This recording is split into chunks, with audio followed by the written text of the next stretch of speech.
Chapter 59. The Great Demon Catastrophe. That book title is not proper at all. Guan suddenly dared not open the book, fearing that the author of Green Hero's Travelogue might be Xinzhen. Then his admiration for the author would be shattered. But no, Xinzhen was from the Daotian sect of the Great Yu dynasty. How could she possibly publish a book in the Supreme sect? Having thought it through, Guan calmed himself and began to read Black Hero's Travelogue. Xinzhen lowered her gaze to the table, her ears slightly red through her long hair. After finishing the first page, Guan let out a sigh of relief. She was not the author of Green Hero's Travelogue. The difference was clear between her writing and that of Green Hero's Travelogue, but it was evident she was indeed imitating it. He patiently read on. Every story in Green Hero's Travelogue began with the local landscape, first depicting the scenery, then the interactions between people. Black Hero's Travelogue followed the same format. However, Xinzhen's experience was clearly not as rich as that of the author of Green Hero's Travelogue. The description of the mountains and rivers in her book seemed lacking, at least in Guan's eyes. It didn't have the vivid imagery of Green Hero's Travelogue. The room fell silent. Later on, Xinzhen got up and went to look at the bookshelf beside her. After nearly an hour, Guan finally closed Black Hero's Travelogue. Xinzhen, holding a book, turned around and asked, "How was it?" Guan asked, "Do you like Green Hero's Travelogue?" Standing by the bookshelf, Xinzhen nodded slightly and said, "Besides cultivation techniques, the first book I ever read was Green Hero's Travelogue, but my favorite is still your Supreme Immortal Venerable." Alright, it was indeed quite conventional, but it was sincere. Guan smiled and said, "Actually, I really like Green Hero's Travelogue too. It was because of reading it that I couldn't resist picking up a pen myself." Xinzhen immediately walked over, obviously more excited than before, her eyes sparkling as she began to discuss Green Hero's Travelogue with Guan. Although her Black Hero's Travelogue also had romantic elements, they weren't as explicit as those in Green Hero's Travelogue, making it a more conventional book. Their relationship quickly grew closer through their shared love of Green Hero's Travelogue. From Green Hero's Travelogue, their conversation moved to Investiture of the Gods, and then to Supreme Immortal Venerable. After a long time, Guan couldn't help but ask, "Have you ever met the author of Green Hero's Travelogue?" Xinzhen shook her head slightly and said, "Although I really like his Green Hero's Travelogue, I feel he is not very proper and I don't wish to meet him." "You are different from Investiture of the Gods to Supreme Immortal Venerable. Your styles are so varied that I am very curious about you." Guan felt a little regretful upon hearing this. Who exactly was Green Hero? This was his greatest curiosity within the Supreme sect. After writing Supreme Immortal Venerable, will you continue to write about Daoist tradition conflicts similar to Investiture of the Gods? Xinzhen asked, looking at Guan. Guan gave an ambiguous answer. "Probably. What about you, Miss Xin? Will you be staying in the Supreme sect?" Xinzhen smiled and said, "Is the Supreme sect giving you pressure? Actually, we just need a nominal alliance. The Daotian sect also needs to ally with the Supreme sect to deter other sects within the Great Yu dynasty and to face the Great Demon Catastrophe together." Guan raised an eyebrow and asked, "What is this Great Demon Catastrophe?" On this continent, there are 9 adjacent dynasties including Taizong and Great Yu. The 9 dynasties have expelled powerful demons, turning the regions outside the 9 dynasties into places overrun by demons. Now the demons outside have become powerful enough to threaten the 9 dynasties. Even though various immortal cultivation sects often send disciples to exterminate demons, the vast regions outside always have some exceptionally talented demons that grow. Within 100 years, the 9 dynasties will face a demonic catastrophe not seen in thousands of years, during which dynasties will inevitably fall. As Xinzhen spoke of this, her eyes were full of gravity. Guan felt a sense of pressure assailing him upon hearing this. He had already imagined the scene of mountains and rivers shattering, the Supreme sect struggling to hold the front lines, and forcibly conscripting servant disciples to the battlefield. No way. Within 100 years he had to extend his lifespan to 1,000,000 years and unlock the next function to rapidly boost his cultivation level. Guan thought to himself and then asked, "If that's the case, why don't you focus on cultivation instead of writing books?" Xinzhen was not as talented as Ji Xiaoyu or Zhou Tongyu, nor even Li Ya, but her aptitude was not bad, and she had the backing of the Daotian sect. As long as she was willing to cultivate, she surely could advance further. Upon hearing this, Xinzhen chuckled and said, "Everyone has their own destiny. Cultivation is not my destiny. I prefer reading and writing. What if someday I gain enlightenment from books? Who says you must absorb nature's spiritual energy to gain enlightenment? Throughout all the books I've read, it seems no energy absorption cultivator has lived until the present." Guan couldn't help but look at her differently. She really dared to think big. After chatting for a while, Xinzhen prepared to leave and Guan stood up to see her off. When they got downstairs, she summoned a flying sword, leaped onto it and left a parting remark as she flew towards the horizon. "Young Master Gu, I will set my cave residence nearby. Let's communicate more in the future." Watching her departing figure, a smile spread across Guan's face. He was not happy that Xinzhen was going to live nearby, but rather that the 7th grade spirit tree had been secured. The Supreme Sect acted quickly, and within 3 days of Xinzhen's departure, the sapling of the 7th grade spirit tree arrived, personally delivered by Gu Zong. After Gu Zong left, Guan carried the sapling of the 7th grade spirit tree to the central area of the compound. Though called a sapling, the tree was already 3 meters tall. Guan planted it on the grass connecting the 4 segments of the park, with Elder Tian and Yi Yan watching from behind. After planting it, Guan looked at the tree with a beaming smile on his face. Mystic Pure Tree, 7th grade 48/8999/65,000. A limited lifespan of 65,000 years, beyond compare for mortals. Elder Tian chuckled and said, "The Mystic Pure Tree is extraordinary.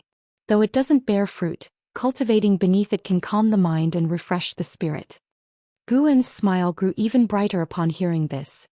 He said, "Elder Tian, you must take good care of the Mystic Pure Tree and ensure no harm comes to it.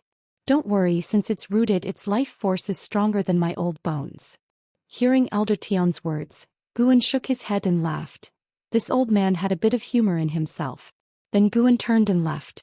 Elder Tian and Yi Yan stayed by the tree, chatting leisurely, and did not follow him. Guan made his way to the edge of the Medicine Valley near the mountain wall. In this grassy area, a tree had been planted, though it showed no signs of growth yet. It was the root of the 6th grade human-faced tree that Yilan had previously given him. This tree root had been buried for several years, still in a state of revival with its age at 0. Guan had tried to help it with his own wood attribute spiritual power, but it was like a bottomless pit, absorbing his spiritual power without any noticeable effect. He squatted in front of the root of the human-faced tree, which had only a wooden tip protruding from the soil. After watching it for a while, Guan suddenly felt a faint flow of spiritual energy from the ground towards the human-faced tree. Tracing the source, it came from the Mystic Pure Tree. Could the Mystic Pure Tree help the human-faced tree revive? Guan was delighted by this thought, but also a bit worried that the human-faced tree might drain the Mystic Pure Tree. After all, this thing came from the Thousand Autumn Pavilion, a name with somewhat ominous connotations. If the human-faced tree turned out to be an evil entity upon growing, Guan would uproot it. He couldn't allow it to destroy the 3rd Medicine Valley. Guan felt someone needed to keep an eye on it to prevent it from growing secretly. Yi Yan had reached the 8th floor of the energy cultivation realm, his cultivation level mainly relying on elixirs. He practiced his spear technique daily, but while this also involved absorbing nature's spiritual energy, it didn't significantly boost his cultivation. Once he left, it would be time to recruit some people. Just after the height of summer, the 43-year-old Guan arrived at the outer gate city. First, he submitted his manuscript, then wandered around the streets. He noticed that the outer gate city was not as bustling as before, with many disciples still passing through the streets, but most of them wore solemn expressions and spoke in hushed tones.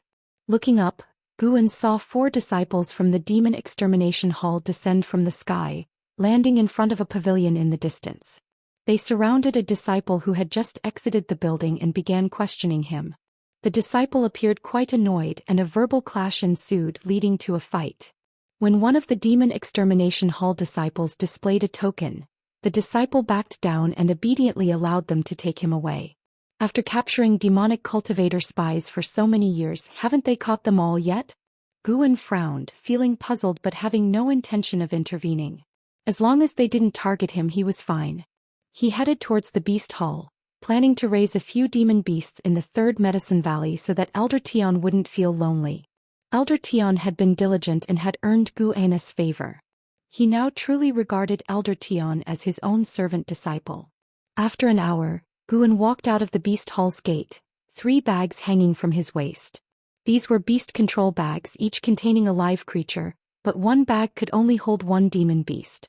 Just as he stepped outside, he coincidentally ran into Lu Jiujia. This time Lu Jiujia was alone. As he approached the beast hall, his face was gloomy, but upon seeing Guan, he immediately smiled and quickened his pace. "Senior brother, are you here to buy demon beasts?" Lu Jiujia asked warmly, though his face was paler than before, with a hint of malevolence between his brows, exuding a sinister aura. Guan nodded, asking with concern, "You don't look well. Is everything all right?" "What could be wrong? I've just been too tired from training lately." Lu Jiujia shook his head. Guan noticed a trace of demonic qi in his body, very subtle and hard to detect if not looked at closely. Had this guy become a demon cultivator? Since Lu Jiujia was unwilling to say more, Guan naturally didn't press further. After exchanging a few pleasantries, Lu Jiujia reminded him before parting, "Senior brother, avoid going out at night. Recently, there have been powerful demon cultivators infiltrating the outer gate." With that, he turned and left. Watching his retreating figure, Guan didn't think much of it and headed back towards the third medicine valley. Once he arrived at the third medicine valley, he released the 3 spirit dogs he had just bought. All 3 had second-grade demon beast bloodlines, making them quite expensive. "They'll be staying in the Mystic Valley for a while, so you take care of them," Guan instructed Elder Tian. Elder Tian nodded, and Guan turned towards the transmission array platform. Whether it was an illusion or not, Guan noticed that Elder Tian's gaze towards him seemed filled with concern. Before he could ponder it further, the formation activated, bringing him to the Mystic Valley. As soon as he arrived at the Mystic Valley, Guan felt a familiar presence. He stepped down from the array platform and looked towards the distance, seeing Liya instructing disciples on sword practice, with even Xiaochuan participating. After giving some instructions, Liya turned and headed towards Guan. When they met, Guan asked curiously, "What brings you here?" "Core Formation Realm, First Layer." Reaching the Core Formation Realm at 45, just 5 years behind Jiang Qiong. Liya smiled lightly and said, "I came here to protect you.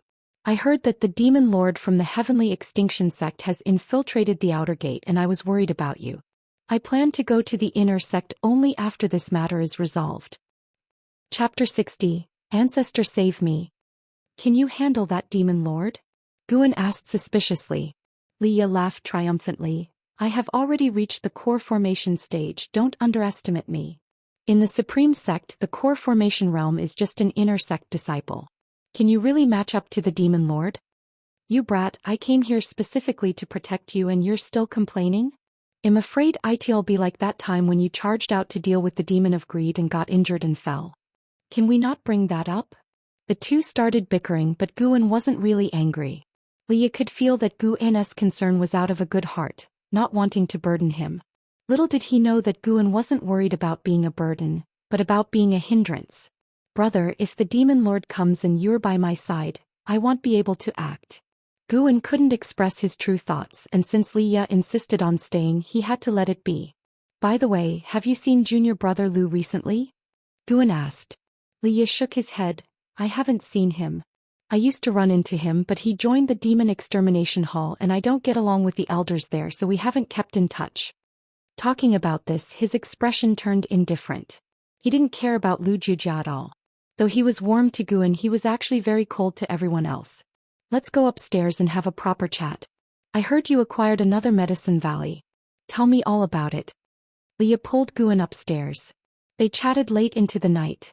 Guan didn't reveal his identity as Pan but instead told Liya that the harvest from Mystic Valley had pleased their superiors, hence he was given another medicine valley. Considering that Li Xiandao was criticized for the investiture of the gods, how dare Guan reveal his identity to Liya? What if Liya let it slip? After all, they were father and son. No matter how big the conflict, before a complete break, their relationship would still be closer than with Guan. As summer transitioned to autumn, the temperature was still quite hot. 10 days had passed since Liya came, and Mystic Valley hadn't encountered any danger during this time. Guan even went out to manage the caves of the outer sect disciples, with Li Ye insisting on accompanying him. However, upon reaching the caves he didn't go inside, fearing he might trouble Guan. Guan wanted Li Ye to stay in Mystic Valley to protect the disciples, but Li Ye didn't care about anyone else. As he said, teaching swordsmanship to those disciples was already a favor to Guan. That evening, Guan was picking ripe medicinal herbs, while Li Ye was meditating at the mountain peak on the west. The setting sun hung just above his head, giving him the aura of an unrivaled master. Suddenly, Guan sensed something. His right hand paused and then he continued picking the herbs. There really is a demon lord. I hope he doesn't eye my medicine valley. Guan thought silently. The opponent's aura far exceeded the Foundation establishment realm but did not pose a threat to his perception. The faint demonic aura began to drift away from Mystic Valley, which relieved him. Compared to gaining a few decades of lifespan from killing someone, he was more afraid of exposing his strength. As night fell, Guan was inside the house reading the Ziwei Array Chronicles, absorbed in the formations related to the wood attribute. His brows suddenly furrowed, followed by a sigh. Mystic Valley wasn't attracting trouble, but Li Ye drew the attention of the demon lord. On the mountain peak, Li Ye, who was meditating and absorbing energy, suddenly opened his eyes. He stood up and walked to the edge of the cliff, looking down at the forest below. About 100 feet away from his mountain, a mysterious figure like a ghost stood under a tree, gazing at him from afar. Under the moonlight, the mysterious figure almost blended into the darkness, visible only when close. Li Ye frowned, raised his hand pointing afar and then leaped into the night sky. The mysterious figure turned into black mist and vanished without a trace. A stick of incense later, Li Ye landed beside a river in the mountains. This river flowed through the hills about 2 yards wide, shimmering under the moonlight. As soon as he landed, a mass of black mist appeared out of thin air on the meadow across the river, forming into a human figure. Li Ye asked, "You're not the demon lord of the Heavenly Extinction sect. You seem to know me?" The mysterious figure responded in a hoarse voice, "Prince Li Ye, inheritor of Jizha's first sword cultivator's divinity transformation sword intent. Meeting you is quite a pleasant surprise." Li Ye drew the treasure sword from his waist, pointing it at the shadow in the distance, playing tricks. As his voice fell, his body erupted with violent sword chi, causing his black robe to flutter like flames. 7 silver sword shadows swiftly formed around him, shining brightly under the night sky. "You dare defy me, a core formation stage?" The mysterious figure snickered disdainfully. He again turned into demonic chi and vanished, reappearing behind Li Ye almost instantly. Li Ye's pupils contracted. He leaped up, turning his body to slash backward. The 7 silver sword shadows swiftly shot towards the mysterious figure. Boom, boom, boom. The silver sword shadows hit the ground one after another, stirring up billowing dust, causing nearby trees to shake violently. Li Ye, still in midair, hadn't seen whether the mysterious figure was hit when a strong wind swept past, sending him flying horizontally. Li Ye plummeted into the forest like an arrow, crashing through trees for several hundred feet before he finally came to a stop. As the dust settled, Li Ye, covered in blood, leaned against a tree trunk, which was filled with cracks and still trembling. The mysterious figure appeared in midair, looking down at Li Ye. "Boy, having just reached the core formation stage, you dare to oppose me? Do you know my realm?" Li Ye struggled to raise his head, seeing his vision stained with blood. "Damn it." Li Ye gritted his teeth, trying hard to stand up but to no avail. "Sai, why do you always get hurt, boy?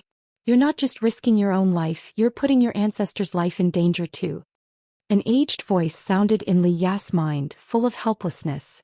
The mysterious figure raised his right hand, aiming at Li Ye from a distance, surrounded by demonic chi and shrouded in darkness, not revealing his true face. Just as he was about to speak, a hand engulfed in demonic chi pressed on his shoulder, making him freeze entirely. In an instant, branches sprouted from his body, mixed with blood, blooming like a flower in the air.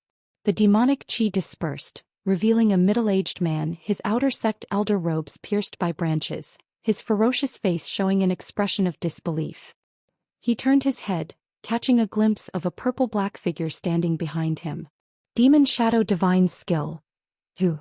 The middle-aged man trembled. Li Ya's eyes widened angrily. Elder Qin, why is it you? Before Elder Qin could respond, the storage bag at his waist was taken by the person behind him. Immediately, the branches on his body ignited with green fire, quickly burning him to ashes, taking both body and soul. The purple-black figure stood in mid-air, maintaining the posture of grabbing Elder Chen's shoulder. Li Ya below felt immense pressure, knowing that Elder Chen was a great cultivator of the nascent soul realm, yet he was swiftly wiped out without the ability to resist. Void-crossing realm. At least above the 5th layer. The aged voice in Li Ya's mind turned serious. The words void-crossing realm made Li Ya's heart pound. The night forest fell into silence, Li Ya's heart in his throat, ready to defend against the opponent's attack at any moment. He screamed in his mind, "Ancestor, save me." After a few breaths, the purple-black figure vanished without a trace, leaving Li Ya shivering, looking around frantically. He's gone. He must have weighed something. The aged voice reassured in Li Ya's mind, easing his tension. Brat, forget about Guan. Go to the inner sect immediately. This outer sect is getting more sinister by the day. Someone must be defying the heavens. Staying longer will only bring disaster.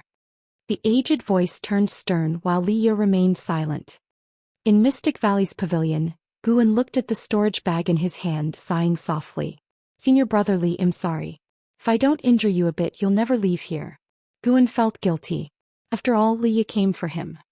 Although Elder Qin clearly intended to capture Li Ya, if he directly went to the inner sect, there wouldn't be further trouble. He decided to give Li Ya more medicinal herbs when he returned. Slaying Elder Qin gained him 37 years of lifespan, neither too much nor too little. He began to examine Elder Chen's storage bag, sweeping it several times with his divine sense to extract and destroy any potentially dangerous items. By dawn, Li Ya finally returned. He had changed into clean clothes, looking as if he hadn't experienced a fierce battle. Guan met him downstairs and asked, Senior brother Li, why do you look unwell? Li Ya forced a smile. I had a minor mishap while practicing last night, it's nothing serious. Guan furrowed his brows and dragged him upstairs, taking out dozens of bottles of elixirs, claiming he had stocked them up. Li Ya asked in surprise, Junior brother Gu, what is this? You came back from outside the valley looking unwell. You must have encountered a battle last night, correct? Guan said seriously. Li Ya's expression turned grim. He took a deep breath. I did encounter a demon cultivator last night and got injured. Junior brother Gu, you should move to the inner sect Medicine Valley. Staying in the outer sect is not safe. Not safe? I don't believe it. Gu An's foundation was here, he couldn't abandon it. Whoever dared to cause trouble would die. Guan smiled bitterly on the surface. Senior brother Li, the herbs planted in this Medicine Valley are all low rank. The demon lord wouldn't be interested. Actually, without you here we're safer. You should go to the inner sect, we'll be fine. I can ask Lu Jujiao for help. We haven't lost touch. But, Li Ya hesitated. Guan interrupted, Senior brother Li, I always felt that the chaos in the outer sect had little to do with demon cultivators. The Demon Extermination Hall has caught many demon path spies over the years. Could it be that someone is merely causing chaos under the guise of the demon path? If you go to the inner sect you might save the outer sect. But if you stay here, how long can you protect me alone? Upon hearing this, Li Ya's expression darkened, recalling Elder Qin. After a few moments of struggle he took a deep breath. Junior brother Gu, you are right. I will go to the inner sect immediately. Guan smiled, shoving all the elixirs into Li Ya's hands, making him very touched. After a brief exchange, Guan urged him to depart, which Li Ya also felt should not be delayed. Due to his injuries, Li Ya could only fly using sword control. After leaving Mystic Valley he couldn't help but look back, murmuring, Do you see, this is why I can't let go of him. No matter who it is, anyone who dares to harm him I will make them regret it. Chapter 61 The Secret of the Supreme Sect. The division between right and evil. After Li Ya left, Guan quietly put Elder Chen's storage bag into the 8 scenic caves, and in the afternoon he came to the 3rd Medicine Valley. He wandered around and inspected the area, but his brows were tightly furrowed. After a while, Elder Tian finally took the bait. He walked over curious and asked, Valley Master, why have you been frowning so much? Guan glanced at him, shook his head slightly and remained silent. Elder Tian took a step forward and said, "Maybe I can't help you, but speaking about many things can reduce the pressure, and I can offer you opinions as an observer." Upon hearing this, Guan sighed and spoke out about what happened in the outer sect, including how Li Ye from the first layer of the core formation realm got injured protecting him. The reason he mentioned Li Ye was to ensure that the former sect leader remembered Li Ye's contributions. Guan always felt that Elder Tian would not truly settle here for life. He might make a comeback someday. After he finished speaking, Elder Tian furrowed his brows. Guan couldn't hold back his complaints. The outer sect's demon extermination hall has been catching demon path spies all day long, yet after so many years, demon cultivators still infiltrate the Supreme Sect. Can the Supreme Sect still be considered the #1 sect if disciples within it can't even be guaranteed safety? I don't mind being killed, but I worry about my disciples. Speaking of this, he sighed again, feeling quite anxious and aggrieved. Even he praised his own acting skills. If acting skills could be added to the attribute panel, they should have reached a pinnacle, leaving some room for a return to simplicity. Elder Tian sighed and said, "It does sound troublesome, but the immortal cultivation world has always been like this. No sect would truly care about servant disciples. To put it bluntly, they don't even consider servant disciples as part of the sect." Guan frowned, this time out of genuine concern. Hearing such words from the former sect leader's mouth was very jarring. But I heard that the new sect leader has a righteous heart and is the one the Hall of Elders looks up to. Maybe he can change things at least better than the former sect leader, Elder Tian continued. His expression remained unchanged as if he was not belittling himself, and it was unclear whether he spoke with veiled sarcasm. Guan did not respond, just sighed and continued to inspect the medicinal herbs. Elder Tian did not follow his pace and he didn't mention it again, fearing that it would be counterproductive. An ancient hour later, Guan returned to the Mystic Valley. Recently he planned to stay in the Mystic Valley and return to other places on the same day. The disciples of Mystic Valley were puzzled as to why Guan had been staying there so often lately. It wasn't until Wuxia and Tang Yu went to the outer sect that they learned that demon cultivators had recently infiltrated, making them nervous but also touched. The master cared for them. Since the establishment of the Third Medicine Valley, the disciples had felt distanced from Guan, but now they felt close again. Wuxia bore the greatest pressure and began to compel the disciples to practice spells, striving to make sure everyone had some measure of self-defense. He bought some noisy spells from the outer sect for the disciples to practice. It was difficult to counterattack demon cultivators, but if the commotion from the battle was loud enough, it might draw support from the outer sect. Guan did not stop him. Perhaps this could enhance the cohesion of the Mystic Valley and just as well train Wuxia's leadership and organizational skills. A few days later, Yilan came. She came for the same reason as Li Ye, worried about Guan. In the attic, Yilan took out a treasure sword from her storage bag and placed it on the table, saying, "Recently there have been demon cultivators around and their cultivation levels are not low. This sword is named Qinghong sword. Carry it with you. Although it doesn't have strong power, it is connected to my white spirit sword. If you encounter danger, I can sense it immediately and I will come to rescue you." Guan couldn't help but find it amusing and said, "Junior sister, your cultivation level is only a few layers higher than mine. Don't come to sacrifice yourself." Sacrifice herself? Yilan understood right away, glared at Guan and hummed, "Senior brother, if we really fought, I could subdue you with one move. I may act gently in front of you, but others face a different side of me. It seems my junior sister is indeed strong. I underestimated you," Guan said with a smile, then picked up the Qinghong sword. The scabbard was exquisite, carved with an image of a wild goose soaring above the clouds, very elegant. He then drew the sword and with a flash of sword light, a slender blade appeared before his eyes. "It really looks good. From now on I will wear it on my waist," Guan said with a smile. These words made Yilan smile brightly. Guan noticed that although Yilan's appearance was not as stunning as Ji Xiaoyu or Li Xuanyu, she looked quite pleasing over time. Yilan sat down, smiling as she watched Guan play with the Qinghong sword. Guan suddenly asked curiously, "If you encounter danger, can the Qinghong sword sense the white spirit sword?" Yilan raised her eyebrows and said, "Why, senior brother, do you want to protect me?" How could that be possible? You know I have never fought, I would only cause trouble for you if I came." "You know that, senior brother," Anyway, if I'm in danger, don't come. Don't worry, I'm afraid of death. Hee, I'm afraid of death too. I won't die, I must live on. Without me, I fear someone might bully you. Nonsense, all these years have I ever been bullied? Then may senior brother live safely forever. Since Leah left, the Mystic Valley had not encountered any more dangers. When autumn arrived, Guan calculated the time and realized that a batch of medicinal herbs in the Third Medicine Valley should be mature, so he returned to the Third Medicine Valley. As he walked out of the transmission array platform, his gaze involuntarily looked towards his attic. Someone was in the attic. Xinzhen. Guan did not go directly to find Xinzhen. After all, that attic had no secrets, and the only secret the Green Hero travelogue she happened to like as well. He walked to an area and began picking herbs. Seeing the constant stream of notifications, he couldn't help but smile, feeling extremely joyful. No matter how high his cultivation level reached, seeing an increase in lifespan always made him happy. He wondered how many realms his cultivation could reach with 1,000,000 years of life. He had searched through all the books in the Outer Sex book collection hall but had found no record of ascension, and no one knew the true extent of this world. The bigger the world, the higher the realms must be.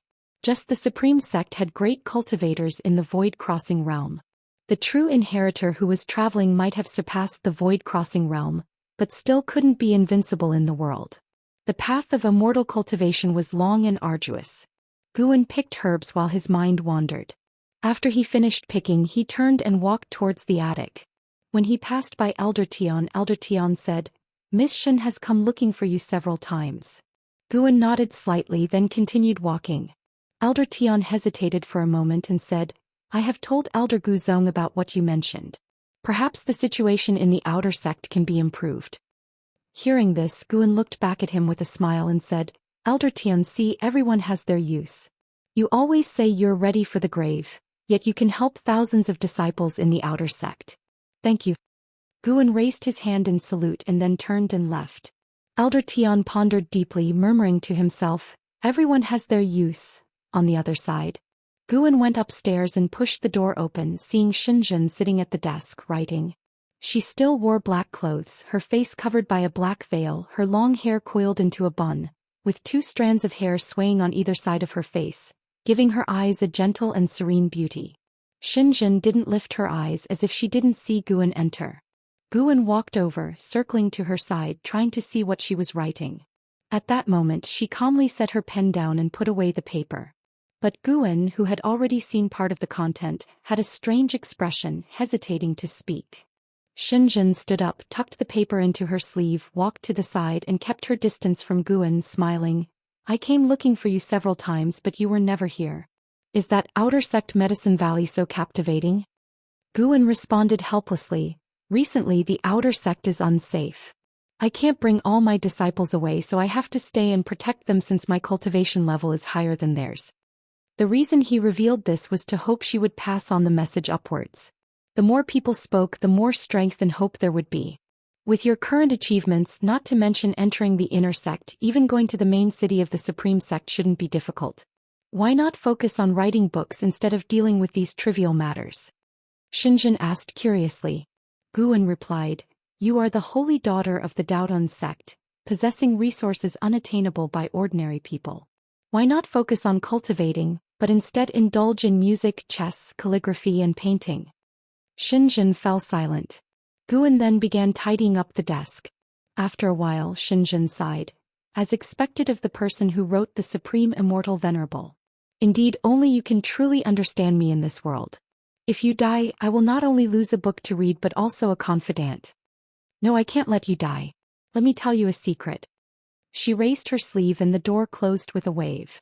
Sheets of talisman paper flew out from her sleeve, sticking to the doors and windows. Guan curiously looked at her, wondering what secret could save his life. Within the Supreme Sect, some people want to practice demon skills to break through to higher cultivation levels, to prepare for the future demon calamity. But whether these skills are viable is yet unknown, so they are using the Outer Sect cities as a trial. This matter cannot be done openly as it would tarnish the reputation of a reputable sect, so they use the guise of capturing demon cultivators to cover it up. Xinzhen said calmly, her eyes becoming exceptionally indifferent. Guan frowned and asked, "How do you know this?" Xinjun replied, because the Daotian sect is also trying this. Sacrificing some lower-level disciples to ensure the sect's eternal existence is an accomplishment for generations. Hearing this, Guan felt extremely uncomfortable. What demon skill requires sacrificing disciples? Guan asked. In the world, immortal cultivation is said to defy heaven, but the higher the cultivation level, the more one can feel heavenly destiny. These demon skills are meant to help those great cultivators who can no longer break through to shatter their heavenly destiny. In short, you should give up on the Medicine Valley outside. Staying there does you no good because you are Panin. They fear you might write something, so they don't dare tell you. Don't say I told you, Xinjun stated. Her words made Guan fall silent. The distinction between righteous and demon seemed absurd at that moment. Xinjun's eyes curved into a smile as she asked, by the way, how do you feel about what you saw earlier in my book? Guan's expression turned odd again. He seriously said, actually, Green Hero Travelogue has its flaws. Some things are not necessary to learn. Why can't they be learned? Those are the most genuine confrontations, reflecting the truest human emotions. Do you really have to write about them? Yes. But can you change the protagonist's name so he isn't called Guan? Chapter 62. Preparing to break through Immortal Slaying Sword Array. What are you afraid of? There's more than one Guan in this world. Unlike you, I can't just make up characters. I need to recognize someone to be able to write a story. In my eyes, you are the most fitting for the male protagonist. The only flaw, as far as I know, is your low cultivation level. Xinjun spoke earnestly, causing Guan's face to twitch. Is this a compliment? Why does it sound like a personal attack? If I were to reveal my cultivation level, even your father wouldn't be able to match it. Guan continued to persuade, but Xinjun stubbornly refused to change the name. In the end, Xinjun proposed to exchange her name for a secret book, to which he could only agree. After Xinjun left, Guan stayed in the attic, flipping through the book she had given him. Mystic Sound Art. This was a spell of sound, capable of harming the internal organs or confusing the enemy's senses. It was quite comprehensive. Guan happened to lack such spells and could further develop in this area in the future. Once he had read the Mystic Sound Art through once, he put it into his storage bag and then got up to leave. A month later, Guan arrived at Outer Gate City. He first went to the Elixir Hall to submit this year's harvest. Elder Zhu Qinglu received him, and he noticed Zhu Qinglu looked fatigued and had a trace of demonic qi churning inside him, similar to Lu Jiujia. Elder Zhu, you don't look well. What's the matter? Guan asked. He didn't understand how the demon skill of the outer sect was cultivated. Some people went missing. But this time, upon arriving at Outer Gate City, he found that many disciples hiddenly had traces of demonic qi within them. These disciples were almost all from different halls, not ordinary disciples. Was it collusion or a setup? He couldn't tell, and Xinjun didn't say much either. Zhu Qinglu smiled. Cultivation, nothing serious. Don't you have a Medicine Valley in the inner sect? Move there quickly, don't stay in the outer sect. Lately, demon cultivators are rampant and it's too dangerous outside. Guan cautiously asked, many people have told me the outer sect is very dangerous right now. If it's so dangerous, why don't they send more people to eradicate the demons? Also, what is the area under construction in the city? It's taking up nearly a quarter of the city. Just arriving at Outer Gate City, he saw numerous disciples laying stones in the center of the city. Those stones were not mortal stones. They all contained spiritual energy. To him, it seemed like a huge sacrificial platform was being set up. Zhu Qinglu nonchalantly said, naturally, those above have their considerations. We can't speculate. The best we can do is to protect ourselves as best as we can. As for the construction in the city, it's an array platform which can protect the outer sect in the future. Looking at him, Guan felt he didn't seem like a good person and probably knew the inside story and even benefited from it. Guan didn't ask further. After a few courtesy exchanges, he left. After leaving the Elixir Hall, Guan stood on the street, looking at the array platform under construction from afar. The sky was covered with dark clouds, and the once bustling and sunny Outer Gate City appeared so gloomy, as if it were a land of the demon path. Guan stood still for a long time before turning to leave. The autumn wind swept through the streets, fluttering his clothes. The Qinghong sword at his waist swayed slightly, its scabbard glinting coldly. After leaving Outer Gate City, Guan went to manage those caves. When he arrived at Li Xuanya's cave, he found her inside. From now on, you don't need to come here. I'm going to the inner sect. This is your reward, Li Xuanyu said, sitting by the table. With a wave of her right hand, a pile of spirit stones stacked up on the table. Guan immediately bowed, then went forward to put the spirit stones into his storage bag. He didn't say much and turned to leave. Watching his back, Li Xuanyu suddenly asked, I heard your leg technique is quite impressive? Guan stopped, turned to look at her and said, Did senior brother Li Ye say that? My leg technique can't compare to his. Recently, Li Ye had stayed in Mystic Valley, saw Tang Yu practicing the residual wind leg, and learned that Guan had once subdued Meng Lang with it. He didn't expect him to tell Li Xuanyu so quickly. Yes, I just asked casually, Li Xuanyu said calmly.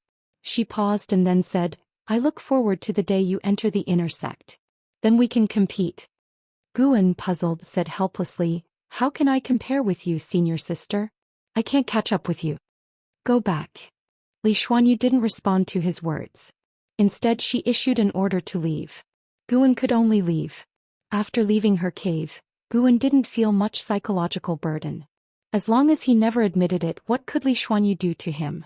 At night, Guan walked through the forest. In the afternoon, he had already told Wuxia he was going out and would return tomorrow. He said so in advance because he was preparing to break through. Once he broke through, it would inevitably cause a commotion. If disciples looked for him and found him not in his room, they might become suspicious. Since going to the outer gate city, Guan had felt an intense atmosphere of danger. Those in power were cultivating demon skills, and noble disciples were fleeing the outer sect. All these signs made him anxious. Although the 9th layer of the void-crossing realm was strong, it wasn't like the Supreme Sect had no void-crossing cultivators, so after struggling for several days, Guan decided to break through another major realm. At worst, the function of extending his lifespan by 1,000,000 years would be delayed by a year. This time he circled far and walked 300 miles by night, stopping in a dense forest. He stopped because he sensed 2 nascent soul auras, one of which he had felt before. Zhou Xian, the maniac swordsman of Tsanghu Lake, who had attained sword enlightenment near Mystic Valley and was injured by Guan as the flying leaf sword Immortal, had last been seen at the Ji Mansion. Guan had suppressed his aura to the lowest level, not afraid of being noticed by nascent soul cultivators. Miles away above the forest, the blue-clothed Zhou Xian stood in the air. 5 treasure swords hovered around him, showcasing the demeanor of a sword cultivator. Opposing him was a man in a large black robe, burly with a long staff, thick eyebrows and leopard eyes, with a square, stern face. His black robe billowed violently, and his domineering aura pressed the forest below to the sides. Zhou Xian, instead of reading books in the inner sect, why come to stop me? The black-robed man asked coldly. Zhou Xian, expressionless, said, Qin Xianjin, as great elder of the outer sect, you cultivate a demon's skill and harm your comrades. I'm not stopping you, you've committed many injustices. I come on behalf of the heavens to take you. Qin Xianjin laughed contemptuously, Don't you know who I am working for? He then struck his staff against the ground, releasing circles of purple light that formed complex and mysterious formations over 100 feet in diameter. When the edge of the formation neared Zhou Xian, it was blocked by an invisible sword intent, making it look like a piece was missing from the formation from above. I know. I can't deal with him, but I can deal with you. If I kill you, even if the next great elder of the outer sect continues his evil deeds, at least I can protect the outer sect disciples for some time, Zhou Xian said expressionlessly. The 5 treasure swords around him unsheathed simultaneously, their light illuminating the night sky. You want to kill me? Qin Xianjin seemed to hear the biggest joke, his face turning fierce. His aura erupted suddenly, and the forest within 10 miles swayed violently. Zhou Yijian's face changed slightly, his eyes narrowing. A nascent soul of the 1st layer killing a nascent soul of the 9th layer? Zhou Yijian, do you think just because you have your master to back you I won't dare kill you? You walking the path of power without concealing yourself is a mistake in itself. Saving some mediocre outer sect disciples is insignificant compared to saving the entire Taizong dynasty. If you don't understand this, then you've lived in vain. Qin Xianjin stood arrogantly, his domineering aura pressing against Zhou Yijian's sword shadows, causing his 5 treasure swords to tremble. I'll give you one last chance. Turn back now and it's not too late. Either return and read your investiture of the gods or die. The staff in Qin Xuanzhen's hand emitted rolling demonic qi, forming a massive black dragon coiled around him. Zhou Xian took a deep breath and said, "Since you mentioned the investiture of the gods, do you know the Immortal Slaying Sword Array?" Immortal Slaying Sword Array. Qin Xuanzhen's face changed dramatically, surprise shining in his eyes. Guan, observing from a distance, was also astonished. A single vital breath, 3 divisions. Law from the kettle bind the vast void, Zhou Xian chanted, his treasure swords trembling violently, quickly dispersing to form an array with a fierce aura reaching the heavens. Guan, standing under a tree, was stunned. Can someone learn Daoist sorcery from reading books? Could he be a genius? Qin Xianjin was also frightened and immediately cast a spell to attack. A fierce battle was about to erupt. The earth shook, trees fell. Guan stood unmoved, his pupils reflecting the sword light, tightly watching Zhou Yijian's figure. After 10 breaths, the battle ended. Guan let out a sigh of relief. That scared me to death. Guan truly thought Zhou Yijian had learned the Immortal Slaying Sword Array from the investiture of the gods. If that were the case, wouldn't it mean the investiture of the gods was real? That would be remarkable. Zhou Yijian used his self-created swordsmanship, indeed powerful, enough to contend with a great cultivator of the 9th layer of the nascent soul realm, but he didn't last long. The clouds scattered, turning the forest into wasteland, dust rising. Qin Xianjin hovered in the air, gasping, face full of lingering fear, eyes scanning the dust below. He knew Zhou Yijian wasn't dead yet and frowned deeply, conflicted. Though he wanted to kill Zhou Yijian, reason told him that killing him might cause trouble. Though a nascent soul cultivator in the supreme sect, he was still a pawn. At this moment, a piercing sound approached, startling Qin Xianjin, who looked quickly and his pupils dilated. A cold light sped from the horizon, dispelling the dust and raising numerous leaves, like a sword cutting through time itself. In the ruins, Zhou Yijian sensed something, instinctively opening his eyes. The dust above rapidly dispersed, the night sky reflected in his pupils, and amid the darkness, a bright light shone brilliantly. It's him. Zhou Yijian's eyes widened, witnessing a leaf surrounded by sword qi pierce Qin Xuanzhen's chest, blood scattering in the night sky. At this moment Zhou Yijian understood. The flying leaf sword Immortal hadn't harmed him maliciously but was guiding him. Otherwise, how could he have survived? Now the flying leaf sword Immortal saved him, making him both delighted and ashamed. Who exactly was this senior? Chapter 63 Breakthrough to the Unification Realm. After being pierced through the chest by a leaf surrounded with sword qi, Qin Xuanzhen's spiritual power collapsed within his body. His eyes widened and he was scared out of his wits. He immediately emitted his nascent soul and fled toward the sky. In the shaking forest, Guan quietly watched Qin Xianjin escape. He intentionally did not kill Qin Xianjin. Killing him would only gain him 20 or 30 years of life. It was better to let him return to intimidate the people behind him. Even if he killed Qin Xianjin now, someone else would take his place. It would not solve the root problem. If he could not intimidate them and they threatened his mystic valley, Guan would have to take matters into his own hands. Under the black night, Guan's gaze was so cold. He turned and quickly disappeared into the forest. Among the ruins, Zhou Yijian struggled for a long time before he managed to stand up. He was covered in blood and dirt, looking extremely battered. He called out loudly for the seniors but no one responded. He had to sit cross-legged and cultivate his energy to heal on the spot. Meanwhile, Guan moved quickly, traveling thousands of miles before he finally stopped. He was still hiding in the forest. He lifted his robe, sat down in front of a tree and then summoned his attribute panel. Seeing his over 100,000 years of lifespan, he took a deep breath. The void crossing realm's tribulation crossing, who knew how many times he would fail. But he had already made up his mind. No matter how many times he failed, he must break through. Otherwise he would not feel secure. First, invest 10,000 years of lifespan. You invested 10,000 years of lifespan into your cultivation level for evolution and cultivation. You cultivated energy absorption for 100 years. You used the great accomplishment of Yangwood primordial skill to forcibly break through to the unification realm and started the tribulation crossing. You did not withstand the 5 elements God Thunder heavenly tribulation and failed. You cultivated energy absorption for 400 years. You used the great accomplishment of Yangwood primordial skill to forcibly break through to the unification realm and started the tribulation crossing. You did not withstand the 5 elements God Thunder heavenly tribulation and failed. The failures began to pile up. Every 300 years he attempted a tribulation crossing. No wonder the Supreme Sect cultivated demon skills to break through heavenly destiny. This realm was truly difficult to break through. After 10 consecutive failures, Gu An's heart began to tremble. Is it this difficult? He had cultivated the infinite traceless mystic heaven step, great yin-yang transformation, and mastered 2 divine skills, yet it was still so hard to cross the tribulation? Guan noticed that most of his tribulations were related to the 5 elements. Could it be that his tribulations were much harder than others? After core formation, Liya once said that tribulations are categorized.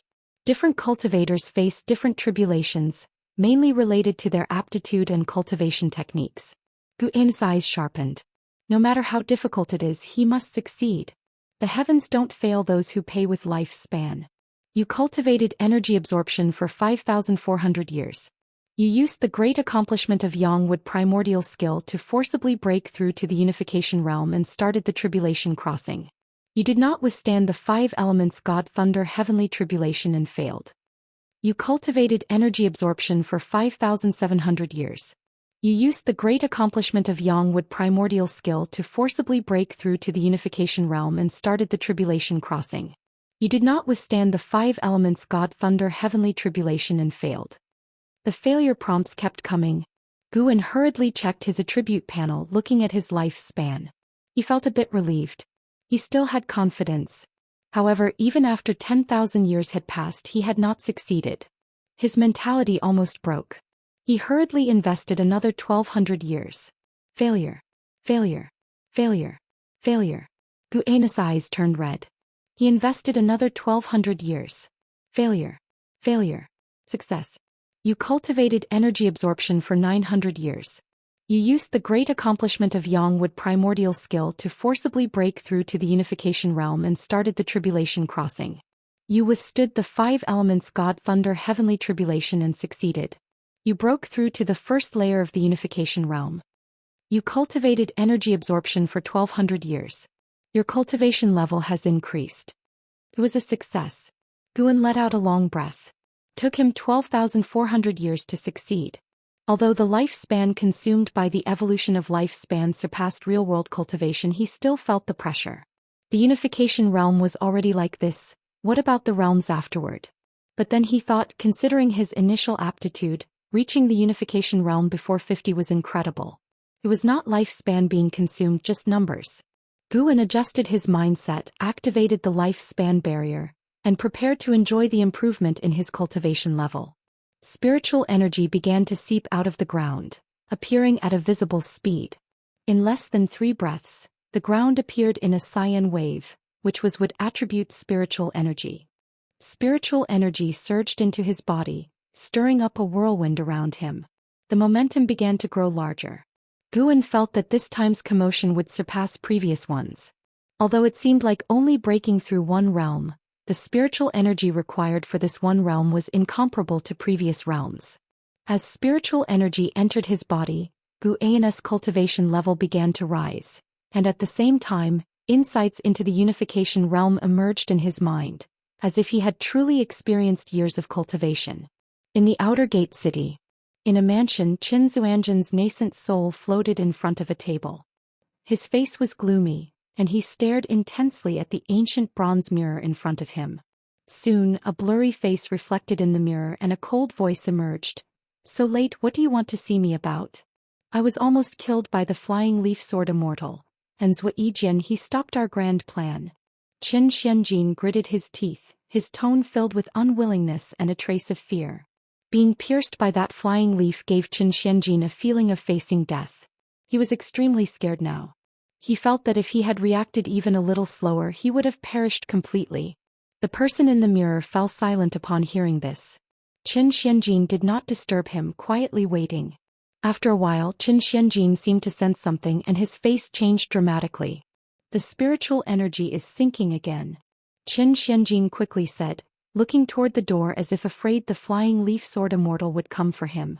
Tomorrow I will come to the outer sect myself. The person in the mirror said, and with these words, the image in the mirror disappeared. Qin Xianjin turned to look outside the window.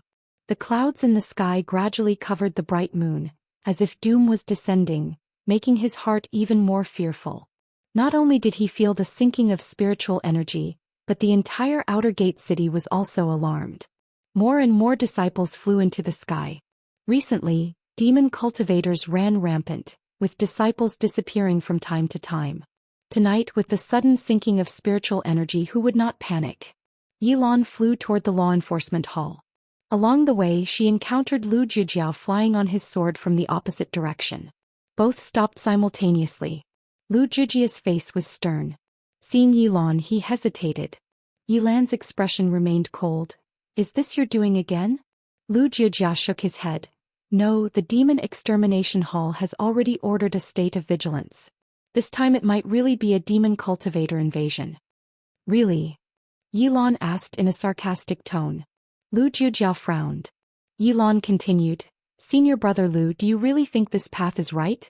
They can be cruel to other disciples. Are you sure they will never turn against you? Lu Jujiao countered, if not this path, then what path? Like you joining the law enforcement hall that can be disbanded at any time.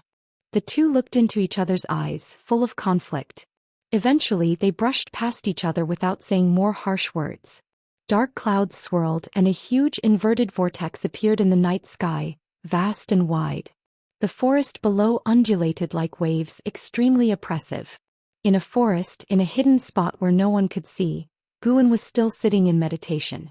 An entire hour had passed, but his cultivation level was still increasing, not yet breaking through to the unification realm. The spiritual energy needed for the unification realm was truly enormous, far beyond Guan's expectations. How terrifying would it be to cross the tribulation in reality at such a realm? He suddenly felt that failing the evolutions many times did not matter.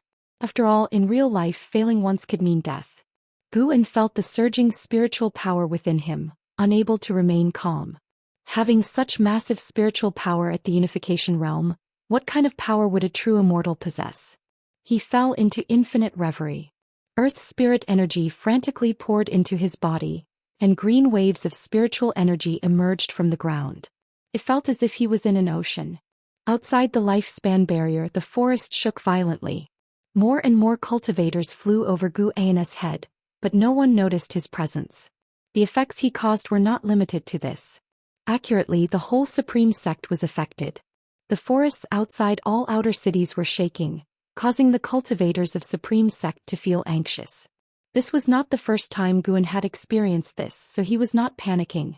On the contrary, he found it somewhat amusing. They want to cultivate demon skills and sacrifice outer disciples. Let's see how panicked they become. Guan was dissatisfied with the notion of sacrificing a few to save many. Not because he was particularly honorable, but because he was among those being sacrificed. Time continued to pass. More and more cultivators flew over Guan's head, and he kept using the lifespan detection. More than 10 divinity transformation realm cultivators had passed by, and he even saw void-crossing realm cultivators. Indeed, the supreme sect was full of hidden experts. With more and more void-crossing realm cultivators passing by, Guan even spotted an ancient ancestor. The demeanor of the patrolling ancient ancestor was extremely strong, unlike the gentleness shown toward Guan. The overwhelming pressure made all things tremble. This night was destined to be restless. Another half an hour passed and Guan finally broke through to the unification realm, transforming his entire perception. He felt that his body and his primordial spirit were more in harmony. The process of his primordial spirit emerging from the body became much easier, and his control over both his body and primordial spirit had greatly improved compared to before. This feeling was so wonderful, so much so that he could not describe it. After reaching the unification realm, Guan's spiritual power also began to change, becoming stronger and more abundant. The range of his divine sense increased tremendously, but he did not intentionally search, fearing he might disturb the great cultivators passing overhead. The number of void-crossing realm great cultivators had already exceeded 10. Guan even saw a great cultivator with the Ji surname. No wonder the Ji family dared to open a mansion in the supreme sect. This person had not appeared during Ji Xiaoyu's banquet before. A little more than half an hour later, Gu An's spiritual power growth began to slow down. This indicated that the breakthrough was near its end. Gu An's mind gradually calmed down. This lifespan barrier already consumed more than 1,000 years, but he did not feel any regret. After all, the barrier helped him avoid detection by over 100 great cultivators. The great cultivators he identified were at least at the nascent soul realm.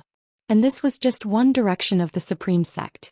How many great cultivators would there be when counting those overseeing the other 7 outer gate cities? What reassured Guan was that he did not see any unification realm great cultivators for the time being. Although this could not completely prove that the supreme sect did not have any unification realm great cultivators, it at least indicated that the unification realm was at the top level within the supreme sect. Chapter 64. Heavenly Repair Platform. Mysterious big formation. The morning sun pierced through the mountains and rivers, swept over the outer gate city, and countless disciples were flying in and out, busy and oppressed. In a mansion, Qin Zuanjin's nascent soul floated inside the hall. He lowered his head full of tension. In front of him, a man sat on the high seat, dressed in a dragon-patterned black robe, his face young and handsome. However, the majesty between his eyebrows gave him a sense of oppression that did not match his appearance. His long hair was coiled under a silver crown with Qilin carvings, exuding an air of supremacy just by sitting there. Your brother was killed by the demon cultivators of the 1,000 Autumn Pavilion. Now you are seriously injured by the flying leaf sword Immortal. Do you think Zhou Xian's master might have something to do with the 1,000 Autumn Pavilion? The black-robed man spoke slowly. His tone was calm as if talking about a trivial matter. Qin Xianjin quickly raised his head and said, "It's possible. It's not uncommon for the 1,000 Autumn Pavilion to place spies in the Supreme Sect. Didn't you say that the high levels definitely have spies from the 1,000 Autumn Pavilion? Now one of them has emerged. Offending Zhou Yijian would certainly bring endless trouble. If he could overthrow Zhou Yijian's backer, Qin Xianjin would not fear Zhou Yijian." The black-robed man squinted, his eyes falling on Qin Xianjin, scaring him into lowering his head quickly. The hall fell silent again. After a long time, the black-robed man said in a deep voice, "Prepare the formation just in time for the recent disturbance from the demon cultivators. After this, the blame can be placed on the 1,000 Autumn Pavilion." Qin Xianjin hurriedly said, "But in my current state I'm afraid. This time I'll handle it personally." "What? Oh, it can't be done. Whether this plan will succeed is still uncertain. The Daotian sect is also waiting for us to try it. Nothing in this world is guaranteed to succeed. The path of immortal cultivation is one that treads through thorns. This plan has been in the making for 100 years. The supreme sect must proceed. We cannot let those in the shadows sabotage our grand scheme. You need not persuade me further." Hearing this, Qin Xianjin could only suppress his worries and agree to the matter. On the other side, Mystic Valley. Guan was leading the disciples through practice. The commotion of the previous night had left them restless, so they were chatting in small groups. Tang Yu asked, "Master, why are you back so soon?" The others looked at Guan. Guan snorted, "Didn't you feel the disturbance last night? I returned quickly because I was afraid something might happen to you." Upon hearing this, all the disciples felt ashamed, thinking they were too weak and always worried their master. Xuchuan anxiously said, "Senior brother, why don't you go to the inner sect's Medicine Valley? We could disband and find our own ways in the outer gate. That way you'll be safe." He was not afraid of death, he just did not want Guan to be too overworked. Guan had already reached the Foundation establishment realm, with a future they could not compare to. Why should he be constantly worried for their safety? Guan said, "If you want to go to the outer gate city you are free to go, but I must remind you the outer gate isn't necessarily safer than Mystic Valley. Disciples often go missing in the city. This is neither a threat nor a hint. I respect your choice whether you stay or leave. The bond of Mystic Valley remains." He spoke from the heart. He pursued longevity and was prepared to face countless partings in the future. He had long since prepared himself not to concern himself with others' fates. Unless someone truly made him reluctant to part, he would follow his heart. Hearing his words, the disciples fell silent, looking at each other. Wuxia hesitated to speak but held back. "Why leave? Becoming servant disciples elsewhere who will make elixirs for us like the master. Mystic Valley doesn't need so many servant disciples, but the Master still took us in without reducing our benefits. We must not forget our gratitude. Tang Yu was the first to speak. His greatest regret was not rushing to the front like Su Han during Qiu Qianli's chaos. In those days Su Han chased after him. Now Su Han had reached foundation establishment, while he still didn't know if he could ever reach it. This gap began at that calamity. Tang Yu did not resent Guan, only felt ashamed. He vowed to perform well and regain Gu An's favor. As he spoke, the other disciples chimed in, the atmosphere becoming lively, not as oppressive as before. Guan smiled and then called the disciples to continue their exercises. After they had just finished, Yilan came. Confirming Gu An's safety, she quickly left. Guan stood by the window looking towards the direction of the outer gate city. There were still great cultivators flying occasionally, but not as many as the previous night. Gu An's divine sense could easily span thousands of miles, peeking into the outer gate city which was far from the limits of his divine sense. He saw the huge array platform being accelerated in construction. Some disciples had even started transporting spirit stones. He silently watched, unable to discern what formation the array platform was for. The matter of the sinking spiritual energy caused turmoil within the Supreme Sect, and the tense atmosphere lasted nearly 10 days before easing. Guan was affected. Several outer disciples were relocating their caves, losing him channels for collecting life energy. These outer disciples were clearly fleeing the outer gate city. Guan was not disappointed. He now had 3 pieces of the Medicine Valley with increasing life energy in the future. He was even preparing to expand the 3rd Medicine Valley. He was now just waiting for the matter of the outer gate to end quickly. As long as it did not threaten his Mystic Valley or the few people he cared about, he was disinclined to meddle in the Supreme Sect's schemes. As Xinzhen had said, even the top sect of the Great Yu dynasty, the Daotian sect, was engaged in such activities. Why should he force interference? He did not have such a strong sense of justice to save all. The world had too much suffering. Could he save it all? Besides, such matters were difficult to manage. If he forcefully disrupted the Supreme Sect's plan, and later the Supreme Sect faced a great calamity with demons impossible to withstand, he would be blamed. Everyone in the Supreme Sect would hold him accountable. After all, apart from the sacrifices, others were beneficiaries. Even those saved might resent him, thinking they wouldn't have been sacrificed without his intervention. He couldn't keep saving groups of people endlessly, shouldering the mission of rescuing the world. Just thinking about it tired him. Time continued to pass. That day, Guan went to Tianya Valley, first harvesting the matured medicinal herbs, then leading 3 monkey demons to sow the seeds. Luo Hun walked over from behind and said, "A month ago the Earth's spiritual energy sunk. Many great cultivators from the Supreme Sect patrolled everywhere, and someone even passed over Tianya Valley. What exactly happened in the Supreme Sect?" Guan casually responded, "It seems there was an invasion by demon cultivators. By the way, Liya was injured by demon cultivators earlier and is now recuperating in the inner sect." Luo Hun frowned deeply at this news, then turned and left, walking into the mountains and forests. After that, Gu An's divine sense saw him casting on some talisman paper. Once his spiritual power poured into it, the talisman paper burned into ashes quickly. Guan, already at the unification realm, could sharply detect a trace of Luo Hun's spiritual power fleeing towards the sky, moving at an incredible speed. It seemed Luo Hun was informing Li Xiandao. Guan didn't think much about it, continuing his sowing. After sowing was done, he gave some instructions to the 3 monkey demons before leaving Tianya Valley. He cared more about the construction and development of the Medicine Valley rather than those schemes. Directing his efforts here was the main task. Thick clouds covered the sky and the outer gate city was crowded. Suhan and Zhenqin stood before a stone stele. Suhan read, "Heavenly Repair Platform." Following Zhenqin's gaze, they saw an imposing array platform dozens of miles long and wide ahead of them. Statues of ancient immortals stood at the edges in various postures. In the center of the Heavenly Repair Platform stood 100 zhang-high stone pillar, square and engraved with complex veins resembling human meridians, exuding mysterious signs. "Senior brother, what is the purpose of this Heavenly Repair Platform? Why did the sect summon all the outer disciples back, and why must we gather on the platform tomorrow?" Zhou asked, her brows furrowed with dissatisfaction. Su Han looked at the heavenly repair platform, speaking softly, I don't know either. It might be related to the spiritual energy sinking a month ago.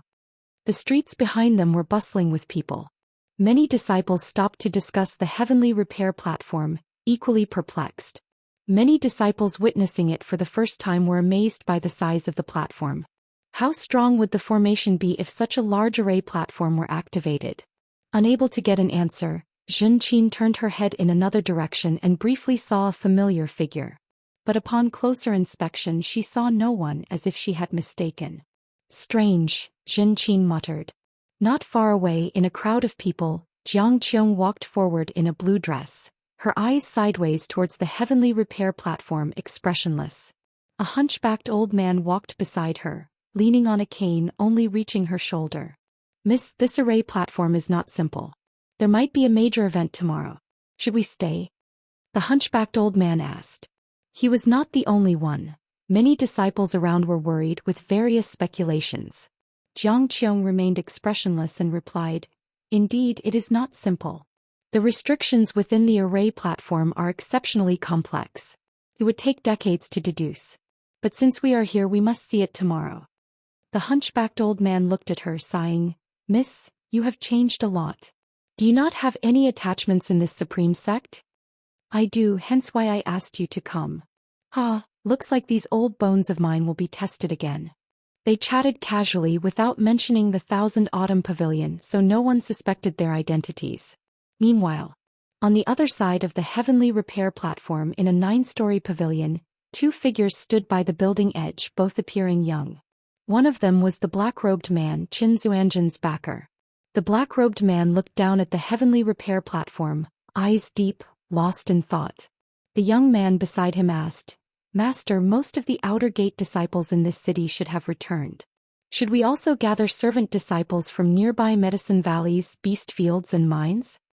That voice was indeed Qin Xianjin. He had seized the body of a young disciple. The black-robed man said softly, No need, having too many servant disciples would dilute the purity of cultivation. Chapter 65. Demon Suppressing Umbrella. Qinghong's Trembling. One night passed, and by dawn the next day more and more outer disciples entered the outer gate city. Disciples of the Demon Extermination Hall and Law Enforcement Hall began to guard each city gate, checking the identity cards of every disciple entering the city. Many disciples were already sitting in meditation on the heavenly repair platform, waiting. Su Han and Zhou stood at the edge, looking out with furrowed brows. Senior brother, I feel something is off. Should we leave? Zhou whispered.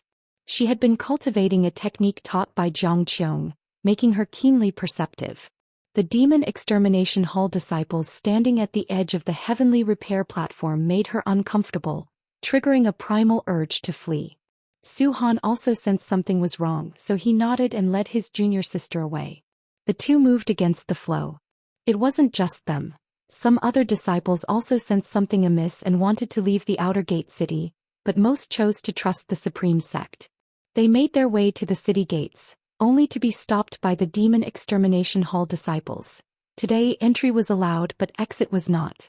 Su Han glanced at the large flags standing along the city walls, frowning again. These flags hadn't been there when they entered the city yesterday. Junior sister, I'll distract them and you prepare to escape, Su Han said using the sound transmission skill. Zhou instinctively looked at him upon hearing this. At that moment, Su Han suddenly drew his sword and dashed towards the city gate. How dare you? The disciple guarding the gate shouted angrily. Without needing a command, the surrounding Demon Extermination Hall disciples immediately took action. Zhou wanted to support Su Han but saw that he was surrounded. If she helped now, she would surely be captured along with him, which would only waste his efforts. She immediately made her way towards the gate, but nearly 100 Demon Extermination Hall disciples were in front of it, with more on the walls making escape difficult. Zhou rushed towards the area with the fewest people. At the same time, other disciples attempting to leave the city also began to act, creating chaos in front of the gate. The weakest of the Demon Extermination Hall disciples were at the 5th layer of Foundation Establishment realm. Su Han was quickly pinned to the ground, unable to move. He struggled to raise his head and saw Zhou Xian injured and on the ground, making his eyes redden with anger. The one who had hurt Zhou Xian was a female disciple dressed in the black robes of the Demon Extermination Hall. She walked in from outside the city, blocking the gate, and coldly scanned the crowd. Today we're investigating Demon Path spies. Anyone who tries to leave proves they're affiliated with the Demon Path. Upon hearing this, the anxious disciples visibly relaxed. It turned out to be an investigation of Demon Path spies, which explained the grand setup. They were only worried that the Supreme Sect might be up to something else. If it was just about catching demon cultivators, they had nothing to fear and were confident in their innocence. Su Han, Zhou Xian, and the other disciples who had acted were sealed with talisman papers that blocked their spiritual power and then escorted to the heavenly repair platform by Demon Extermination Hall disciples. By noon, all city gates of the outer gate city were closed. A resonant bell rang out, and a commanding voice echoed throughout the city. All disciples must immediately gather at the heavenly repair platform. Disciples from various streets began to head towards the platform, where tens of thousands were already standing. The news that the outer gate was investigating Demon Path spies had spread, giving peace of mind to those who weren't spies, and some even continued their qi absorption cultivation on the platform. Yilan arrived at the edge of the heavenly repair platform with disciples of the law enforcement hall. Just as she was about to step onto the platform, she noticed a row of disciples kneeling on the ground from afar, held down, and recognized Su Han and Zhou Xian, both with disheveled hair and blood-stained mouths, clearly having just fought. She did not act rashly but withdrew her gaze, pondering how to rescue the two disciples. After much thought, she reluctantly acknowledged that Lu Jiujia was her only possible ally. The law enforcement hall had been entirely suppressed by the Demon Extermination Hall. Even the hall master couldn't take anyone from their hands. Yilan couldn't help but worry about Guan, hoping he hadn't entered the city. She felt that today's events involved more than just catching demon cultivators.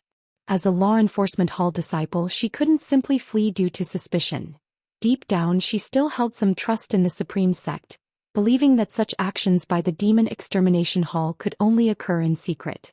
In the distance, Jiang Qiong and a hunched elder stood at a window in a pavilion, alongside some inner sect disciples who did not head to the heavenly repair platform but were curious about the outer gate's actions. Last night, a powerful divine sense swept the city. Its cultivation level is likely beyond the divinity transformation realm. The hunched elder spoke with a heavy tone, frowning. Beyond divinity transformation? Jiang Qiong squinted her eyes. The hunched elder continued to ask, "Miss, can you tell me why you are here?" Jiang Qiong looked toward the distant heavenly repair platform and said, "To kill a traitor." "A traitor?" The hunched elder looked puzzled. Time continued to pass. When the number of disciples on the heavenly repair platform exceeded 100,000, it still seemed spacious. Lu Jiujia stood at the edge, scanning the disciples on the platform. The murderous intent in his brows grew stronger, giving off a dangerous aura. Yilan approached, and upon seeing her, Lu Jiujia frowned. "Su Han and Zhou Xian were captured by your people. Can you let them go?" Yilan asked softly. Though she had already severed ties with Lu Jiujia, she had to lower herself for the two juniors. If she were the victim, she could choose death. But those two were Gu An's disciples, and she couldn't abandon them completely. Lu Jiujia's frown deepened upon hearing this, but he still nodded slightly. "Thank you." Yilan turned to leave after speaking. Lu Jiujia watched her departing figure, wanting to say more, but ultimately only sighed and went to look for Su Han and Zhou Xian. Half an hour later, he brought Su Han and Zhou Xian back to where he was standing. Zhou Xian cautiously asked, "Marshal Uncle Lu, is this really just about catching Demon Path spies?" Lu Jiujia nodded lightly without speaking. Zhou Xian sighed in relief and said no more, while Su Han observed Lu Jiujia, feeling something was wrong with him. Suddenly, a red umbrella rose from behind a large building on the east side of the heavenly repair platform, quickly flying to the center above the platform, drawing many gazes. The red umbrella opened, releasing white jade beads that dangled on thin threads, swinging and clattering against each other, producing a clear sound. The boom.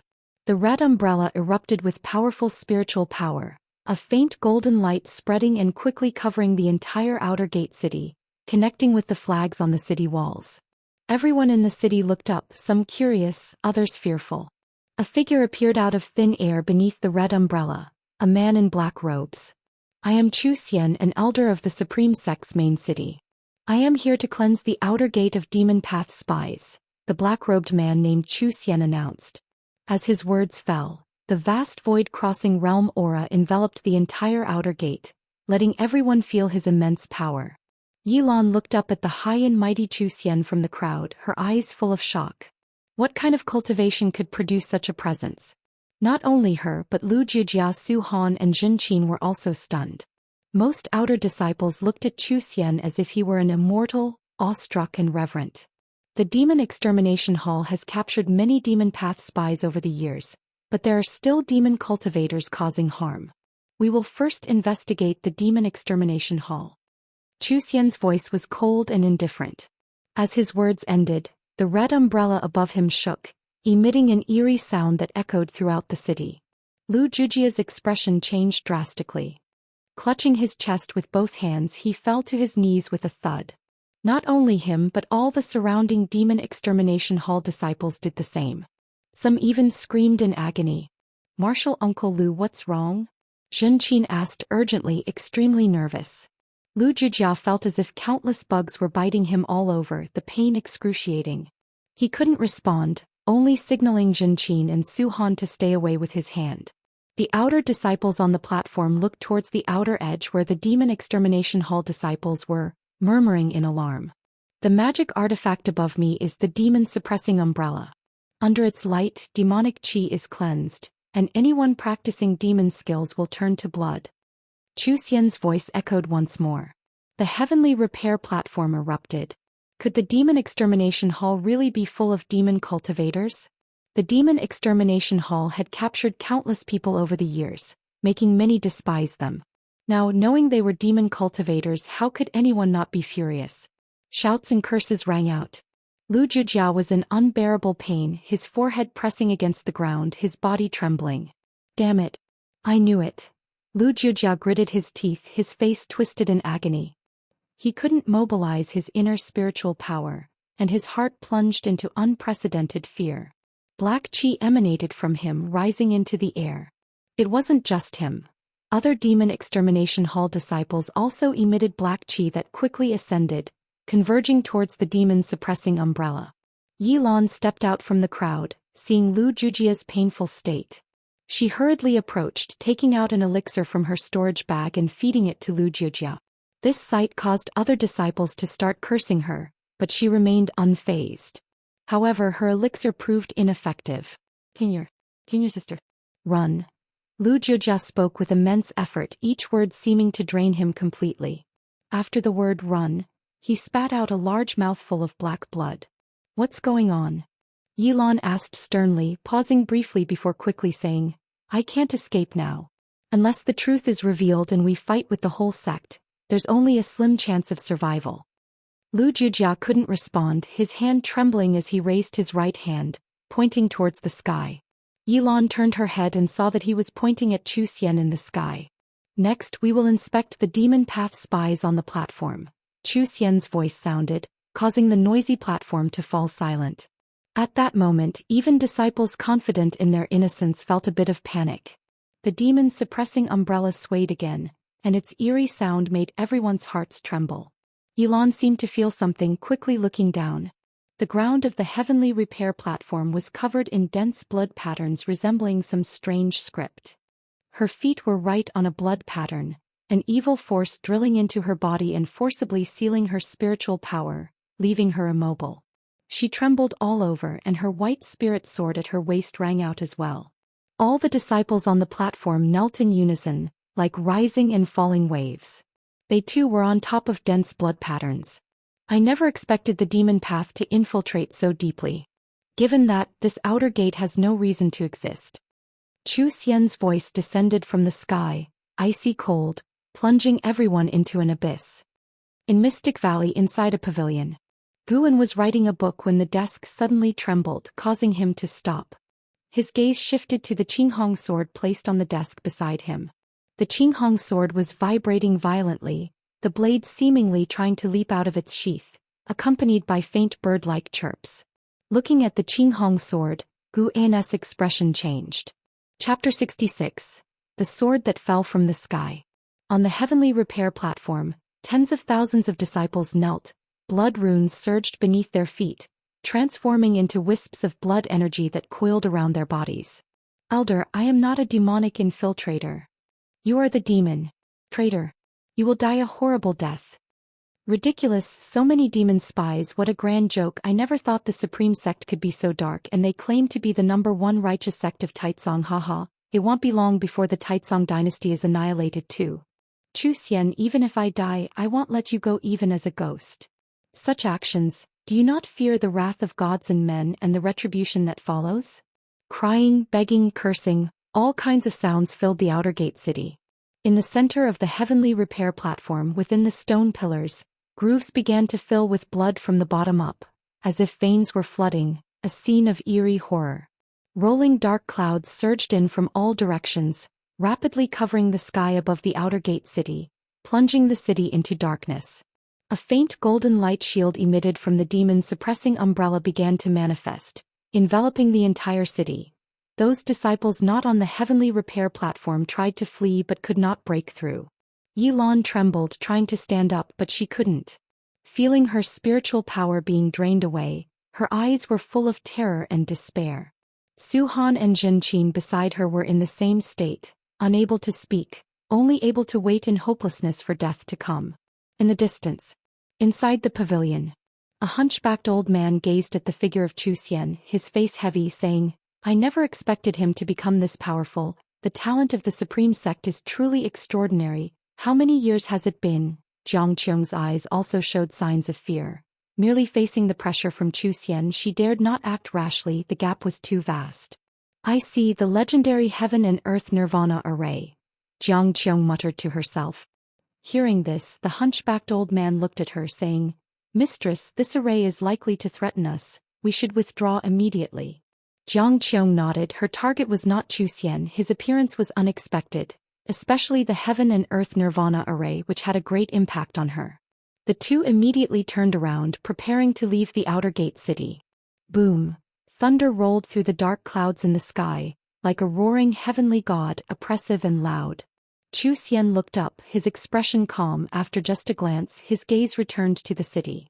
Looking at the tens of thousands of struggling disciples below, his eyes showed a trace of compassion. For the eternal prosperity of the supreme sect, making a sacrifice is not in vain for your lifetime of cultivation. He muttered, seeming to comfort himself. The compassion in his eyes gradually disappeared, his gaze becoming indifferent. He raised his hand, grabbing the demon-suppressing umbrella, preparing to increase the force and refine the cultivation of all the disciples on the platform in one go. Yilan was already lying on the ground. She painfully raised her eyes to look. Under the billowing thunderclouds, Zhou Xian's figure was so terrifying. But at that moment she saw not Zhou Xian but another figure. She worried that Guan wouldn't escape this calamity. Regret filled her heart. She should have sought Guan yesterday, to let him leave the supreme sect early. Today's actions were against the heavens and humanity. Zhou Xian would surely kill all the servant disciples belonging to this outer gate city. More and more blood-colored runes covered her body, like chains, pulling her tightly as if they wanted to drag her into the ground. An unprecedented exhaustion surged toward her like a raging tide, her eyelids trembling as they shut. The white spirit sword at her waist continued to tremble, seemingly anxious for its master. Just then, Yilan seemed to feel something, instinctively opening her eyes. Sunlight shone on her face. Not only her, the other tormented disciples also opened their eyes because the sky suddenly brightened. The bloodied Lu Jijia could only look at the sky with his remaining vision. Under his gaze, the rolling thunderclouds above had been dispersed from the cloud waves at the horizon. It was obvious they had been driven away by some powerful force. Jiang Qiong and the hunchbacked old man, who were quickly moving through the streets, saw it more clearly. They turned to look and then stopped. Above the demon-suppressing umbrella, outside the faint golden light shield, a sword hovered. The sword was enveloped in sword qi, obscuring its blade, but it was evident it was a long, slender sword.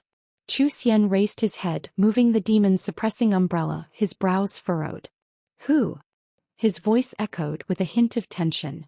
That single word brought hope to everyone in the city, those trapped on the heavenly repair platform showing looks full of hope. Boom! A formidable sword intent burst from the sword shadow in the sky, crushing the faint golden light shield over the entire city in an instant. Zhou Xian's expression changed dramatically. He immediately channeled spiritual power into the demon-suppressing umbrella, which shook violently, releasing a powerful force to counter the sword qi. Combine. Zhou Xian's eyes widened just as he uttered a syllable. The sword shadow plummeted with overwhelming dominance, scattering the vast power of the demon-suppressing umbrella, shattering it and piercing through his body. Like a falling star.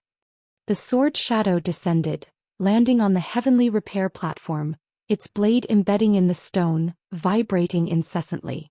The formidable sword intent burst forth, scattering all the blood-colored runes on the platform, shattering the massive stone pillar instantaneously. The sword intent swept past Yilan's body, causing her robes to flutter, giving her a sense of awakening from a nightmare. Su Han and Jin Qin felt the same. They quickly stood up. More and more disciples broke free from their restraints, standing up and turning to look at the sword shadow in the center of the platform. To them, the sword was not fearful, for it had saved their lives. Someone looked up to see Zhou Xian still floating in the air, holding the umbrella handle of the demon-suppressing umbrella, his body trembling, blood pouring from his 7 orifices uncontrollably. Why? Zhou Xian stammered, but before he could finish, his body erupted in bursts of sword light, soon turning to ashes, not even his primordial spirit escaping. The sky followed with a dim yellow light as if dusk had arrived. How is this possible? He was in the void-crossing realm. The hunchbacked old man's eyes widened, his tone filled with terror. Jiang Qiong's composure also faltered. Zhou Xian already surpassed the divinity transformation realm. What level of cultivation was needed to slay Zhou Xian with a single sword? Following her gaze, a pillar of energy fell from the sky, connecting to the heavenly repair platform, seemingly splitting the entire world in two. That was sword qi. In this world, such a sword cultivator had been born. At that moment, Jiang Qiong felt very insignificant, also very mediocre. The century of injury seemed to have eliminated her from the immortal cultivation world. Meanwhile, the third medicine valley. Under a large tree, Elder Tian gazed towards the direction of the outer gate city. Even from a great distance, he saw the pillar of sword qi above the heavenly repair platform. Unification. Elder Tian muttered, his voice heard only by himself. On the mountain top at the edge of the medicine valley, Yi Yan stood against the wind. A strong gust suddenly blew, pulling his robes backward. He held a long spear, his posture as steady as a pine, unmoved. He squinted, looking at the pillar of sword qi in the distance, filled with wonder. Dozens of miles away, Shenzhen stood on a cliff. Behind her was the entrance to her cave. The wind blew her black robes and veil, revealing the lower half of her face intermittently. In her pupils reflected the pillar of sword qi, her eyes full of curiosity. Supreme Sect still hid such sword cultivators. She couldn't help but think of the flying leaf sword Immortal, plucking leaves and killing nascent souls. How high was his realm? No one knew, not even who he truly was. Yi Lan stood at the edge of the heavenly repair platform. In front of her were tens of thousands of disciples. She couldn't see the sword shadow surrounded by the sea of people, but her eyes turned unconsciously to the white spirit sword at her waist. The sword continued to tremble slightly. Her eyes revealed a complex expression. At that moment, the outer disciples stepped back, making a thunderous noise. Yi Lan's attention was caught by a sharp sound. It was the sound of the sword blade grinding against stone. She immediately leapt, stepping on her flying sword, ascending into the sky. Not only her but tens of thousands of disciples did the same, scattering into the air, creating an immensely spectacular sight. All who reached the sky widened their eyes, for they saw the sword shadow that had killed Zhou Xian moving swiftly, the blade still embedded in the platform stone, sliding all the way, sparks flying, sword intent spreading. Elder Lu Chong of the book collection hall frowned deeply, reciting, "Righteous path." When the sword shadow finished carving the last stroke, it flew up, brushing past the heads of all disciples, disappearing into the horizon in an instant. Everyone turned their heads to look at the heavenly repair platform. At its center were 2 large characters engraved. Righteous path. The strokes filled with vigor, exuding extreme sharpness and an aura of death. Jiang Qiong and the hunchbacked old man also flew into the air. Seeing those two characters, the two demon cultivators from the Thousand Autumn Pavilion were also deeply shaken. Taitsong righteous path committing to demonic deeds, but ultimately stopped by a mysterious sword cultivator who left behind the two characters' righteous path. What did this signify? The supreme sect might have its dark sides, but it also had great cultivators with a heart for justice. Jiang Qiong always sneered at the name of the righteous path of the supreme sect, thinking the supreme sect was just deceiving the world, but now she suddenly felt the supreme sect might not be so contemptible. Mystic Valley within the pavilion. Guan sat at his desk, his brows slightly furrowed. Someone had locked onto his Qinghong sword, making it difficult for him to recall it directly. He was using sword intent to control the sword. That earlier strike was no ordinary attack. It was a move from the Taitsong Divine Shocking Sword. The Integration Realm Taitsong Divine Shocking Sword. Since you want to chase, fine, let them understand a sword hangs over their heads within the supreme sect. Guan thought silently, then picked up a brush, preparing to see if he could multitask. The Qinghong sword was already over 6,000 miles away from him, and the distance was rapidly increasing.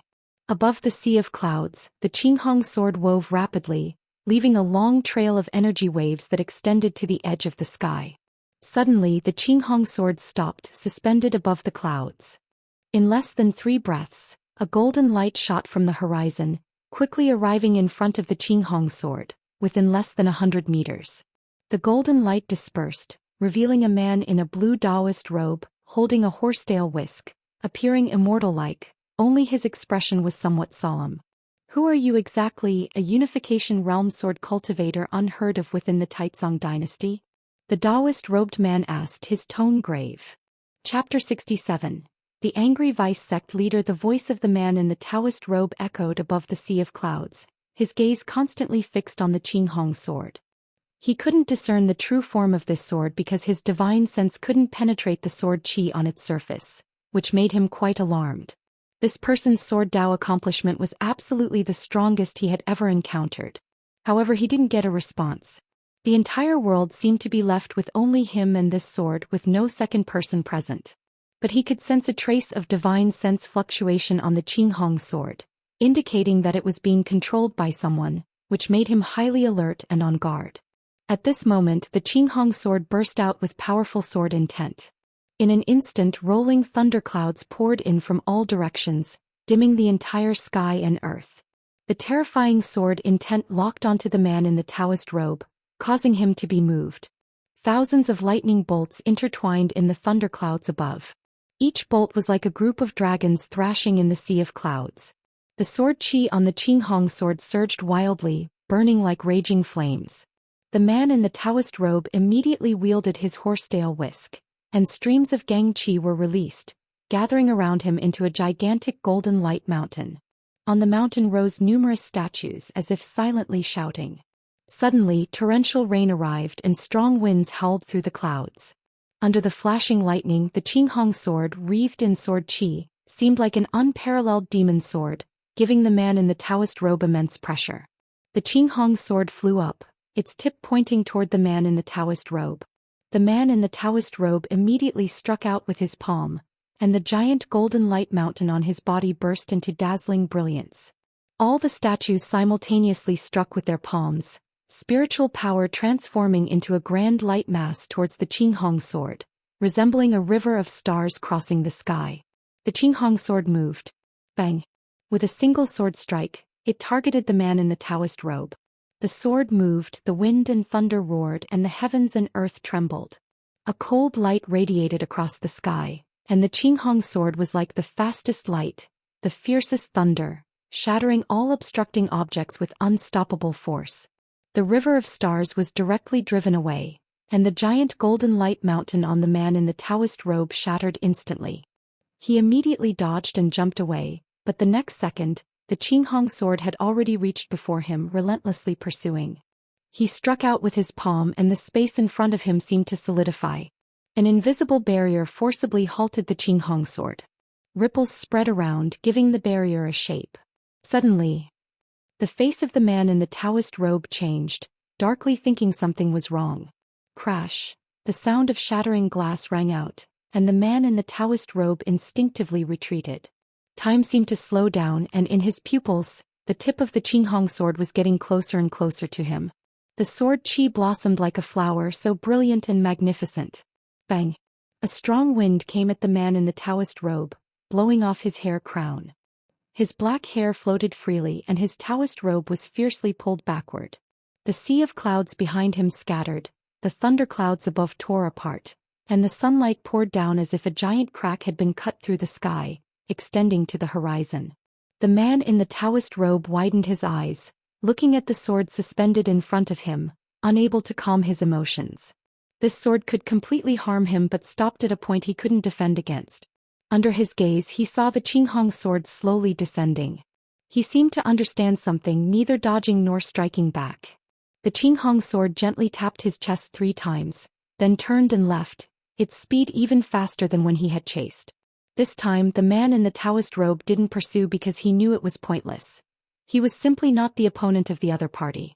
His face gradually darkened. Though the sunlight shone on him, it felt so glaring to him. Inside the house, Guan wrote with one hand while raising the other to catch the Qinghong sword that flew in from the window.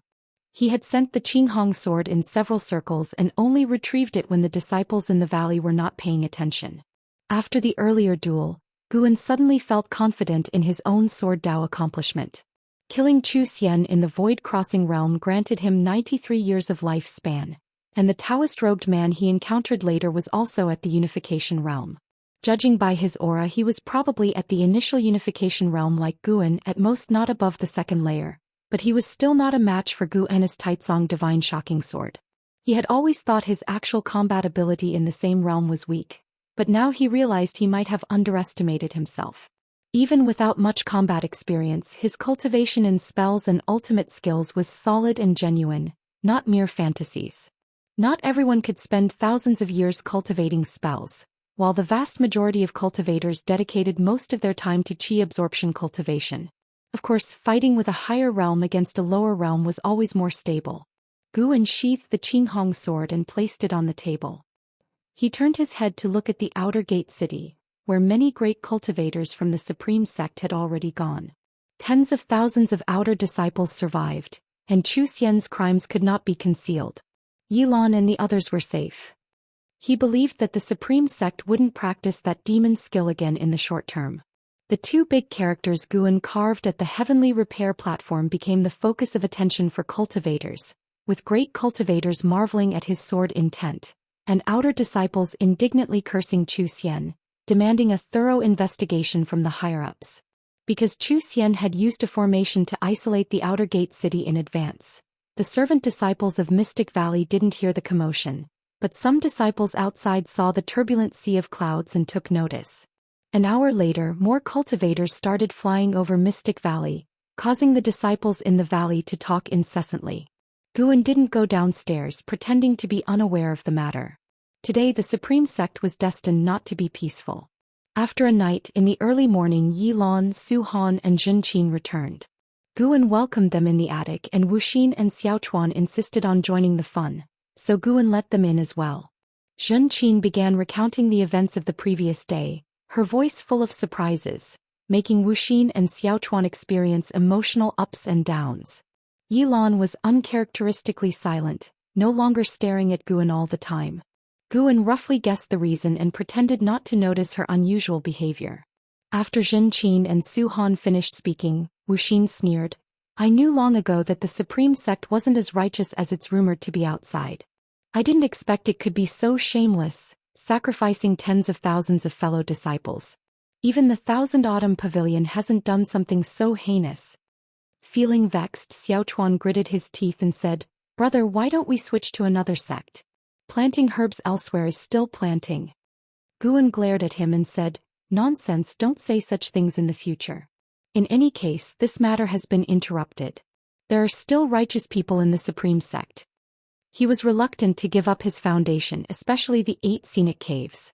Cultivators from the main city of the sect have already come to seek justice.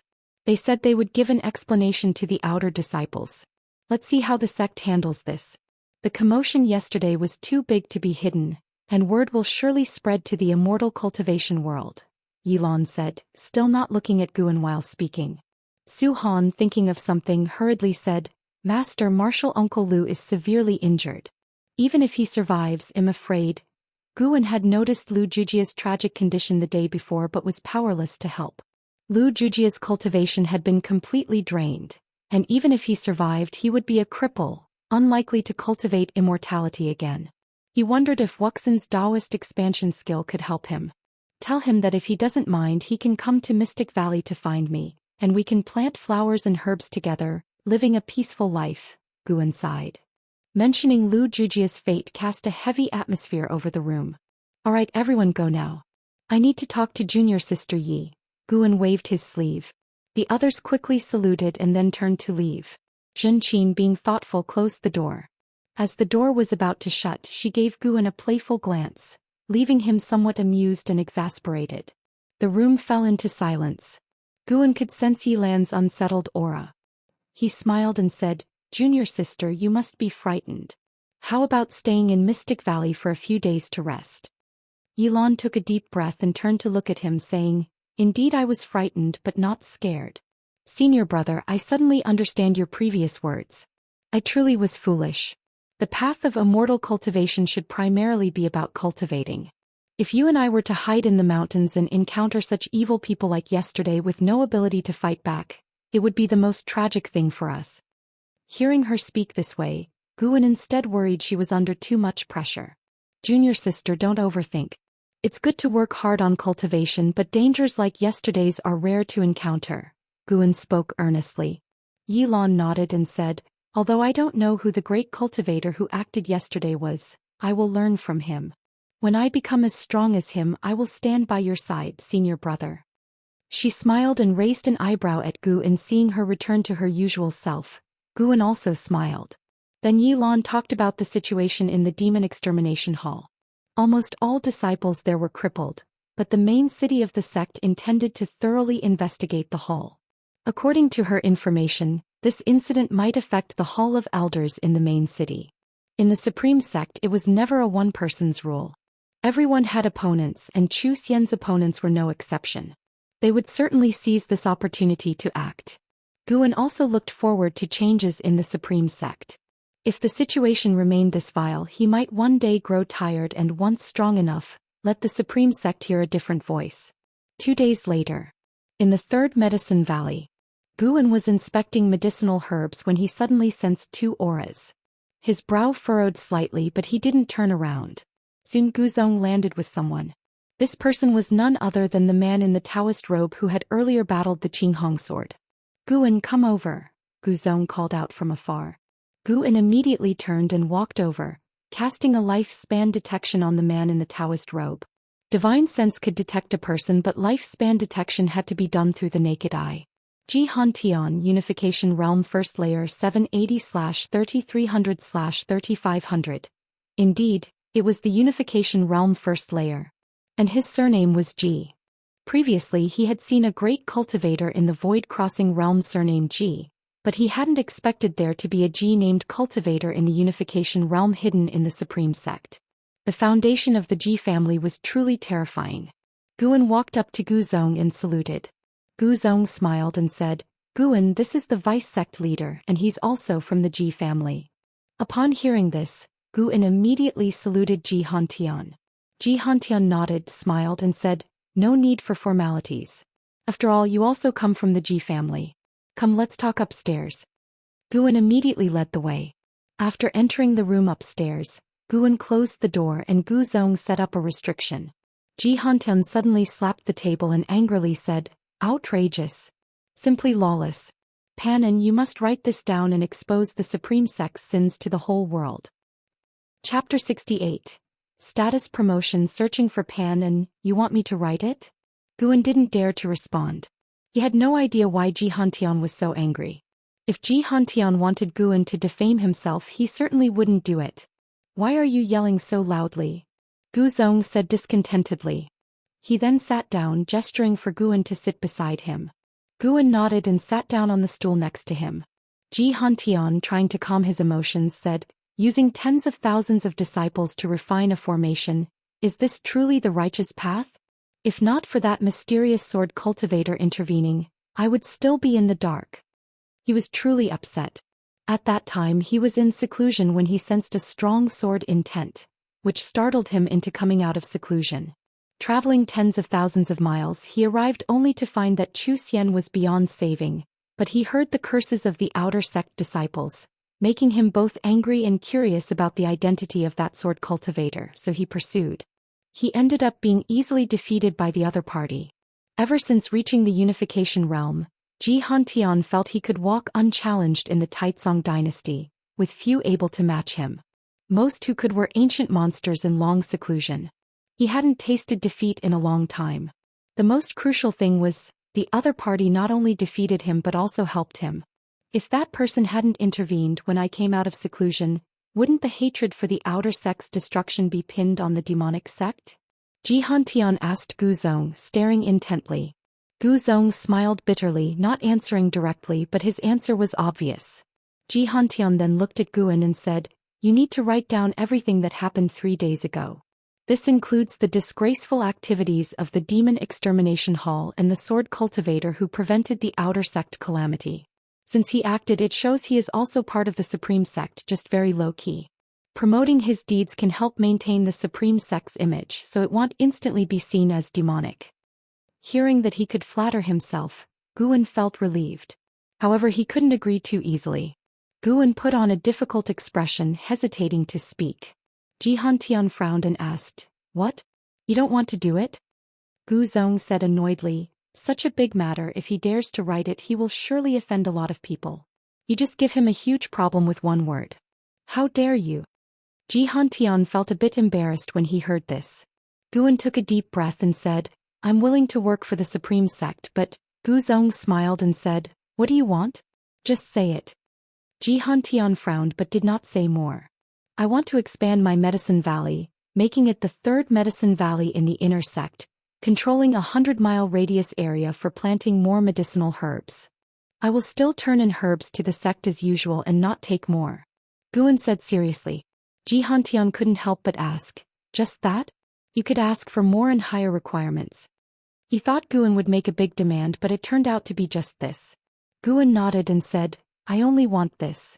My talent is mediocre. Asking for treasures or cultivation techniques would only bring trouble. Growing medicinal herbs is my hobby, and it gives me more inspiration for writing, which also benefits the Supreme Sect." Xianxia couldn't help but look at Guzong. Guzong smiled and said, "Don't underestimate him. He's truly thinking this way. You may not know Pan An's reputation, but get to know him in these few days. As long as he speaks, the Hall of Elders will surely promote him to true disciple." "Oh. His books are really that amazing? Read The Investiture of the Gods. You'll absolutely like it." "Alright then. I will make the decision. In that 100-mile area you can grow whatever you want. Also, you will receive a set of the 6th grade Spirit Protection Array. Guzong, handle this matter," Xianxia said seriously. Guzong smiled and nodded. Guan immediately bowed to thank Xianxia. Guzong started to inquire about the sect leader's view on the matter. Xianxia sarcastically said he would surely feign ignorance. The sect leader and the vice-sect leader did not get along. During this, Xianxia also mentioned LV Baiyan, namely Elder Tian, expressing his strong dissatisfaction with Elder Tian. It seemed that Elder Tian had altered his appearance and figure, making him unrecognizable and easily overlooked. Only after listening to the end did Guan learn that Elder Tian indeed suffered from deviation. Elder Tian often stayed in seclusion and did not manage the Supreme Sect much, leading to many under his name causing chaos. After his deviation, they elected Elder Chu Tianqi as the sect leader. In Xianxia's words, Elder Tian was already seen as dead.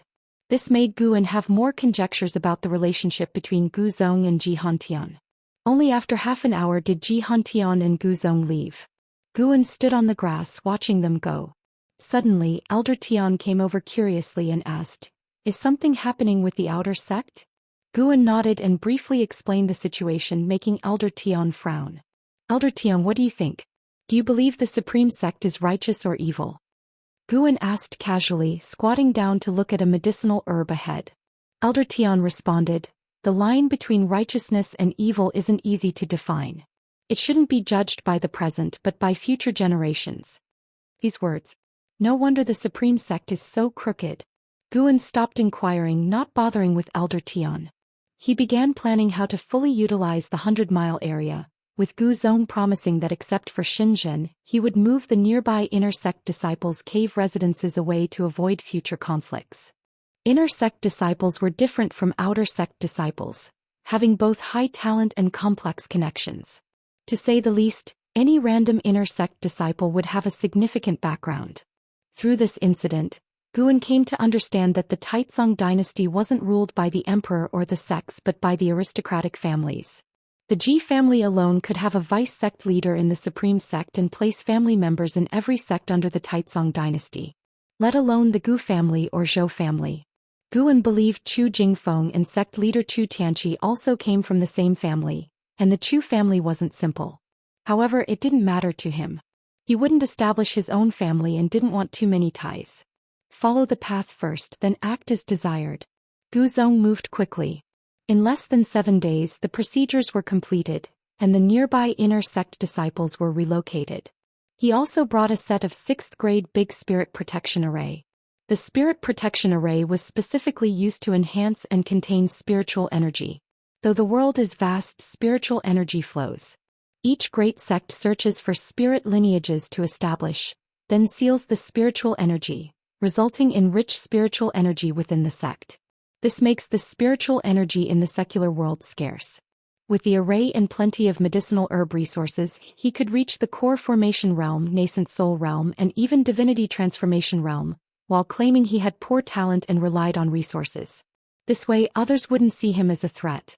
Additionally, Gu Zong allowed him to have 20 servant disciples in the 3rd Medicine Valley. Generally, servant disciples weren't allowed in the inner sect, and previously bringing 4 was an exception, given his relationship with Gu Zong. Guan recruited 7 people from Mystic Valley including Tang Yu. As for Xiaochuan and Wuxin, they still stayed in Mystic Valley, but Guan now permitted them to visit the 3rd Medicine Valley at any time. Life was about to get a lot better. Time flew by. A month had passed since the outer sect calamity. On this day Guan came to the outer gate city. Without the demon extermination hall, the city had restored its former prosperity, with disciples moving around less tensely. Walking along, Guan suddenly saw a person. Zhang Qiong. When dealing with Zhou Xian, Guan's divine sense noticed Zhang Qiong, but he pretended not to know. He thought she would have left after a month, but surprisingly she was still here. Zhang Qiong walked up to him and smiled. Come with me. Guan looked at the hunchbacked old man behind her and used a lifespan detection. Hu Mo, Divinity Transformation Realm, 9 layers 970/1300/1570. Guan could sense the hidden demonic qi inside the old man. Zhang Qiong was truly bold, not only coming herself but also bringing a same realm companion, unafraid of being exposed. Seeing Guan hesitate, Zhang Qiong raised her hand and revealed a token. Outer Sect Great Elder. Equivalent to the ruler of the Outer Sect. Guan looked at her in astonishment, wondering how she managed it. Zhang Qiong smiled proudly and walked past him. He quickly followed her pace. Soon, Guan entered Zhang Qiong's residence, where there were many servant disciples, none with demonic qi. Zhang Qiong led Guan into a grand hall while Hu Mo stood at the entrance. Guan could sense him casting a spell to isolate the area, preventing any spying. Guan watched Zhang Qiong sit at the chief seat, even crossing her legs, lacking any demeanor of the Outer Sect Great Elder. How did you manage it? Guan couldn't help but ask. Zhang Qiong snorted. Your martial master's divine skills are vast. Being a great elder of the Outer Gate City is nothing. One day I might become the sect leader. Guan laughed and asked, if you become the sect leader, will you favor the Thousand Autumn Pavilion or the Supreme Sect? If I become the Supreme Sect leader, I won't be a demon cultivator and will side with the Supreme Sect. Even if the Thousand Autumn Pavilion master is offered, I won't take it. Zhang Qiong casually replied, filled with disdain for the Thousand Autumn Pavilion. Guan suddenly understood why there were so many Thousand Autumn Pavilion agents in the Supreme Sect, yet the Thousand Autumn Pavilion couldn't topple the Supreme Sect. To the Thousand Autumn Pavilion cultivators, the Thousand Autumn Pavilion was far inferior to the Supreme Sect. Wuxia preferred being a servant disciple in the Supreme Sect over returning to the Thousand Autumn Pavilion as the young master. From now on, any Thousand Autumn Pavilion cultivator who seeks you must not learn the whereabouts of the green vine tree. That tree belongs to you and me only, no longer to the Thousand Autumn Pavilion. Understood? Zhang Qiong said seriously. Guan nodded. Sorry, it's only mine. Zhang Qiong smiled. Grand Disciple, tell me, what do you need? Feel free to ask. Guan thought for a moment and said, can you promote Yi Lan from the law enforcement hall? She's my junior sister. As for other requests, I don't need them for now. My medicine valley in the inner sect has expanded, so I don't need more valleys. In the future, if you have high-rank medicinal herb seeds, you can give them to me. I'll grow and cultivate them and then hand them to you. Zhang Qiong's smile grew brighter. She looked him over and said, not bad. I didn't choose the wrong Grand Disciple. Don't worry, Martial Master won't be polite with you. Of course, Martial Master won't shortchange you either. Besides, I have a task for you. Guan couldn't help but ask, besides growing medicinal herbs, what else can I do for you? Keep a close eye on Pan and his news. According to my information, Pan doesn't have high cultivation, hiding in the outer sect, but the Hall of Elders keeps his identity a tight secret. Chapter 69 Sword Venerable Fudao, renowned throughout the world. Part 4. Looking for myself? Guan wanted to laugh but restrained himself. Ji Hantian asked Guan to write about himself, and Zhang Qiong asked him to find himself. Despite the different identities, he still found it absurd. What kind of matter is this? Guan said hesitantly, my usual activity range is mostly within Medicine Valley. I'm afraid it's difficult for me to notice any news about Pan. Zhang Qiong waved her hand and said, that's hard to say. Pan loves writing books and naturally socializes. The book Supreme Immortal Venerable stirs the emotions of lower-level cultivators. He might often interact with outer and servant disciples. In any case, keep an eye out and tell me if you find anything. Guan could only nod upon hearing this. Zhang Qiong then discussed some other matters and had Hu Mo, who was guarding the door, fetch a bag of high-rank seeds for Guan to take away. After leaving Zhang Qiong's residence, Guan headed towards the Heavenly Repair Platform. It was said that the Heavenly Repair Platform had become the most notable attraction in this outer gate city, attracting disciples from other outer and inner cities to visit. The grand battle a month ago had spread throughout the immortal cultivation world. Even Luo Hun from Tianya Valley had heard of it, indicating that he occasionally left the valley. Upon reaching the Heavenly Repair Platform, Guan saw that at least 10,000 people were on the platform. Beside the words righteous path, many cultivators were meditating. Guan first noticed two familiar faces. Zhou Xian and Zhou Lin. This father and son pair were observing Guan's sword intent. Guan had carved words with his sword intent, naturally leaving behind his sword intent, which held a great attraction for the sword cultivators of the Supreme Sect. Guan also saw another person, his disciple Su Han. Su Han was also a sword cultivator. Having grasped the essence of the hateful heaven divine sword, his accomplishments in sword Dao had grown rapidly, and his overall bearing was transforming. Guan watched from afar, not disturbing anyone while listening to the discussions of other disciples. The sword intent of Sword Venerable Fudao is truly majestic. One can't imagine how high his sword Dao accomplishment is. It's said that Sword Venerable Fudao has strength comparable to that of the vice sect leader. Even if he faced the sect leader, he might not lose.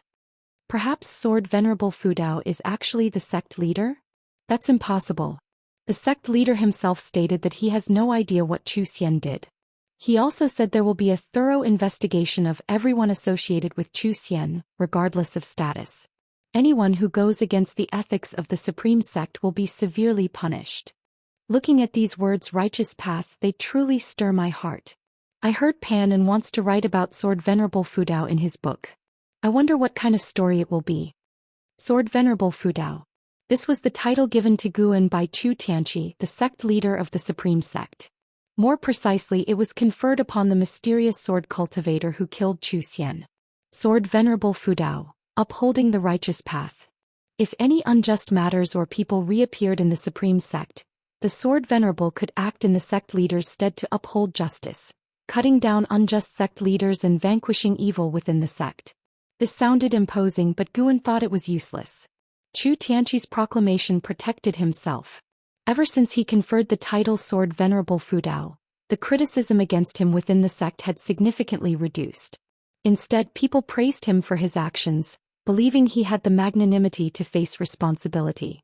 Guan also overheard people questioning the sect leader. More accurately, questioning the Zhou family. Zhou Tianqi and Zhou Xian were hard to separate in people's minds. This indicated the undercurrents within the supreme sect. Those who praised and those who questioned publicly did not match the typical behavior of cultivators. It was hard to determine if they were being used as pawns. However, none of this concerned Guan. After spending some time at the Heavenly Repair platform, Guan headed to the transmission array platform of the inner sect. He needed to purchase a large number of medicinal herb seeds from the inner sect. Although Gu Zong's delegation had given him many seeds, they were far from enough to cover an area of 100 miles. The thought of having his medicinal herbs cover an area of 100 miles excited Guan. A month ago, taking the risk not only saved those around him but also brought him great benefits, which made him very satisfied. By evening, Guan returned to the Third Medicine Valley. The arrival of 7 new servant disciples added some vitality to the valley. They were weeding and clearing land in various directions while the distant mountain forests echoed with the barks of spirit dogs, adding a pastoral feel. As soon as Guan returned, he sensed Shengzhen's presence, who was once again waiting in his loft. Upon heading upstairs, Guan saw Shenzhen standing by the bookshelf, reading. Hearing the footsteps, she returned the book to the shelf and turned to face him. Guan closed the door and asked, "Miss Shen, what brings you here today? I heard you're going to write a book about Sword Venerable Fudao? I'll be part of it, but it won't be solely about him. Mainly, it will recount the events from a month ago in the outer sect. Then you must be careful. The reputation of Sword Venerable Fudao has spread beyond the Taizong dynasty. Just yesterday, I received a letter saying that sword cultivators from the Great Yu dynasty are preparing to challenge him. Many believe that since you're writing about Sword Venerable Fudao, you must have a connection with him. They think finding you is easier than finding him." Shenzhen laughed lightly as she spoke, her eyes gleaming with mirth. Guan sighed helplessly. How could I possibly meet Sword Venerable Fudao? To write about him, I need to gather material from the outer sect. Don't worry. I haven't disclosed your identity to anyone. Even my father wanted to know about you, but I refused. As Shenzhen spoke, she took out a book from her storage bag and placed it on the table. Though I haven't told anyone, you should still be careful. The power of Sword Venerable Fudao makes many sects uneasy. They all want to gather information about him. Additionally, here is the book I wrote. Within a month, the book collection hall will start selling it nationwide. You can take a look first. With that, Shenzhen walked out, brushing past him. They were already familiar with each other, so Guan did not see her off. Instead, he went to the desk and picked up the book Shenzhen had written. Supreme Secret Records. It sounded very serious. Guan immediately started to read, but as he continued, his brows began to furrow. Really? He had thought Shenzhen's writing wouldn't surpass Green Hero Travelogue, especially regarding matters between men and women. To his surprise, she wrote in even greater detail. This person acted demure in front of him but wrote so uninhibitedly in private? This content shouldn't be published, right? Guan hoped that the scrutiny of the book collection hall would do its job. Though he was displeased, he continued reading with great interest. This reading lasted the entire night. At dawn, Guan gathered the disciples to begin their exercises. As the number of disciples in the Third Medicine Valley increased, he believed tradition should be maintained, even getting Elder Tian involved. After the exercises, Guan began assigning tasks. He left 3 disciples to sow seeds while the others continued clearing the land. The dense forests around the Third Medicine Valley needed a significant amount of time and effort to transform into cultivable fields. Guan, even without using spells, did not feel tired and even told his disciples that it was also a form of cultivation. In truth, the disciples did not feel tired either and were very motivated. The larger the Third Medicine Valley grew, the more benefits they would receive, as Guan was generous in sharing the medicinal herbs, providing them with more elixirs. Life settled into a peaceful routine. Guan spent most of his time in the Third Medicine Valley, busy with clearing land and sowing seeds. 5 days later, Shenzhen came looking for Guan again, very angry because her book had been rejected by the book collection hall. Guan almost laughed, but he held it in. Xinjian was very adamant. The more the book collection hall refused to publish her book, the more determined she was to publish it. She decided to print it herself and secretly spread it in the inner sect. Guan advised her to revise it, delete some content, and maybe it would pass, but she didn't listen. Either way, without the help of the book collection hall, Guan believed her book couldn't become popular, easing much of his concern. Winter snow gradually fell, blanketing the earth in white. At noon, Guan arrived at Tianya Valley. To his surprise, there was an additional person inside the valley, and they had a formidable presence. Luo Hun, sensing Guan's presence, leaped out of the forest like a flying swan, landing in front of him. "You came just in time. Let me introduce you to someone. They were sent by His Majesty. From now on, let them take any medicinal herbs they need to help them break through as soon as possible," Luo Hun said, leading Guan to a distant area with lofts. Guan never coveted the herbs in Tianya Valley. He only wanted to gather them. Afterward, it was up to Li Xiandao to distribute them, as they originally belonged to Li Xiandao.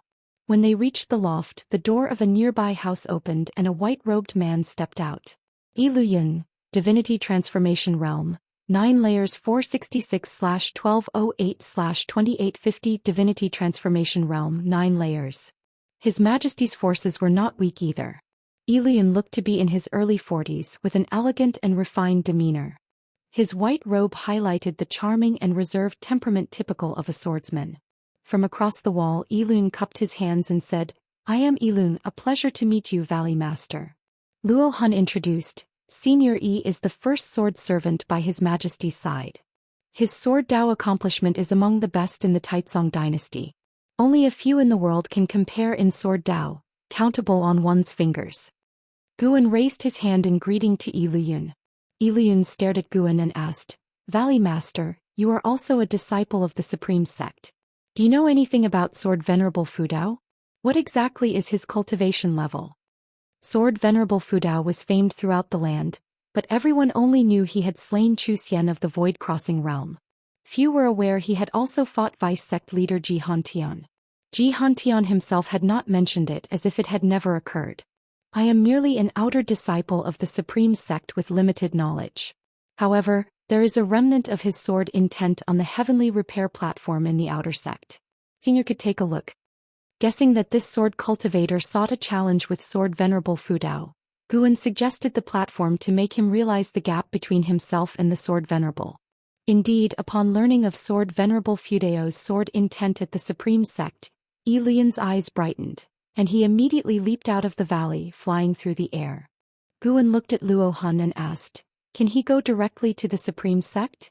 Luo Hun nodded. "He has the Emperor's Sword Servant Order, allowing him unrestricted access to all major sections." Upon hearing this, Guan asked no further questions and headed toward a certain garden area to harvest the nearly ripe medicinal herbs. An ancient hour later, he left Tianya Valley. The new year arrived amid the winter cold. Right after the Lunar New Year, Guan returned to the outer gate. He first requested another batch of high-rank medicinal herb seeds from Jiangqiong and then went to the heavenly repair platform to join in the excitement. Zhou Xian and his son were still sitting in meditation, seeking sword enlightenment. Guan also saw Iluyun. He too was meditating near the righteous path words, frowning in deep thought. Guan's gaze shifted above the word path and his brow furrowed slightly. Chapter 69 Sword Venerable Fudao, renowned throughout the world. Part 4. Looking for myself? Guan wanted to laugh but restrained himself. Jihantian asked Guan to write about himself, and Jiangqiong asked him to find himself. Despite the different identities, he still found it absurd. "What kind of matter is this?" Guan said hesitantly. "My usual activity range is mostly within Medicine Valley. I'm afraid it's difficult for me to notice any news about Panin." Jiangqiong waved her hand and said, "That's hard to say. Panin loves writing books and naturally socializes. The book, Supreme Immortal Venerable, stirs the emotions of lower-level cultivators. He might often interact with outer and servant disciples. In any case, keep an eye out and tell me if you find anything." Guan could only nod upon hearing this. Jiangqiong then discussed some other matters and had Hu Mo, who was guarding the door, fetch a bag of high-rank seeds for Guan to take away. After leaving Jiangqiong's residence, Guan headed towards the Heavenly Repair Platform. It was said that the Heavenly Repair Platform had become the most notable attraction in this outer gate city, attracting disciples from other outer and inner cities to visit. The grand battle a month ago had spread throughout the Immortal cultivation world. Even Luo Hun from Tianya Valley had heard of it, indicating that he occasionally left the valley.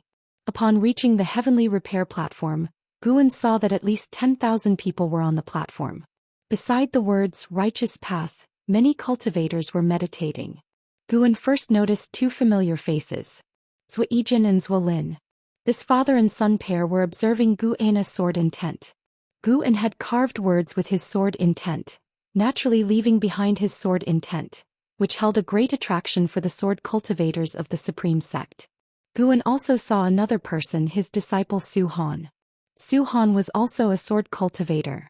Having grasped the essence of the hateful heaven divine sword, his accomplishments in sword Dao had grown rapidly, and his overall bearing was transforming. Guan watched from afar, not disturbing anyone while listening to the discussions of other disciples. The sword intent of Sword Venerable Fudao is truly majestic. One can't imagine how high his sword Dao accomplishment is. It's said that Sword Venerable Fudao has strength comparable to that of the vice sect leader. Even if he faced the sect leader, he might not lose. Perhaps Sword Venerable Fudao is actually the sect leader? That's impossible. The sect leader himself stated that he has no idea what Zhou Xian did. He also said there will be a thorough investigation of everyone associated with Zhou Xian, regardless of status. Anyone who goes against the ethics of the Supreme Sect will be severely punished. Looking at these words, righteous path, they truly stir my heart. I heard Pan and wants to write about Sword Venerable Fudao in his book. I wonder what kind of story it will be. Sword Venerable Fudao. This was the title given to Guan by Chu Tianqi, the sect leader of the Supreme Sect. More precisely, it was conferred upon the mysterious sword cultivator who killed Zhou Xian. Sword Venerable Fudao, upholding the righteous path. If any unjust matters or people reappeared in the Supreme Sect, the Sword Venerable could act in the sect leader's stead to uphold justice, cutting down unjust sect leaders and vanquishing evil within the sect. This sounded imposing, but Guan thought it was useless. Chu Tianqi's proclamation protected himself. Ever since he conferred the title Sword Venerable Fudao, the criticism against him within the sect had significantly reduced. Instead, people praised him for his actions, believing he had the magnanimity to face responsibility. Guan also overheard people questioning the sect leader. More accurately, questioning the Chu family. Chu Tianqi and Zhou Xian were hard to separate in people's minds. This indicated the undercurrents within the Supreme Sect. Those who praised and those who questioned publicly did not match the typical behavior of cultivators. It was hard to determine if they were being used as pawns. However, none of this concerned Guan. After spending some time at the Heavenly Repair Platform, Guan headed to the Transmission Array Platform of the Inner Sect. He needed to purchase a large number of medicinal herb seeds from the Inner Sect. Although Gu Zong's delegation had given him many seeds, they were far from enough to cover an area of 100 miles. The thought of having his medicinal herbs cover an area of 100 miles excited Guan.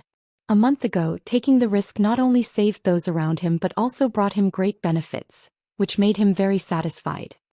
By evening, Guan returned to the Third Medicine Valley. The arrival of 7 new servant disciples added some vitality to the valley. They were weeding and clearing land in various directions while the distant mountain forests echoed with the barks of spirit dogs, adding a pastoral feel. As soon as Guan returned, he sensed Shengzhen's presence, who was once again waiting in his loft. Upon heading upstairs, Guan saw Shenzhen standing by the bookshelf, reading. Hearing the footsteps, she returned the book to the shelf and turned to face him. Guan closed the door and asked, "Miss Shen, what brings you here today? I heard you're going to write a book about Sword Venerable Fudao? I'll be part of it, but it won't be solely about him. Mainly, it will recount the events from a month ago in the outer sect. Then you must be careful. The reputation of Sword Venerable Fudao has spread beyond the Taizong dynasty. Just yesterday, I received a letter saying that sword cultivators from the Great Yu dynasty are preparing to challenge him. Many believe that since you're writing about Sword Venerable Fudao, you must have a connection with him. They think finding you is easier than finding him." Shenzhen laughed lightly as she spoke, her eyes gleaming with mirth. Guan sighed helplessly. How could I possibly meet Sword Venerable Fudao? To write about him, I need to gather material from the outer sect. Don't worry. I haven't disclosed your identity to anyone. Even my father wanted to know about you, but I refused. As Xinzhen spoke, she took out a book from her storage bag and placed it on the table. Though I haven't told anyone, you should still be careful. The power of Sword Venerable Fudao makes many sects uneasy. They all want to gather information about him. Additionally, here is the book I wrote. Within a month, the book collection hall will start selling it nationwide. You can take a look first. With that, Xinzhen walked out, brushing past him. They were already familiar with each other, so Guan did not see her off. Instead, he went to the desk and picked up the book Xinzhen had written. Supreme Secret Records. It sounded very serious. Guan immediately started to read, but as he continued, his brows began to furrow. Really? He had thought Xinzhen's writing wouldn't surpass Green Hero Travelogue, especially regarding matters between men and women. To his surprise, she wrote in even greater detail. This person acted demure in front of him but wrote so uninhibitedly in private? This content shouldn't be published, right? Guan hoped that the scrutiny of the book collection hall would do its job. Though he was displeased, he continued reading with great interest. This reading lasted the entire night. At dawn, Guan gathered the disciples to begin their exercises. As the number of disciples in the Third Medicine Valley increased, he believed tradition should be maintained, even getting Elder Tian involved. After the exercises, Guan began assigning tasks. He left 3 disciples to sow seeds while the others continued clearing the land. The dense forests around the Third Medicine Valley needed a significant amount of time and effort to transform into cultivable fields. Guan, even without using spells, did not feel tired and even told his disciples that it was also a form of cultivation. In truth, the disciples did not feel tired either and were very motivated. The larger the Third Medicine Valley grew, the more benefits they would receive, as Guan was generous in sharing the medicinal herbs, providing them with more elixirs. Life settled into a peaceful routine. Guan spent most of his time in the Third Medicine Valley, busy with clearing land and sowing seeds. 5 days later, Xinzhen came looking for Guan again, very angry because her book had been rejected by the book collection hall. Guan almost laughed, but he held it in. Xinzhen was very adamant. The more the book collection hall refused to publish her book, the more determined she was to publish it. She decided to print it herself and secretly spread it in the inner sect. Guan advised her to revise it, delete some content, and maybe it would pass, but she didn't listen. Either way, without the help of the book collection hall, Guan believed her book couldn't become popular, easing much of his concern. Winter snow gradually fell, blanketing the earth in white. At noon, Guan arrived at Tianya Valley. To his surprise, there was an additional person inside the valley, and they had a formidable presence. Luo Hun, sensing Guan's presence, leaped out of the forest like a flying swan, landing in front of him. You came just in time.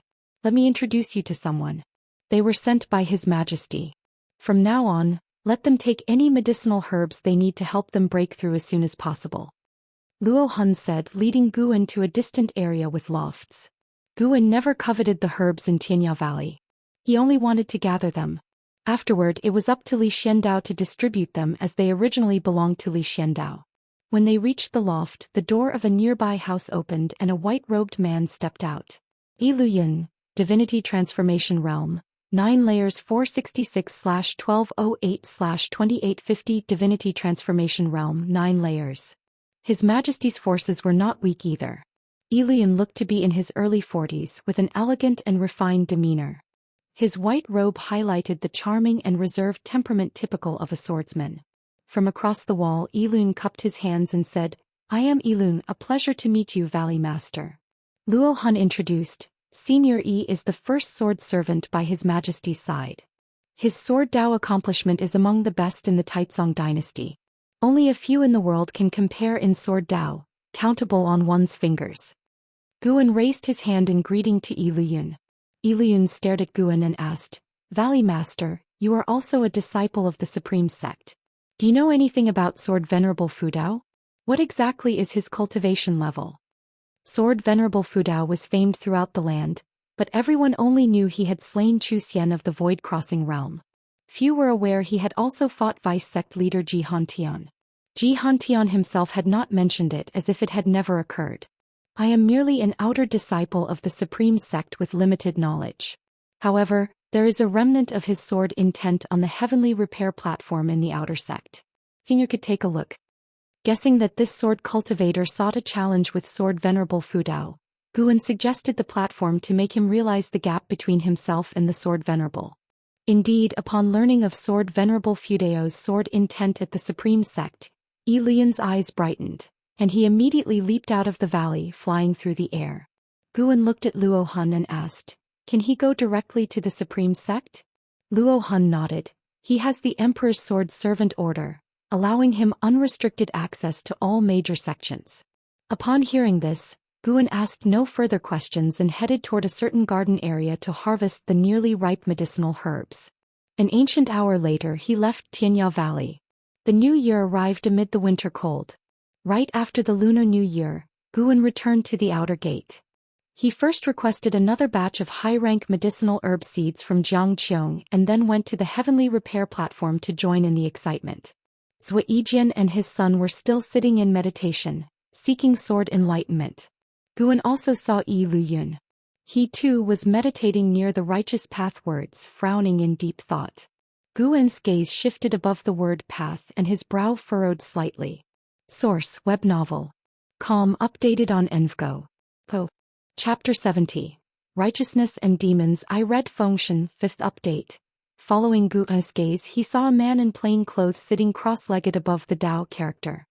His figure and appearance were unremarkable and even his aura was ordinary. If it weren't for Guan constantly using lifespan detection, he wouldn't have noticed anything extraordinary about this person. Underworld Demon Emperor, Void Crossing Realm 9th Layer 3847/5700/14000. Turns out he's a demon. Guan knew that demons of the same realm tend to have longer lifespans than cultivators of the human race, but seeing the opponent's 14,000-year lifespan, he couldn't help but be shocked. What cultivation technique has this guy practiced to completely conceal any demon energy so much so that even he, a great cultivator in the unification realm, couldn't see through it? And most importantly, do demons like to practice swordsmanship? Guan couldn't help but think of his sky dragon who was also obsessed with the sword Dao. He didn't keep staring at the underworld demon emperor but continued to scan the other figures on the heavenly repair platform. Those who dared to sit and attain sword enlightenment had high cultivations after all. Those in the energy cultivation realm and foundation establishment realm were busy with energy absorption and hadn't reached the point of prolonged meditation and enlightenment. Guan realized he had underestimated the influence of sword Venerable Fudao. Although he hadn't heard of Zhou Xian before, with Zhou Xian's cultivation he must be famous among the major forces in the immortal cultivation world, especially among great cultivators who were well aware of him. The fall of a void-crossing realm cultivator would undoubtedly shake the dynasty. It seemed he had to keep a low profile for the time being. With the spread of reputation, who knew how many troublesome entities might be attracted? After thoroughly looking at all the people on the heavenly repair platform, Guan left. He had developed the habit of using lifespan detection on anyone he met. Without checking the other's background, he felt uneasy. For the next few years he planned to farm in peace until the immortal cultivation world forgot about sword Venerable Fudao. He had already written the book about sword Venerable Fudao and the outer sect scandal. Xianxia had been pushing him and he finished writing it last month. This book wasn't a long novel, just a single volume was enough. Spring warmth blanketed the earth and everything thrived. In the third medicine valley, Guan and Guyu were drinking inside. Your righteousness and demons has spread throughout the Taizong dynasty. Now no one discusses the supreme immortal Venerable. They're all talking about the supreme sect and sword Venerable Fudao, Guyu remarked jealously. Guan laughed.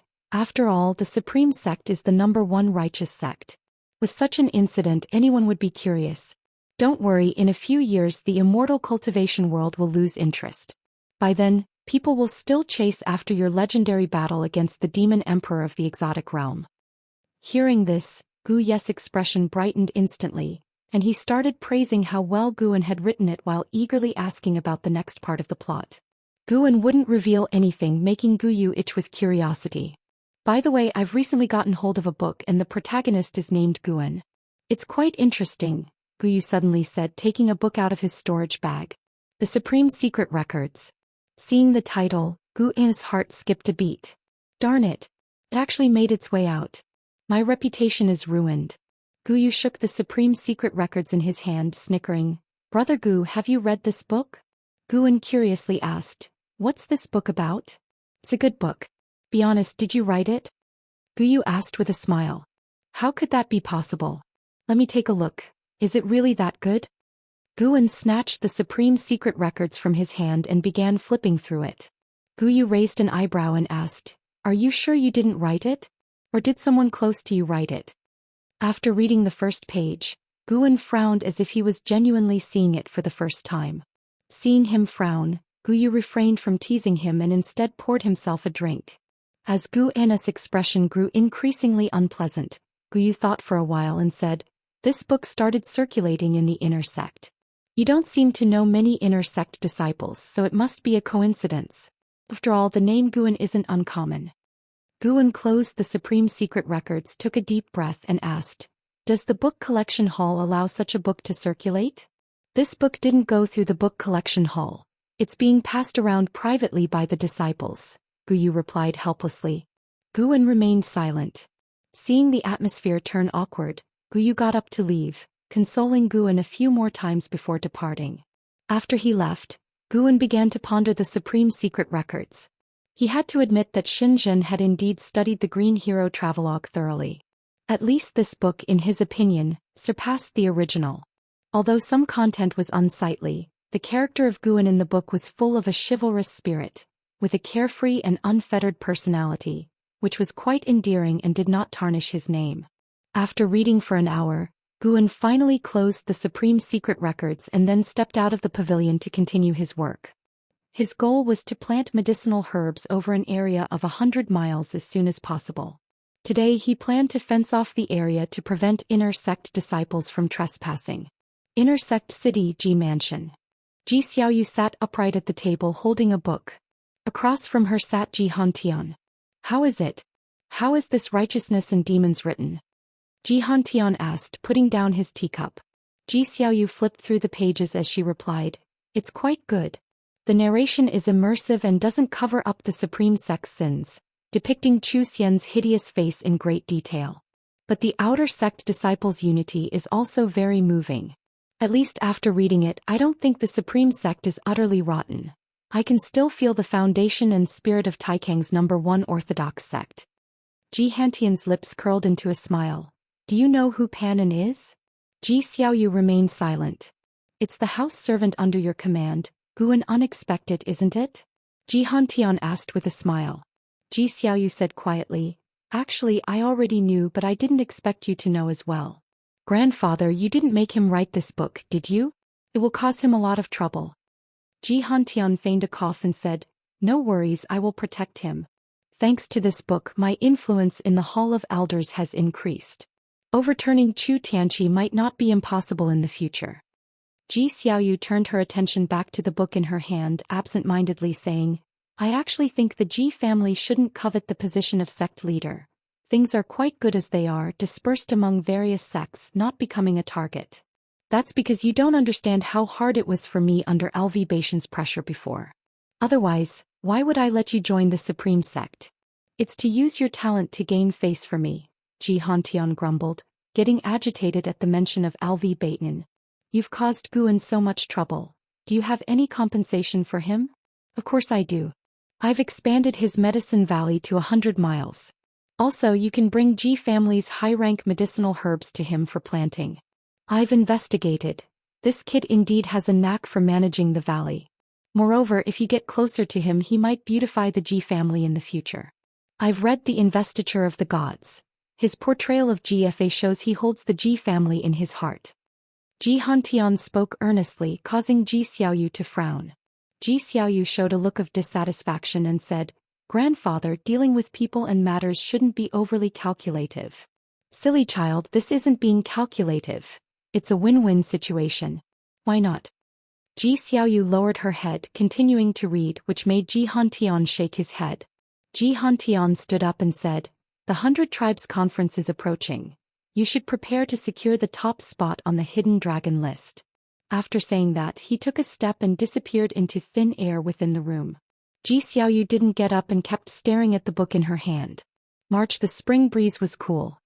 One day in the early days of the month, someone from the Ji family came to the Third Medicine Valley, delivering a large batch of medicinal herb seeds to Guan. The lowest grade was rank 4, which made Guan very happy. Before leaving, the Ji family cultivator explicitly and implicitly conveyed that the third miss thought highly of him. These seeds were personally selected by her, and for any future needs he could approach her. Guan naturally wouldn't refuse and expressed that he would never forget the third miss kindness. Hearing this, the cultivator left satisfied.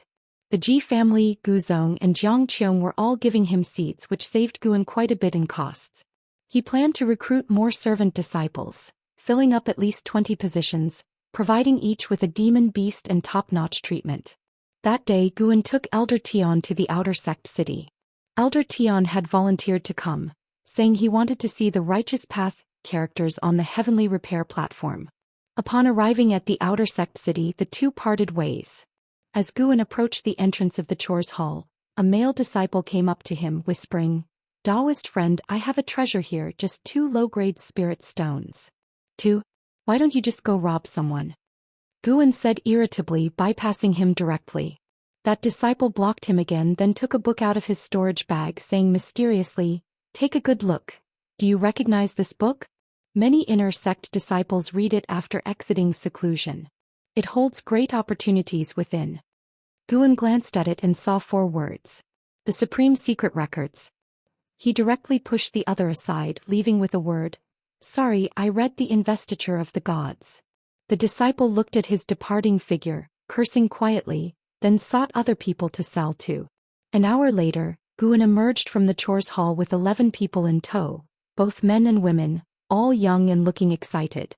Guan's ability to recruit so many servant disciples at once indicated his unusual status. Following such a senior, their path in immortal cultivation would surely broaden. He led the servant disciples grandly to the Heavenly Repair platform. The servant disciples had been curious about the platform for a long time. However, due to their low cultivation, they hadn't dared to come, fearing it would irritate the great cultivators. Guan quickly spotted Elder Tian, who stood below the Righteous Path characters, watching intently. He glanced in another direction.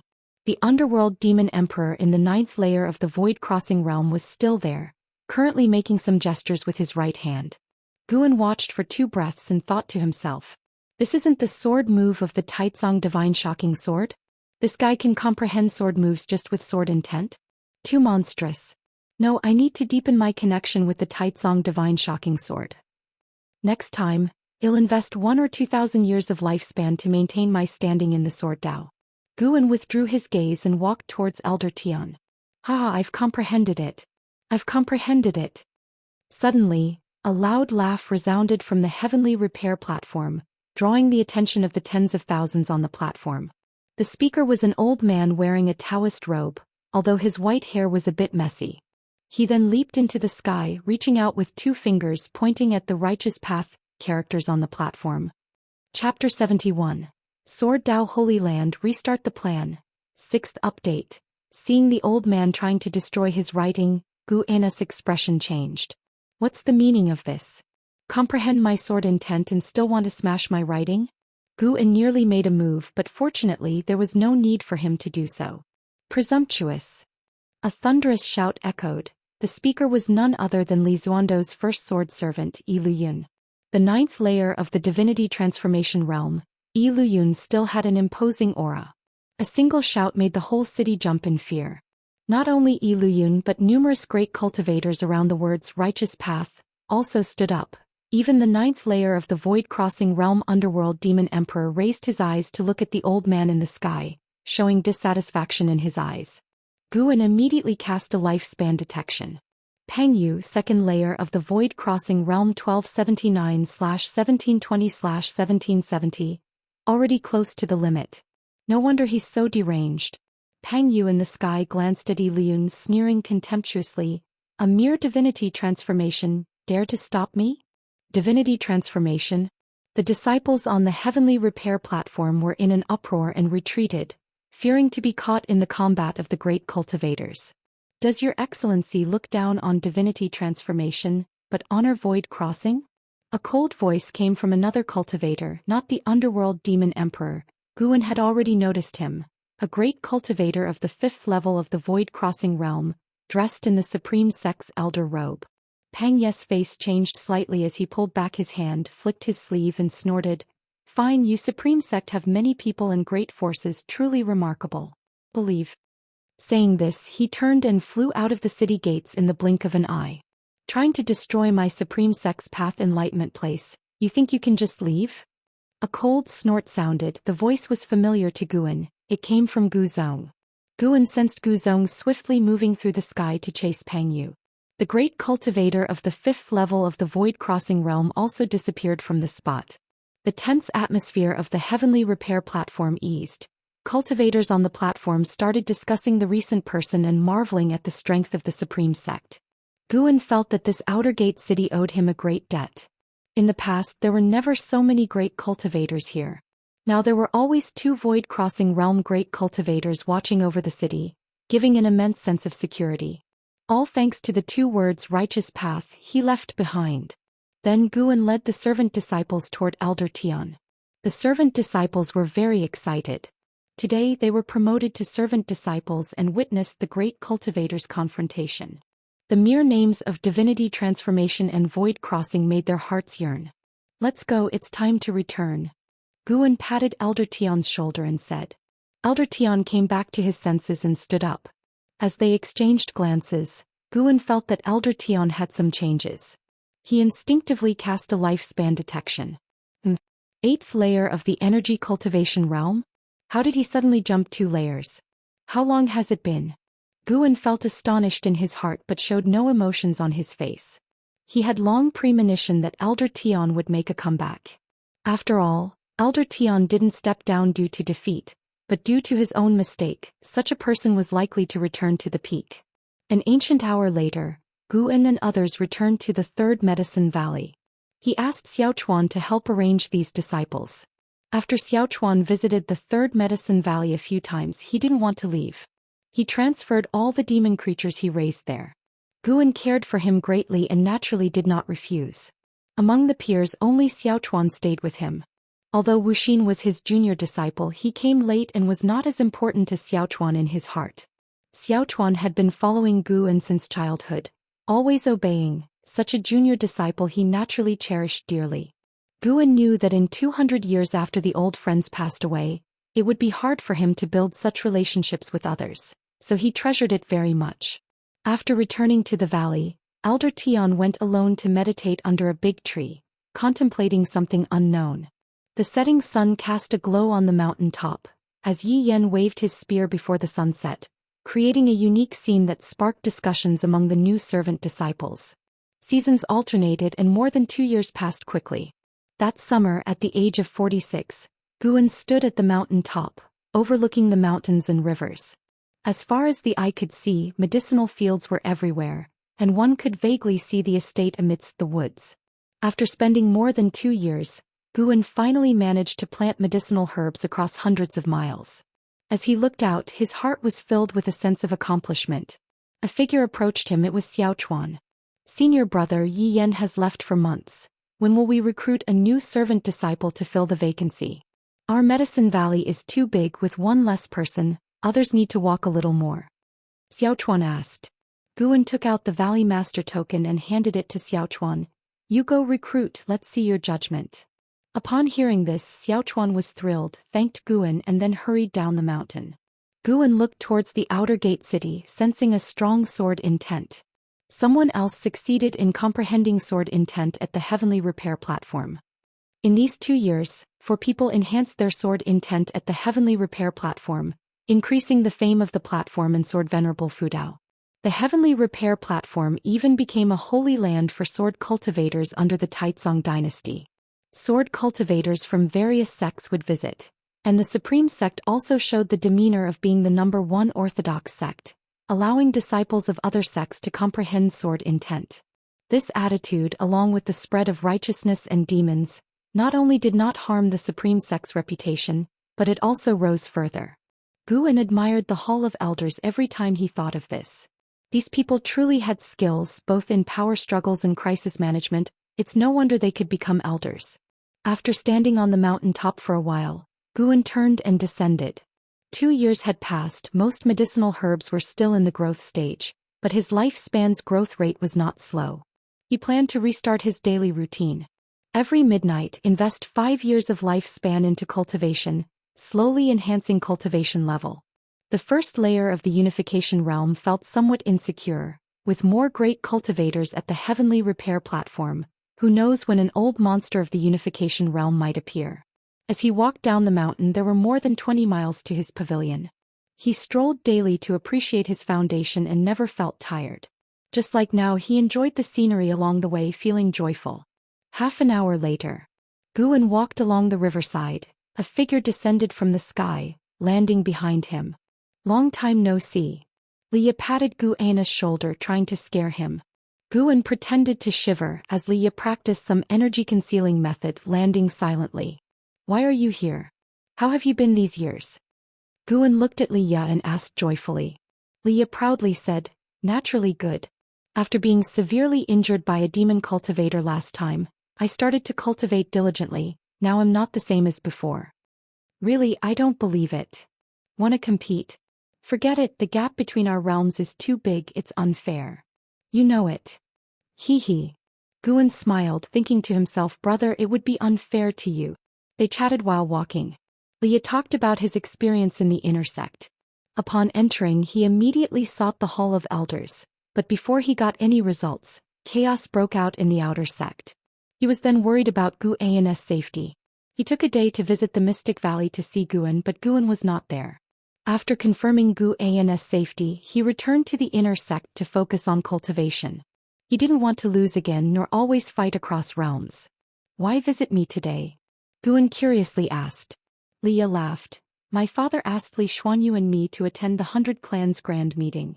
The meeting is not simple, it's a combat contest of talents among the great clans of the 9 dynasties, with strength rankings recorded and spread in the Immortal cultivation world, and the winners gain unimaginable opportunities. It's a contest of both clan honor and personal fame. By the way, your Ji family's Ji Xiaoyu will also attend.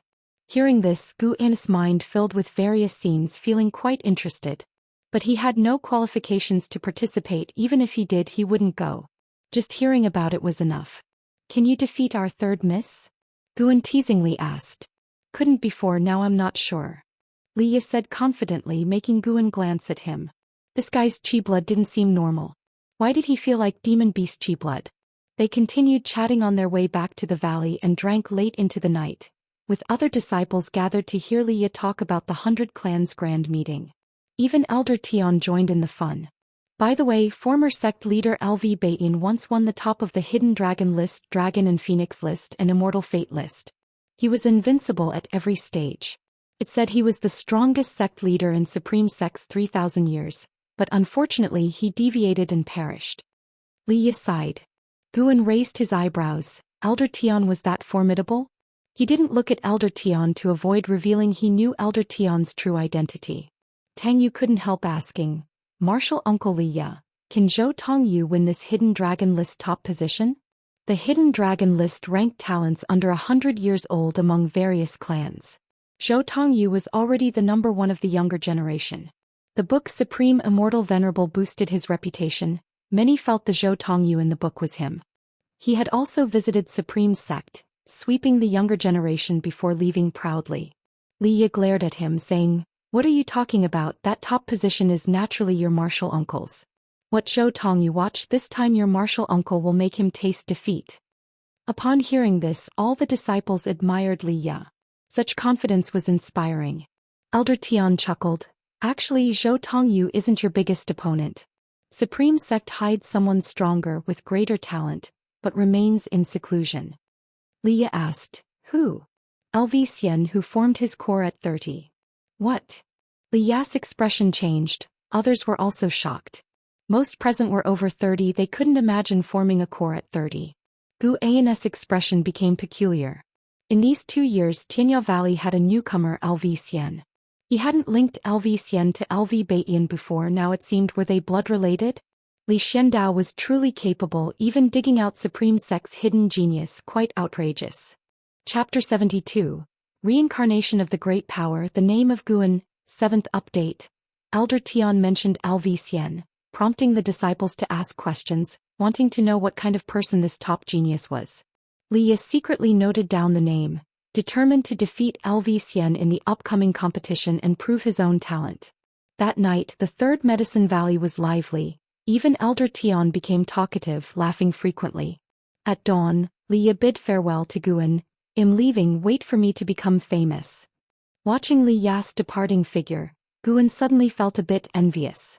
Li Yi was always so energetic and ambitious, while Guan always thought a lot before doing anything, considering all factors. But thinking of Li Yi's miserable appearance when injured, his mouth couldn't help but turn up in a smile. Envy is fine, but don't imitate. After Li Yi left, the disciples of the Third Medicine Valley continued their work. With the territory expanding, daily patrols were needed. Guan returned to Mystic Valley, checked each area, then flew towards Tianya Valley. Along the way he found a place to secretly convert 5 years of lifespan into cultivation, then continued on his journey. Arriving at Tianya Valley, Guan walked in from the valley entrance. As he climbed the hillside he saw Yi Luyun and Zhou Xian sparring in a magical duel. Zhou Xian wore a red robe, his long hair flowing. At first glance one might mistake him for a woman. He held a gourd-shaped fan and effortlessly countered Yi Luyun's sword strikes. The two of them moved back and forth in the air, evenly matched. Yi Luyun suppressed his cultivation, otherwise Zhou Xian wouldn't stand a chance against him. Guan couldn't resist performing a lifespan detection on Zhou Xian again. Zhou Xian, Core Formation Realm, First Layer 75/480/4900. He reached the Core Formation Realm at 30, but his cultivation hadn't advanced in the 45 years since. If not for the impressive lifespan of 4,900 years, Guan would find it hard to believe he was the Supreme Sect's top genius.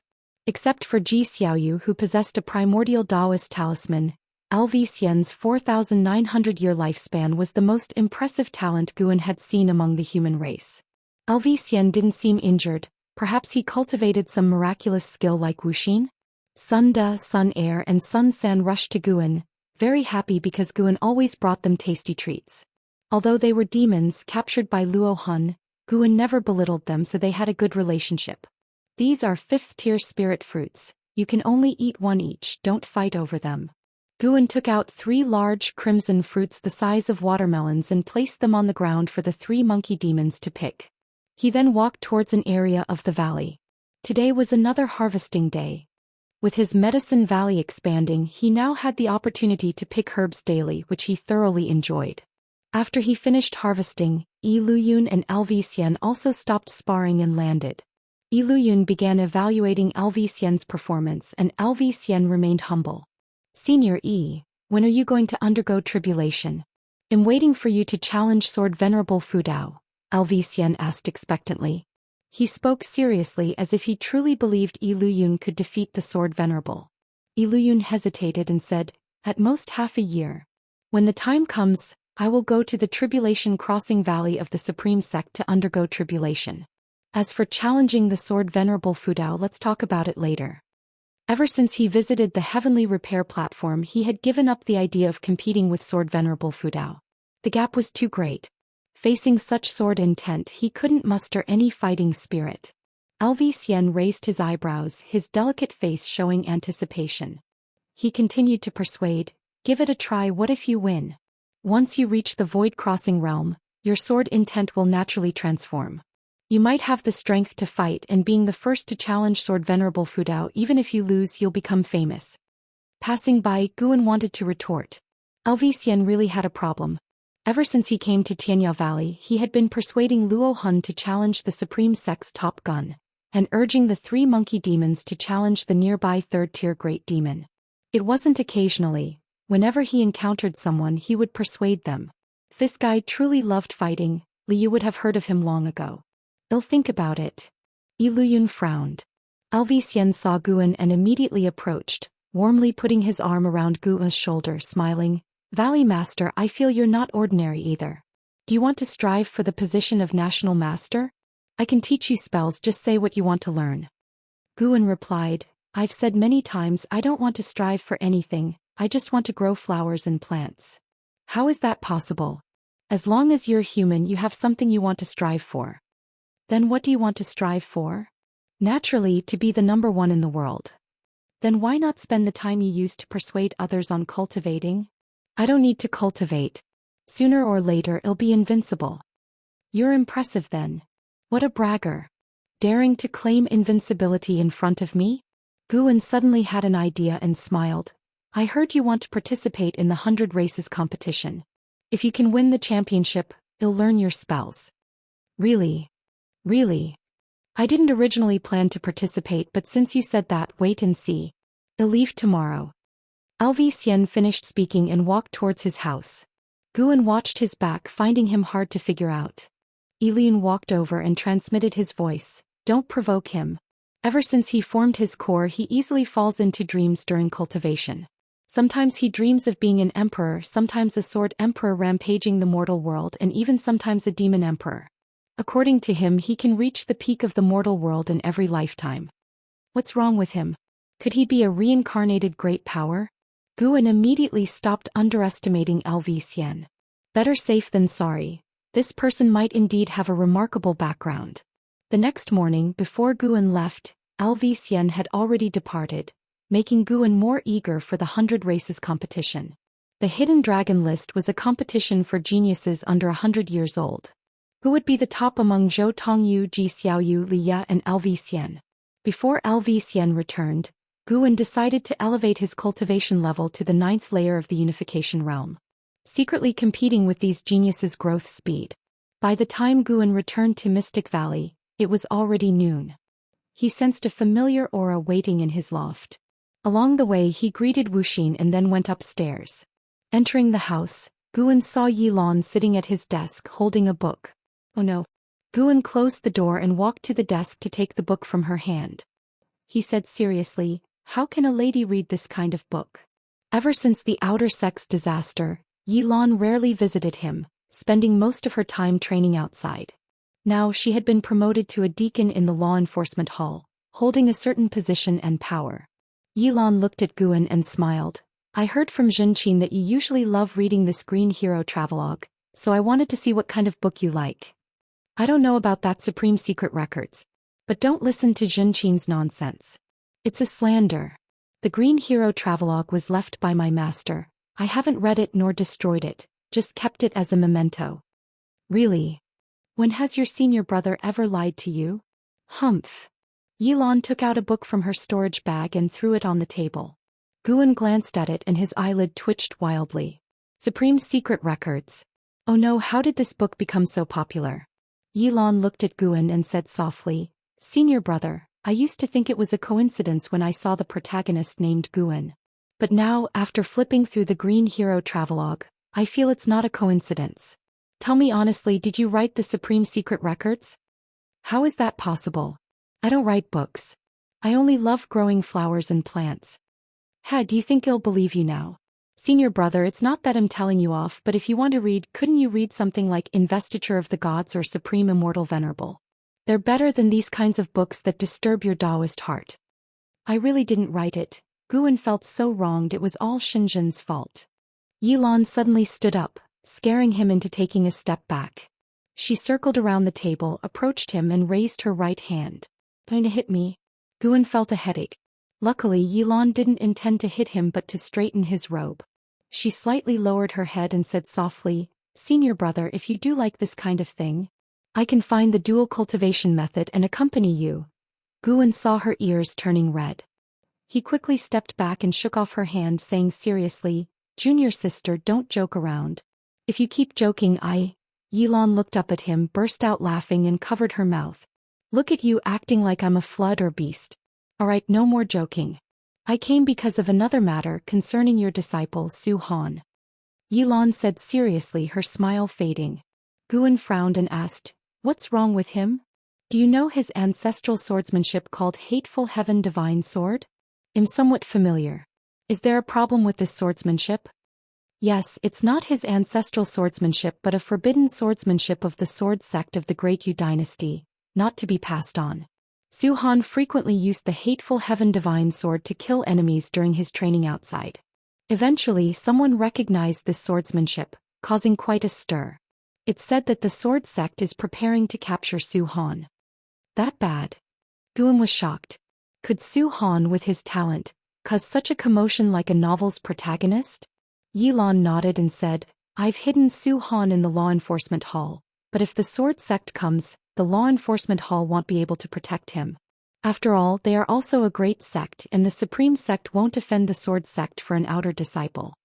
Guan thought for a moment and said, they'll try to come up with something. Yilan comforted him saying, if you're afraid of trouble just ignore him. You can't protect him forever. I'm telling you because I don't know his significance to you and fear you might regret it later. Guan nodded and praised Yilan for being considerate. Yilan didn't stay long. After she left, Guan transported himself to the Third Medicine Valley and went to visit Xinzhen. Since Xinzhen ruined his reputation, she had to help. Xinzhen had invited him to her cave before, so he knew how to find her. A stick of incense time later, Guan entered Xinzhen's cave. What a rare guest, it's not often you come to me voluntarily, Xinzhen smiled. In her cave she wasn't wearing a veil, revealing a stunningly beautiful face, sweet and charming. She was holding a brush dipped in ink and when Guan looked up he saw the walls covered with paper sheets. This woman.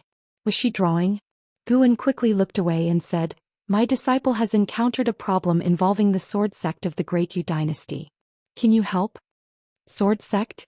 No problem, they must give face to our Daotian sect. Xinzhen said boldly.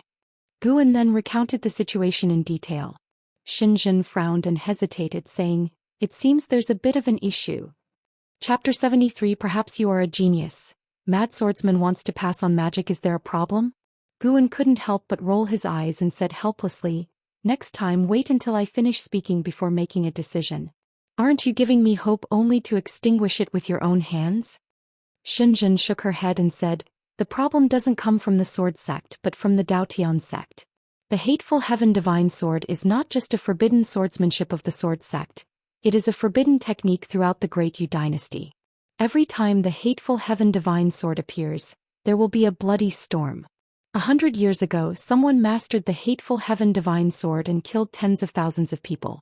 He was severely injured by our sect's elders and eventually fled the Great Yu dynasty. The hateful Heaven Divine Sword is a swordsmanship that can break through heavenly destiny. The stronger the hatred, the stronger the sword intent. Even someone with mediocre talent can break through the limitations of their spirit roots as long as their hatred is intense enough. However, as the realm gets higher and the hatred deepens, it is easy to deviate and become a demon that only knows killing. Hence, the sword sect forbids anyone from practicing it. Hearing this, Guan couldn't help but ask, in that case, why did the sword sect create such swordsmanship? It was created by a genius from the sword sect. Since he was from the sword sect naturally has the responsibility to handle this matter. They have destroyed all the sword manuals, but the hateful Heaven Divine Sword keeps appearing. Perhaps that person scattered the sword manuals throughout the immortal cultivation world before he died, Xinzhen answered. Guan frowned. Would practicing this swordsmanship lead to madness in the end? If that were true, Guan couldn't let Zhou Xian continue. He couldn't favor his disciple at the cost of bringing calamity to the immortal cultivation world. Xinzhen spoke earnestly, the various sects of the Great Yu dynasty all resist the hateful Heaven Divine Sword. If you insist on protecting him, it will only bring endless trouble. There is another way, make him discard the hateful Heaven Divine Sword in front of the sword sect. But discarding the swordsmanship isn't just a matter of forgetting it. It requires abolishing his meridians and spirit root, turning him into immortal. Guan nodded and said, I understand. He didn't say any more, bowed to Xinzhen and then left. Xinzhen watched his departing figure, slightly shaking her head, not advising further. She believed what she had said was clear enough. The next day at noon, Guan arrived at the outer sect city. Last night he invested 100 years of his lifespan from 10,000 miles away, significantly increasing his cultivation. The trouble caused by Zhou Xian made him increase his daily lifespan investment, striving to reach the 9th layer of the unification realm as soon as possible. On the way to the Yilan mansion, Guan was contemplating the matter of Zhou Xian. Zhou Xian was his disciple, He had to help, but he couldn't help irrationally. Moreover, judging from Xinzhen's words, practicing the hateful Heaven Divine Sword was not good for Su Han. It would eventually lead to madness. It was a painful path. Thinking it over, Guan decided to let Su Han choose for himself. He could only help him once at most. At the same time, he was pondering another issue. If he invested 10,000 years of his lifespan in the hateful Heaven Divine Sword, could he research a way to improve it so that it no longer led to deviation? But that was a matter for the future. Even if he created it now, the sword sect wouldn't believe him. He couldn't demonstrate it himself, could he? He wouldn't fully expose himself for Su Han. Though they had the title of master and disciple, he didn't owe Su Han anything. An hour later, Guan and Yilan walked out from the law enforcement hall's gate. Since he is determined, brother, you shouldn't interfere anymore. No one in this world should be responsible for another person's life entirely. I will arrange for him to leave the Supreme Sect quietly, Yilan said. Guan nodded. He had negotiated with Su Han for a long time, but Su Han refused to give up the hateful Heaven Divine Sword. Even if Guan promised he wouldn't have to abolish his cultivation, Su Han still wouldn't give up. Su Han said that the hateful Heaven Divine Sword was passed down by his father. It was the only connection between them, and he wanted to use it to avenge his father. After such a declaration, Guan could only give up. Thank you for your trouble. Guan nodded to Yilan. After a brief conversation, Guan left. Walking on the street, watching the bustling crowd, Guan felt quite emotional. Lu Jiujia had strayed from the righteous path for his own way and ended up crippled, now only able to cultivate the Daoist expansion skill in Mystic Valley with Wuxia, hoping for a chance to rise again. Su Han pursued revenge, willing to be at odds with the immortal cultivation world without regret. Guan was strong, but he couldn't decide the paths of everyone around him, nor could he change their thoughts. The mortal world was full of entanglements, all because of grudges and emotions. As Guan pondered, he seemed to gain an understanding, entering a marvelous state. Unknowingly, he arrived at the heavenly repair platform. He accidentally bumped into someone, quickly coming back to his senses. Sorry. Guan quickly apologized, filled with surprise. It was his first time falling into such an engrossed state.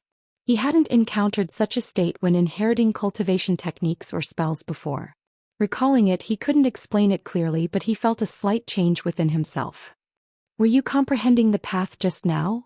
The person Guan bumped into suddenly asked. Guan looked at him. It was a man in green clothes with a weathered face, carrying a sword box with 3 sword hilts protruding from the top. Guan instinctively used lifespan detection. Han Ming, 5th level of Void Crossing Realm 587/1902/2780. This person also cultivated the energy concealing technique. The immortal cultivation world was full of tricksters. Guan asked in surprise, "What is path enlightenment?" "I was just thinking about something." He thought to himself, it's better not to think about things while walking in the future, it might cause trouble. Han Ming fixed his gaze on him and said, "Path enlightenment is indeed thinking about something. In deep contemplation, one resonates with nature and the universe, entering a marvelous state. You don't need to apologize. I deliberately blocked your way. If you continued forward, you would have bumped into those great cultivators. Is path enlightenment amazing? But I didn't feel any change in my cultivation level," Guan asked, half true and half false. He pretended to be ignorant, but in reality he didn't understand path enlightenment. Han Ming turned around, looking at the words righteous path in the distance, and said, "Path enlightenment is very rare. It cannot be taught or predicted, relying entirely on one's comprehension and blessing. Some break through realms through path enlightenment, some create astonishing ultimate skills through it. I once comprehended the path and created my own swordsmanship. Although I don't know what you were comprehending, you will feel its benefits in the future. Thank you for your guidance, Senior. May I ask your name?" Guan raised his hand and asked respectfully. Han Ming answered, "I am Han Ming from the Great Yu Dynasty. I came specifically to challenge Sword Venerable Fudao." Hearing this, Guan couldn't help but ask, "How does Senior plan to challenge?" Han Ming gathered his breath and suddenly shouted, "I am Han Ming, a sword cultivator from the Great Yu Dynasty. I have come to challenge Sword Venerable Fudao's Sword Dao. 1 month from now, I will have a sword competition outside the city. If Sword Venerable Fudao wins, I am willing to carve my sword Dao on the city walls for the disciples of the Supreme Sect to cultivate. If Sword Venerable Fudao loses or doesn't dare to come, I will add 2 more words next to the righteous path. This voice was earth-shattering, echoing throughout the city and spreading far, reaching even the disciples of the Third Medicine Valley who all looked up. Countless gazes from the heavenly repair platform focused on Han Ming. Guan instinctively retreated, not wanting to be associated with Han Ming. However, Han Ming walked towards Guan. Don't come over. Guan was very helpless. Young friend, may I invite you to your residence to discuss path enlightenment? We can exchange enlightenment experiences. To be honest, I also want to comprehend the path again. Regardless of success, I will teach you my swordsmanship. Han Ming asked with a kind smile.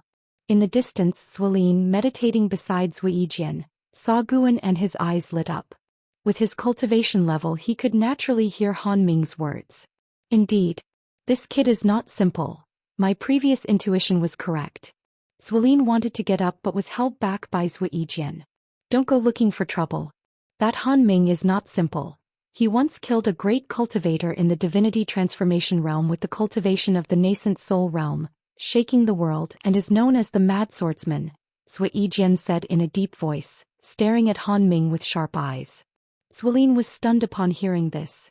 Under the gazes of many, Guan could hardly refuse and nodded, then quickly left, followed closely by Han Ming. The cultivators on the heavenly repair platform started discussing Han Ming's name, and many had heard of him. His deeds began to spread quickly.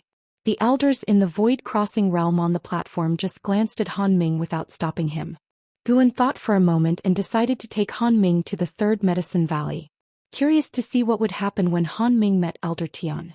In silence, Han Ming followed Guan, not knowing what he was thinking.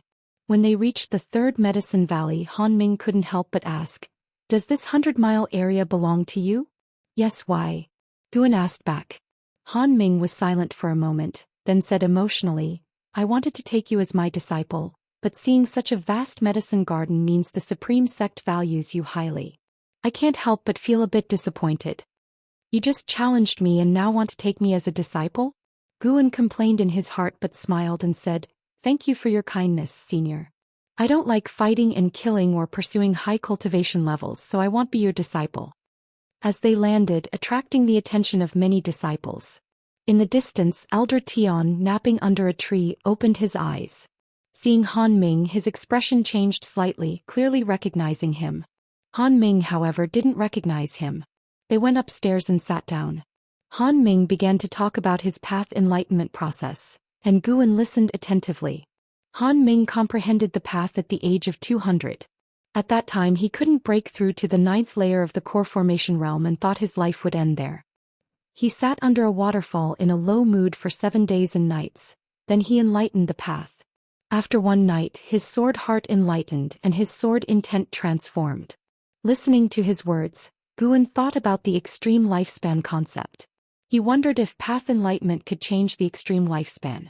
So far, Guan hadn't seen anyone break through the extreme lifespan, although current lifespan often changed.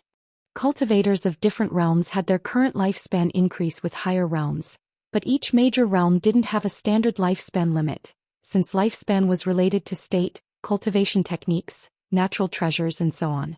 Like Li Xiandao clearly in the divinity transformation realm, but some in the nascent soul realm had similar lifespans as him. Or Ji Xiaoyu, who had over 800 years of lifespan in the 9th layer of foundation establishment, comparable to Li Xiandao in the 8th layer of the divinity transformation realm. If a person was seriously injured, their lifespan would change accordingly, like Elder Tian and Lu Jujia. People weren't just data. Their values weren't fixed. He could only observe more. After Han Ming finished, he asked Guan to talk about his path enlightenment experience. This time, Guan didn't hide anything and honestly shared his worries, only leaving out the hateful Heaven Divine Sword. When he finished, Han Ming pondered and said, "Worrying about your disciples' safety, realizing you can't control others' destinies, that's your path enlightenment. You might be a genius. In a month I will compete in a sword contest with Sword Venerable Fudao and I might die. How about I teach you all my sword Dao within this month? What do you think?" Chapter 74. Breaking through the 9th layer of the unification realm sword transmission? Guan instinctively resisted. He had already mastered the Taizong Divine Shocking Sword with Spirit Sword technique, and even the Hateful Heaven Divine Sword existed on his panel. There was no need to waste time and lifespan practicing other swordsmanship. After all, he could promote and upgrade his sword techniques through lifespan deduction. Why bother learning so many? Guan pretended to be in difficulty. Senior, I am not interested in sword Dao. To be precise, I am not interested in combat techniques at all. I don't even practice much in my daily life. Cultivating flowers and plants is my interest. Han Ming was momentarily stunned and then frowned. Guan pretended to be panicked, explaining, Senior, I did not mean to disrespect you. You can go out and ask around. All the disciples in the valley know my character. My spirit root qualification is limited, and rather than wasting my limited lifespan on the illusory goal of immortality, I might as well live comfortably and enjoy my 200 years. Han Ming looked at him in silence. Guan did not say more. Could he possibly beg him not to teach? After a while, Han Ming sighed and said, I finally understand why you easily comprehend the path. Your mindset has surpassed most cultivators. You have let go of obsessions and appreciate the myriad phenomena of the mortal world. Perhaps this makes it easier to perceive the true meaning of heaven and earth. The two continued discussing the Tao. Han Ming no longer insisted on teaching swordsmanship. They talked for a full day and night before Han Ming left. He planned to wander in the supreme sect to find a suitable inheritor. Guan then recommended someone, Zhou Xian. Coincidentally, Han Ming also knew Zhou Xian, so he agreed to assess Zhou Xian. After he left, Guan began patrolling the Third Medicine Valley. Elder Tian caught up, curiously asking, Valley Master, that cultivator just now didn't seem ordinary, but his attire clearly indicated he was from the Great Yu dynasty. What was he looking for? He wanted to take me as his disciple and transmit his sword Dao to me. Did you agree? How could I? If I agreed, wouldn't that be a betrayal of the Supreme Sect? Although my strength is lacking, I am loyal to the Supreme Sect. Guan casually dismissed the idea, speaking so nonchalantly that Elder Tian could feel his sincerity. He didn't think Guan was acting. He had been in this medicine valley for many years, and Guan always took his tasks seriously, treating servant disciples earnestly. Apart from not loving cultivation, Elder Tian couldn't find a flaw in Guan. Elder Tian began to accompany Guan on patrol, inspecting the medicinal herbs along the way as they chatted sporadically. During this time, Guan inquired about Elder Tian's views on the master-disciple relationship. Elder Tian had lived for over 700 years. Guan was interested in his life insights. Though he might not necessarily follow them, listening was always beneficial. Meanwhile, the news of Han Ming, the mad swordsman of Great Yu, challenging sword Venerable Fudao spread quickly through the Supreme Sect cities, sparking anticipation among everyone who heard it. Han Ming was a renowned sword cultivator, while sword Venerable Fudao was the most famous cultivator of the Supreme Sect at present. Who wouldn't want to watch their sword competition? Most importantly, the disciples of the Supreme Sect also wanted to witness the true appearance and grace of sword Venerable Fudao. Half a month later, when Guan arrived at Tianya Valley, he heard Luo Hun and Yi Luyun discussing this matter. This made Guan start to hesitate. Originally, he did not intend to participate. After all, the Supreme Sect had plenty of experts, and they would never allow Han Ming to destroy the heavenly repair platform. But now that the matter had escalated so much, if he did not go, wouldn't it tarnish his own reputation? No way. He needed to speed up his path to strength. Han Ming was a genius who killed enemies across realms. With his cultivation level at the first level of the unification realm and his ability to control a sword from afar, what if things went wrong? He had to reach the 9th level of the unification realm in advance. Seeing that Han Ming seemed like a decent person, Guan decided to give him a thorough defeat. Maybe Han Ming would have another epiphany after losing. In the dead of night, Guan kept flashing through the forest, covering 100 miles with each step. He was quickly distancing himself from the Supreme Sect, using the infinite traceless mystic heaven step. He felt guilty about constantly drawing on the Supreme Sect's spiritual energy. This time he decided to break through in a place rarely visited by people. He aimed to break through to the 9th level of the unification realm in one go. Alas, the world was unpredictable. There were always interruptions to his plans and his pace of becoming stronger. After traveling nearly 20,000 miles, Guan finally stopped. Here, deep in the mountains, the forest was filled with dense demon energy and ghost energy. Guan sat down to meditate under a tree, immediately activating the lifespan barrier. He couldn't walk any further. Who knew where he might end up?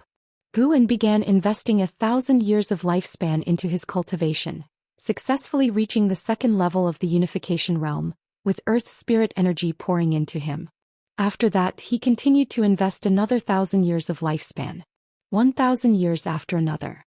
By the time he reached the 9th level of the unification realm, he had invested a total of 18,000 years of lifespan. After reaching the 5th level, each level required 3,000 years of lifespan to break through, which was related to the spiritual energy in his environment. It was acceptable to him, considering that advancing from the 9th level of the Void Crossing realm to the 1st level of the unification realm had cost him over 12,000 years. Seeing that he still had over 200,000 years of lifespan left, Guan felt joyful and began to enjoy the elevation of his realm. The forest trembled and strong winds blew from all directions. Green waves of qi arose from the ground beneath him. Roar, a deafening roar resounded from afar. It was a demon beast howling. Guan was secretly alarmed. The aura of this demon beast was no weaker than the divinity transformation realm. Such a terrifying demon creature was hidden in this area. Fortunately, he hadn't come this far for his previous breakthroughs, lest he be eaten by a demon monster, which would have been extremely unfortunate. Soon, more demon beasts began to howl, one after another, their voices growing in number. The combined roars seemed to be capable of overturning the night sky. The night sky was filled with swirling dark clouds, obscuring the stars and the moon, making it unclear whether it was clouds or demon energy. At that moment, Guan felt as if he were in a demon domain or a magic realm. The howls and cries of demons and monsters surrounded him from all sides, chilling and horrifying. The forest ahead shook violently as if it might uproot at any moment. In the darkness behind the mountains, a colossal mountain began to move. With his sharp vision, Guan could see it was a giant demon at least 300 feet high, resembling a turtle carrying a mountain on its back. As it moved forward, dust flew everywhere. Guan saw numerous wandering ghosts circling around the mountain, like a following army. No wonder the Taizong dynasty couldn't eradicate all the demons and ghosts in the world despite having cultivators. Along the way, Guan's divine sense had picked up the sounds of villagers in the mountains, confirming he hadn't yet left the Taizong dynasty. The Taizong dynasty was vast, seemingly even larger than Earth in his previous life. With such expansive territory, it was teeming with countless demons and ghostly creatures. The other 8 dynasties were probably not much smaller than the Taizong dynasty, but as Xinzhen said, the lands of the 9 dynasties together only occupied a small corner of this continent. This world was indeed immeasurably vast. Inexhaustible earth spirit energy flowed into Guan's body, continuously enhancing his cultivation. No wonder advancing from the 1st to the 9th level of the unification realm had consumed 18,000 years of lifespan. The amount of spiritual energy required for this process was enormous. Guan suspected that this disturbance would affect an area of tens of thousands of miles, possibly even impacting the Supreme Sect. The 9th level of the unification realm was already like this. If he aimed for higher realms, would he alarm the entire dynasty? The main issue was compressing the spiritual energy absorbed over 18,000 years into a short time span, drawing an immense amount of spiritual energy. Once the spiritual energy in this area was depleted, he would have to draw from other places, as heaven and earth also needed time to replenish it.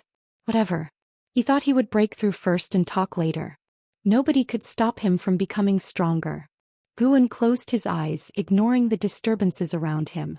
In a spacious cave, the firelight flickered violently, casting the shadow of a large cauldron on the walls. It was a large iron cauldron over a yard in diameter with a blazing fire underneath. The soup inside was boiling with white bones bobbing up and down. 2 human children were tied up against the cave wall. They appeared to be about 12 or 13 years old, a boy and a girl. The boy was rubbing the hemp rope on his wrists against a protruding rock, his wrists bleeding profusely, but he didn't frown. His actions only became faster, barely showing the white bones of his joints. The girl knelt on the ground beside him, nervously watching the cave entrance as if terrified of something. The cave shook violently and a horrifying demon wind blew in from outside, as if numerous demons were crying out, making their scalps tingle. The extreme terror turned their lips white, and their bodies trembled uncontrollably. Finally, the boy managed to break the rope binding his wrists. He quickly removed the ropes from his body and then turned to untie the girl. However, the girl's ropes were tied too tightly, and with his lack of strength he couldn't loosen them. Ugh! A deep, resonant breathing sound came from outside the cave, resembling the croaking of a toad. The boy's movements stopped abruptly, a look of despair in his eyes. He looked toward the curved path ahead and saw a huge, bloated shadow appearing on the cave wall. The two children's faces turned pale at once. Suddenly, the bloated shadow seemed to be pulled away by something and disappeared in an instant. Soon after, the sound of crisp, loud chewing came from outside the cave. The boy leaned against the wall, quickly covering his mouth, afraid to make even the slightest noise. The bound girl closed her eyes tighter, not daring to look at the cave entrance. The earth's spirit energy sank, causing the demons to flee in all directions. The night was destined to be anything but peaceful. 2 hours later, Guan reached the 6th level of the Unification Realm. He predicted it would be dawn by the time he reached the 9th level. Compared to his previous breakthroughs, the speed at which he absorbed spiritual energy had increased several times, yet the breakthrough time had still lengthened. Normal cultivators in the Unification Realm never made such a large commotion while breaking through because they accumulated energy slowly and did not devour the spiritual energy required for future centuries and millenniums in a short time. Guan waited patiently. Time passed quickly. As dawn broke, the first ray of sunlight pierced the sky. The sky was full of demon clouds, and the forest was shrouded in demon energy, like a dense fog. Guan sat beneath the tree in meditation and suddenly opened his eyes. The 9th level of the Unification Realm complete. Reaching this level, he clearly felt a significant enhancement in his divine sense and senses, even feeling his heart condensing spiritual power, as though something was about to grow. The rate at which he devoured Earth's spirit energy began to slow down. Guan felt 100 times stronger compared to before. The 9th level of the Unification Realm was not something the 1st level could compare to. Guan didn't believe any cultivator at the 1st level of the Unification Realm could kill him across realms. At that thought, he broke into a cold sweat. Almost ruined his Daoist heart. He couldn't think this way. Those who were killed across realms probably had this kind of mindset. He couldn't underestimate anyone and had to be mentally prepared for the possibility of being ambushed. Only then could he give it his all. Chapter 75. Exaggerated Limit Lifespan. Guan takes a disciple. Once his cultivation level was completely stabilized, Guan closed the lifespan barrier. This time the lifespan barrier consumed over 8,000 years. At this rate, activating the lifespan barrier would sooner or later become a huge expenditure. He still needed to work hard to earn more lifespan. Although he appeared wealthy now, if he wanted to make a comprehensive improvement, the lifespan would not be enough. Guan stood up, stretched lazily, and then touched his chest. The Unification Realm seemed like a transition, unlike the previous stages that had phases, but this transition was a great test of his cultivation accumulation. Guan could feel that the next realm was related to the heart, and the thing condensing on his heart was a sign. It was just that he couldn't determine what it specifically would be for now. He began to move forward. It was still the infinite traceless mystic heaven step, and he moved continuously, covering hundreds of miles with each step. Meanwhile, he spread out his divine sense, carefully feeling the differences in the 9 layers of the Unification Realm. Suddenly, Guan stopped walking, his eyes turned in one direction and his brows furrowed slightly. He hesitated for a moment but still moved towards that direction. By a small river in the mountains, a boy covered in blood and mud stood in front of a mountain wall. He held a large stone in his hand, and behind him stood a girl in a similar state of disarray, looking at the front in terror. On the opposite side of the river, a 2-zhang tall wolf demon emerged from the forest. It walked upright, its deep black fur glistening. Despite the morning light, its eyes shone with a terrifying gleam. The wolf demon opened its mouth, exhaling a thick breath while staring fixedly at the two in front. The boy trembled in fear but still bravely took a step forward. Neither of them noticed a figure appearing on the mountain top behind them. It was Guan. Guan had temporarily changed into a white robe and wore a specially made mask. This was something he crafted in his spare time, containing restrictions to isolate divine sense probing. The breeze blew Guan's robe as he looked at the two people below, casting a lifespan detection upon them. Gooden non-ranked 12/99/9999. Little Flower, non-ranked 12/78/230, a lifespan limit of 9,999 years? Guan doubted his eyes. This broke Ji Xiaoyu's record among the human race. Could it be that this boy also had a primordial Daoist talisman within him? At that moment the wolf demon suddenly pounced on the boy named Gooden. Guan waved his hand and a beam of sword chi fell between the wolf demon and Gooden. Stones flew and water splashed, terrifying the wolf demon into immediate retreat, turning around and fleeing. Dust blew in their faces, causing Gooden to shut his eyes and cough. When the dust settled, he opened his eyes wide to see a half-zhang wide 100-zhang long crack by the riverbank as if slashed by a giant sword. Footsteps came from the side, frightening Gooden into a shudder. He turned around quickly and saw Guan. Although Guan appeared human, the mask he wore led Gooden to retain his grip on the stone. "Are you a human, or a demon?" Gooden cautiously asked, his voice weak and still trembling. Guan spoke, "Naturally human, otherwise why would I save you?" He changed his voice to sound old and weary as if in his 40s or 50s. Upon hearing this, Gooden let out a sigh of relief but did not put down the stone, making Gu Ayan's eyes flash with admiration. "Where is your home? I will take you back." Guan continued. Gooden fell silent immediately upon hearing this. At this moment Little Flower behind him suddenly burst into tears. "My parents were eaten by the demon," she said intermittently, sobbing. Her emotional outburst made Gooden's eyes turn red as well. Then Gooden recounted their experiences. A group of demons attacked their village, devouring all the adults and taking the children to this area. They saw their companions turned into soup every day.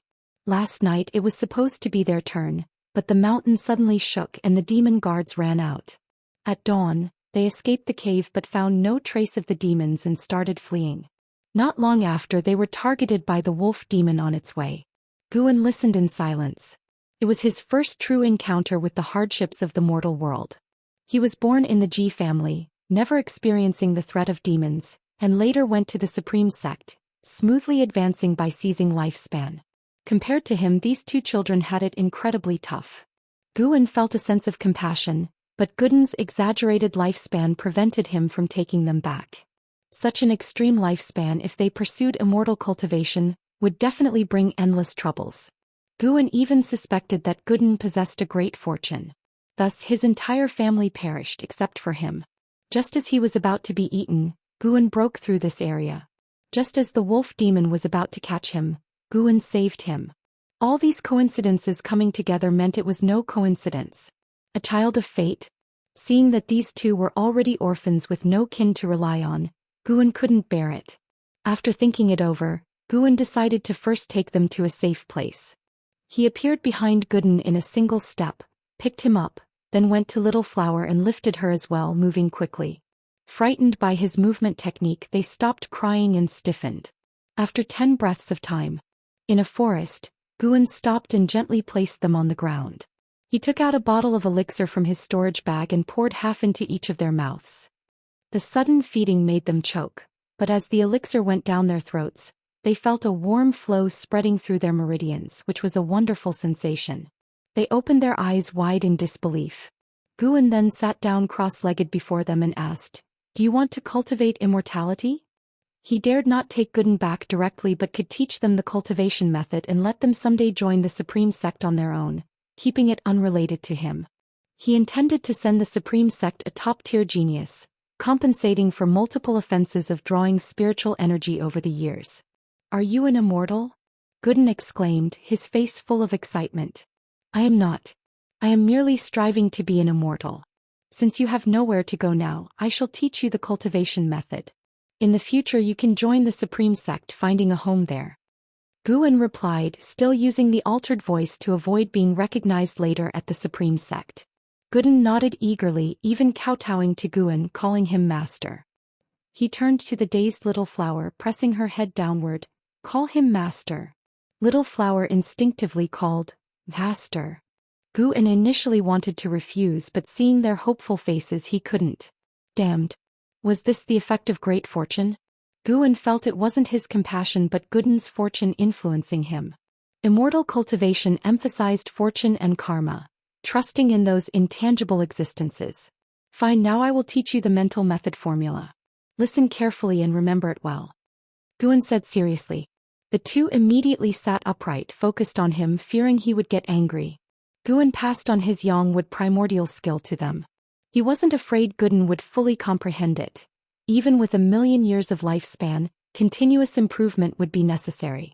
Honestly, he also wanted to see how far Guan could develop the Yangwood primordial skill. So far he wasn't sure what tier his cultivation techniques and ultimate skills ranked within the immortal cultivation world. Time flew by quickly. Guan spent half a day teaching mainly to Little Flower. He taught the first layer of the mental method. Guan memorized it after hearing it once. The extreme lifespan indeed didn't lie. Guan let Guan go to the side and cultivate while he instructed Little Flower alone. Master, I feel something inside my body. Is it spiritual power? By afternoon, as Little Flower pondered carefully, Guan suddenly shouted in excitement nearby. Little Flower, hearing this, opened her eyes wide in disbelief, followed by a look of gloom. Guan calmly said, "Don't make a fuss. Where are your manners? Do you want to attract demons?" Guan quickly shut his mouth. As night approached, Little Flower finally memorized the first layer of the Yangwood primordial skills mental method. Another night passed. Guan had already fully embarked on the path of immortal cultivation, while Little Flower had yet to cultivate any spiritual power. Typically, with a 5 spirit root qualification, it took a month to cultivate spiritual power, so Guan wasn't disappointed with Little Flower. At dawn, Guan prepared to leave. "Guan, I am going out. I will return by evening. Take good care of your junior sister," Guan instructed. Guan opened his eyes and quickly stood up, nervously asking, "Master, will you really come back? Don't leave us. I promise not to shout anymore." Little Flower also opened her eyes upon hearing this, stood up and rushed over, holding Guan's waist to prevent him from leaving. Guan found it amusing but maintained a stern tone. "I am going to slay demons. Do you want to burden your master by coming along?" Hearing this, Little Flower immediately let go. Guan's eyes darted and he said, "Master, we are also cultivating immortality now. How about giving us new names?" He believed that having new names was significant, and being named by their master would strengthen the relationship. Guan hesitated for a moment. He raised his right hand, pointing his finger towards the ground, inscribing words with sword chi. Guan quickly ran over to watch by his side. Although from a mountain village, a teacher there had taught them, so he could barely recognize the words. After Guan finished writing, Guan couldn't help asking, "And what? Master, what's the last word?" "Your name is Hao. Hao means sky, hoping you could become the sky for your junior sister and pave your own path to the heavens. As for Little Flower, her name is now an Xin. I hope she can live in peace and be content with what she has." Guan said calmly and disappeared into thin air after speaking. Renamed Hao, Guan looked up, already unable to see Guan's figure. He immediately squatted down, gazing at his new name, muttering, How. He seemed intent on remembering the word how. An Xin squatted beside him, accompanying him in looking at the words on the ground. On the other side, Guan hurried towards the Supreme Sect. When he returned to Mystic Valley, Wuxian was still leading disciples in training. He walked from the valley entrance and saw many cultivators flying across the sky. Evidently, the disturbance the previous night had alerted the Supreme Sect. Chapter 76. The World Watches. What is a sword cultivator? Seeing Guan walk towards the valley entrance, Wuxian quickly ran over. Lu Jujia was also practicing with the servant disciples. Now he was Wuxian's right-hand man. He merely looked at Guan from a distance without approaching. Even though it had been several years since his return, Lu Jujia still did not dare face Guan. Whenever he could avoid seeing him, he would, because he felt he had let Guan down. Guan had given him so many elixirs, yet he had strayed onto the wrong path and ultimately became a cripple. Every time he thought about it now, he felt regret. He even felt that he deserved his fate. After all, he had indeed committed many wrongdoings in the Demon Extermination Hall and deserved the punishment. Guan did not specifically try to guide Lu Jujia. This allowed the young man to reflect and contemplate. Senior brother, last night there was another incident of spiritual energy descending. Although it wasn't as severe as the previous times, you still need to be careful when you go out. Wuxia came up to Guan and reminded him. Guan nodded and said, I felt it too, which is why I came back. How's the situation in the Medicine Valley? It wasn't affected. By the way, senior brother, are you going to watch the duel between the Mad Swordsman of Great Yu and Sword Venerable Fudao? Has Sword Venerable Fudao agreed to participate? No, but the rumors are rampant and Sword Venerable Fudao should show up. As they chatted, they walked towards the pavilion. Currently, the Mystic Valley had recruited another batch of servant disciples. These disciples frequently looked at Guan as they practiced. They were very curious about the true master of the valley. It was said that every few years an outer disciple would emerge from this Medicine Valley. How could they not look forward to it? After chatting with Wuxia for a few moments, Guan went upstairs. He planned to make some new clothes for an Hao and an Exin. An hour later he went to the third Medicine Valley to inspect his valley. The third Medicine Valley was vast and he had to personally check it to avoid any oversights. Even losing one medicinal herb would cost him his lifespan. The disciples in the third Medicine Valley were also discussing the incident of spiritual energy descending last night. Various speculations were made and Guan chatted with them briefly. It wasn't until dusk that Guan finally left. The sky was crimson and the forest was dark. And Hao stood on a tree branch, gazing into the distance, hoping to spot Guan below the tree, and Exin asked nervously, will Master not come back? He will definitely come back. Master said he would and he always keeps his word. And Hao said firmly, his tone resolute. In truth, he was unsure himself but tried to appear confident. The thought of Master possibly not returning made him feel wronged and brought him to the verge of tears. But with an Exin below, he absolutely couldn't cry. His father had once told him that boys could cry, but never in front of girls. Suddenly, a hand fell on Nzin's head, startling her into a scream as she instinctively jumped back. And Hao heard it and quickly turned around, only to see the figure he had been waiting for all day. He immediately shouted excitedly, Master. He jumped down and rushed towards Guan, hugging his waist just like an Exin had done that morning. Seeing that it was Guan, an Exin also became very excited and rushed over to hug him. Even though they've only known each other for 2 days, Guan had already become irreplaceable in their hearts. Guan placed a hand on each of their heads, gently pushing them away. He softly said, train diligently. If you don't train hard, I will leave you behind. If we excel in our training, will you stay? And Hao asked. Guan took out 2 sets of clothes from his storage bag and said, didn't I tell you before?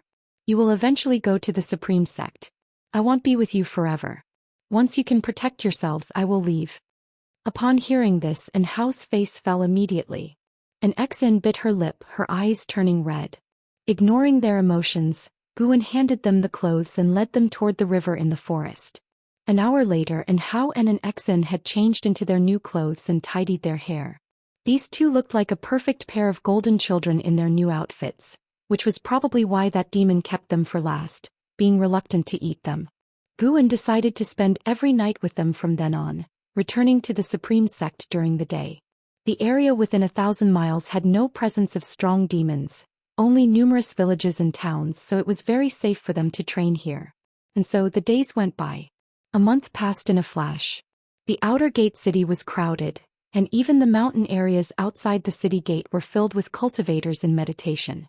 Many disciples from the other 7 outer gate cities for inner gate cities, and the main city of the sect came to watch the battle, as well as disciples from other factions.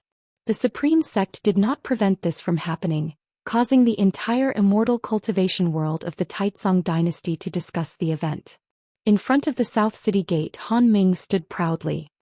He had his eyes closed, his sword box placed in front of him, and his hands resting on the top of the box, while the warm end-of-summer wind blew through his robes. Many cultivators stood on the city walls, watching him and discussing. I wonder if Sword Venerable Fudao will show up. I think it's better if he doesn't. If he does, his true identity will be exposed, causing endless trouble in the future. He will surely come. He is so powerful that even if his true identity is revealed, who could defeat him?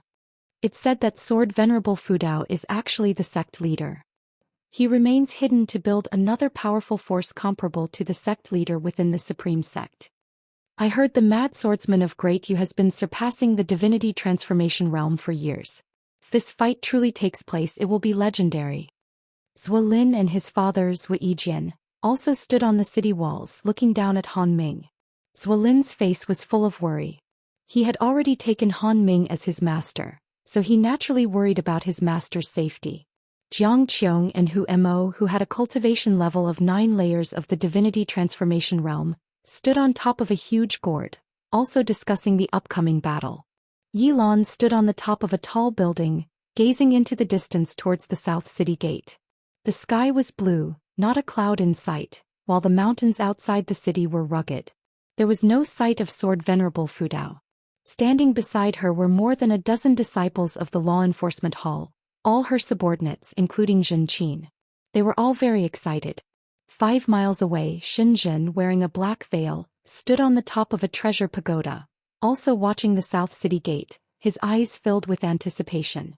This duel between sword cultivators, which had been brewing for a month, had captured the attention of the entire Supreme Sect and even the Immortal cultivation world. Amidst the anticipation of everyone, Han Ming remained patient, keeping his eyes closed. Meanwhile, 15,000 miles away, in a vast forest, Guan was instructing in Hao in sword practice. And Hao had reached the 2nd layer of the energy cultivation realm in just 3 days of energy absorption and was now at the 3rd layer. Today, Guan started teaching him the techniques of the Taizong Divine Shocking Sword so that he could have combat skills. Meanwhile, an Xen was still cultivating, concentrating on gathering her first wisp of spiritual power. The difference in their talent was like a chasm. Guan only needed to demonstrate the moves once for and how to remember them, making teaching him very easy. So this is what it's like to mentor a genius. No wonder the great cultivators favored geniuses. He was starting to favor and Hao too. While practicing the sword, and Hao asked curiously, "Master, what is the name of this sword technique?"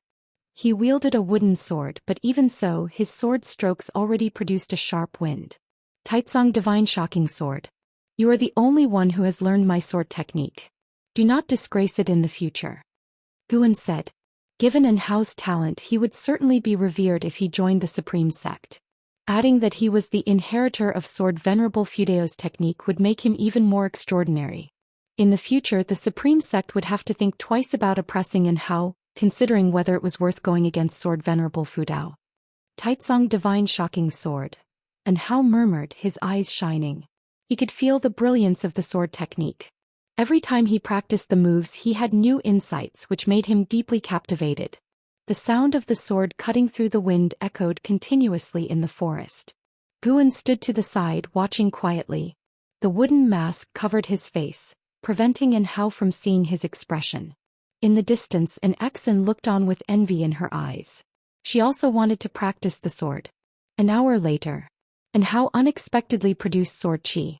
As he swung the sword qi grazed past Guan and struck the tree trunk behind him, leaving a fine sword mark. After producing sword qi, An Hao seemed to have opened his meridians, becoming faster and more fluid in his movements, swift as a startled swan. The spiritual energy in the forest began to converge towards him. Guan watched with a tense mind.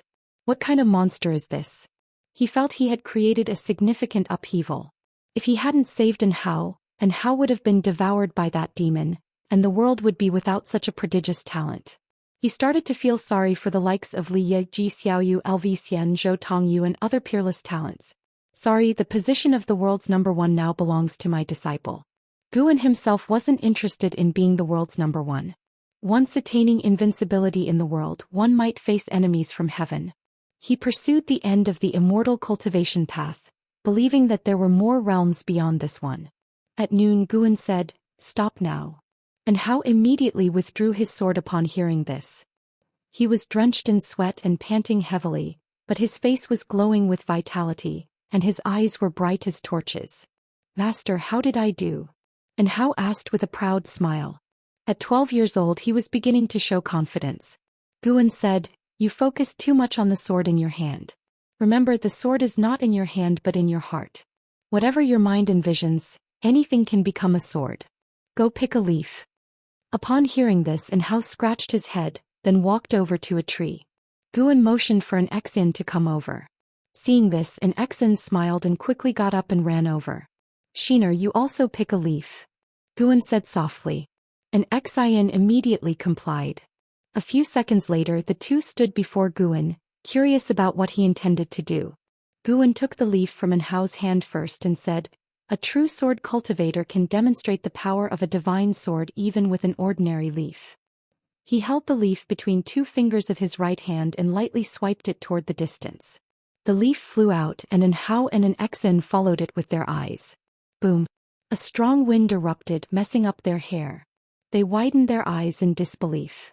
The leaf suddenly burst forth with terrifying sword qi, shattering the forest in front of them and cutting through the air with unparalleled force, disappearing in an instant. A 10-foot-wide clearing appeared in the forest ahead. Dust was flying and the scene was breathtaking. That direction, incidentally, was towards the outer gate of the Supreme Sect. Chapter 77. 2 leaves decide the outcome. Outside the Supreme Sect, in front of the South City Gate. Sword Venerable Fudao, if you do not show up within 30 minutes' time, then I will carve 2 more words on the heavenly repair platform. Han Ming's voice resounded, loud as rolling thunder, reverberating between heaven and earth for a long time. His words stirred the cultivators into a flurry of discussion. Although the disciples of the Supreme Sect frowned, they did not dare to curse him as he had observed the formalities first. Having eagerly awaited for a month, the fact that Sword Venerable Fudao hadn't appeared left even the disciples of the Supreme Sect somewhat disappointed. Zhou Lin on the city wall breathed a sigh of relief. Though he felt Han Ming was no match for Sword Venerable Fudao, having spent a month together he sincerely didn't wish for anything untoward to happen to Han Ming. Zhou Xian on the other hand looked into the distance, instinctively feeling that Sword Venerable Fudao would surely come. The commotion in the city grew louder. On the gourd magic artifact, Jiang Qiong whispered, "Could it be that Sword Venerable Fudao is really the sect leader?" "It's possible," Huemo mused. Although Han Ming is not much stronger than Zhou Xian, Sword Venerable Fudao would need to reveal his true form to defeat him, so he wouldn't dare show up. If Sword Venerable Fudao truly is the sect leader, it's going to be interesting and it will be seen as a self-directed play. His expression was mocking, his tone laced with disdain. The gourd under their feet glowed faintly, a restraining force isolating them from the surrounding space. Jiang Qiong was about to speak more, but suddenly, a powerful sword intent erupted from the South City Gate. Immediately following, an unimaginable force surged from the southern horizon. She jerked her head up and Huemo beside her did the same. In front of the South City Gate, Han Ming lifted his sword box and stepped out 100 zhang. He planted the sword box into the ground, its base sinking into the soil. The sword box opened and 2 treasure swords sprung out to the sides. His right hand pressed on the top of the sword box, his body bursting with vast sword intent, alarming all onlookers. Before most could track his movements, a streak of sword qi shot from the distant horizon, sweeping through forests and mountains unstoppable. In the blink of an eye, this streak of sword qi collided with Han Ming's vast sword intent. Han Ming's sword qi formed a blue light curtain, nearly 200 zhang high, immensely grand. However, when struck by the mysterious sword qi, his blue sword qi tore apart, seemingly shattered in an instant. He widened his eyes, looking up, his pupils reflecting a leaf. Boom! The leaf swept over his head, sending his black hair fluttering, causing him to stagger back a couple of steps.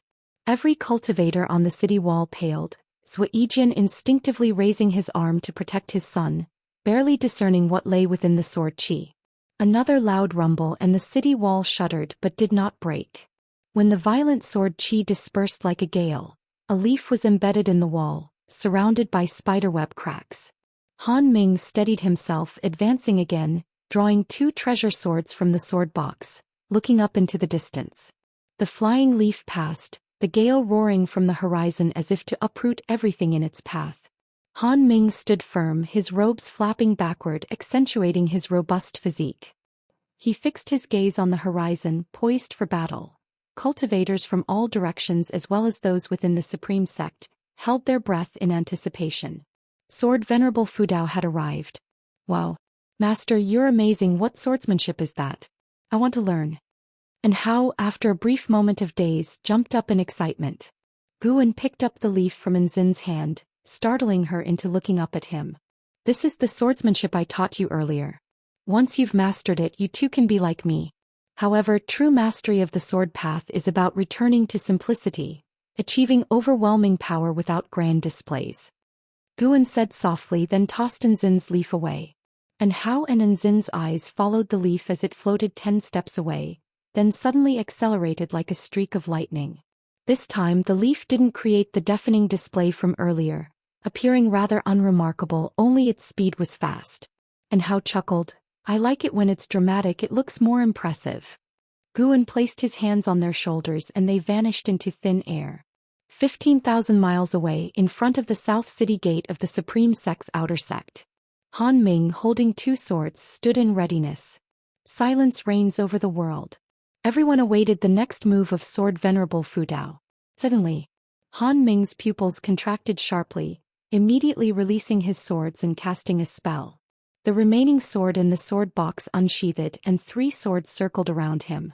With a gesture of his right hand forward, the 3 treasure swords rose and charged forth. The 3 swords interwove and swirled, releasing terrible sword chi that transformed into 3 dragons of sword chi racing forward, uprooting trees along the way, raising dust and shaking the earth and mountains. The cultivators in the sky were flung away by the spectacle. A glimmering light streaked from the horizon. It was a leaf shrouded in sword chi. It had come. Han Ming sharply focused on the leaf, which, though less oppressive than the previous one, felt even more dangerous to him. The leaf suddenly accelerated. Turning into a glimmering light, it pierced through Han Ming's sword chi, sending his 3 swords flying. Before they could settle, the leaf was already before Han Ming. So fast. Damn it! Han Ming was horrified, instinctively pushing out his palm. His robes erupted with a golden light, forming a golden bell shadow. Boom! The leaf shattered the golden bell shadow, piercing Han Ming's right shoulder. The powerful force left him unable to resist, dragging his body along, splitting the ground beneath him. Han Ming crashed into the city wall, shattering the wall behind him but not bringing it down. The reason it didn't collapse wasn't due to the wall's sturdiness but because Guan had controlled it deliberately. Han Ming was pinned against the wall, spitting blood, his head hung low as if dead. Master, Zhou Xian atop the shaking wall called out anxiously. Countless cultivators gasped. The mad swordsman of Great Yu had been defeated by Sword Venerable Fudao with just 2 leaves? How great was the gap? Flying Leaf Sword Immortal. Sword Venerable Fudao is the Flying Leaf Sword Immortal. A Supreme Sect disciple excitedly shouted. No need for him to spell it out, all spectators realized this.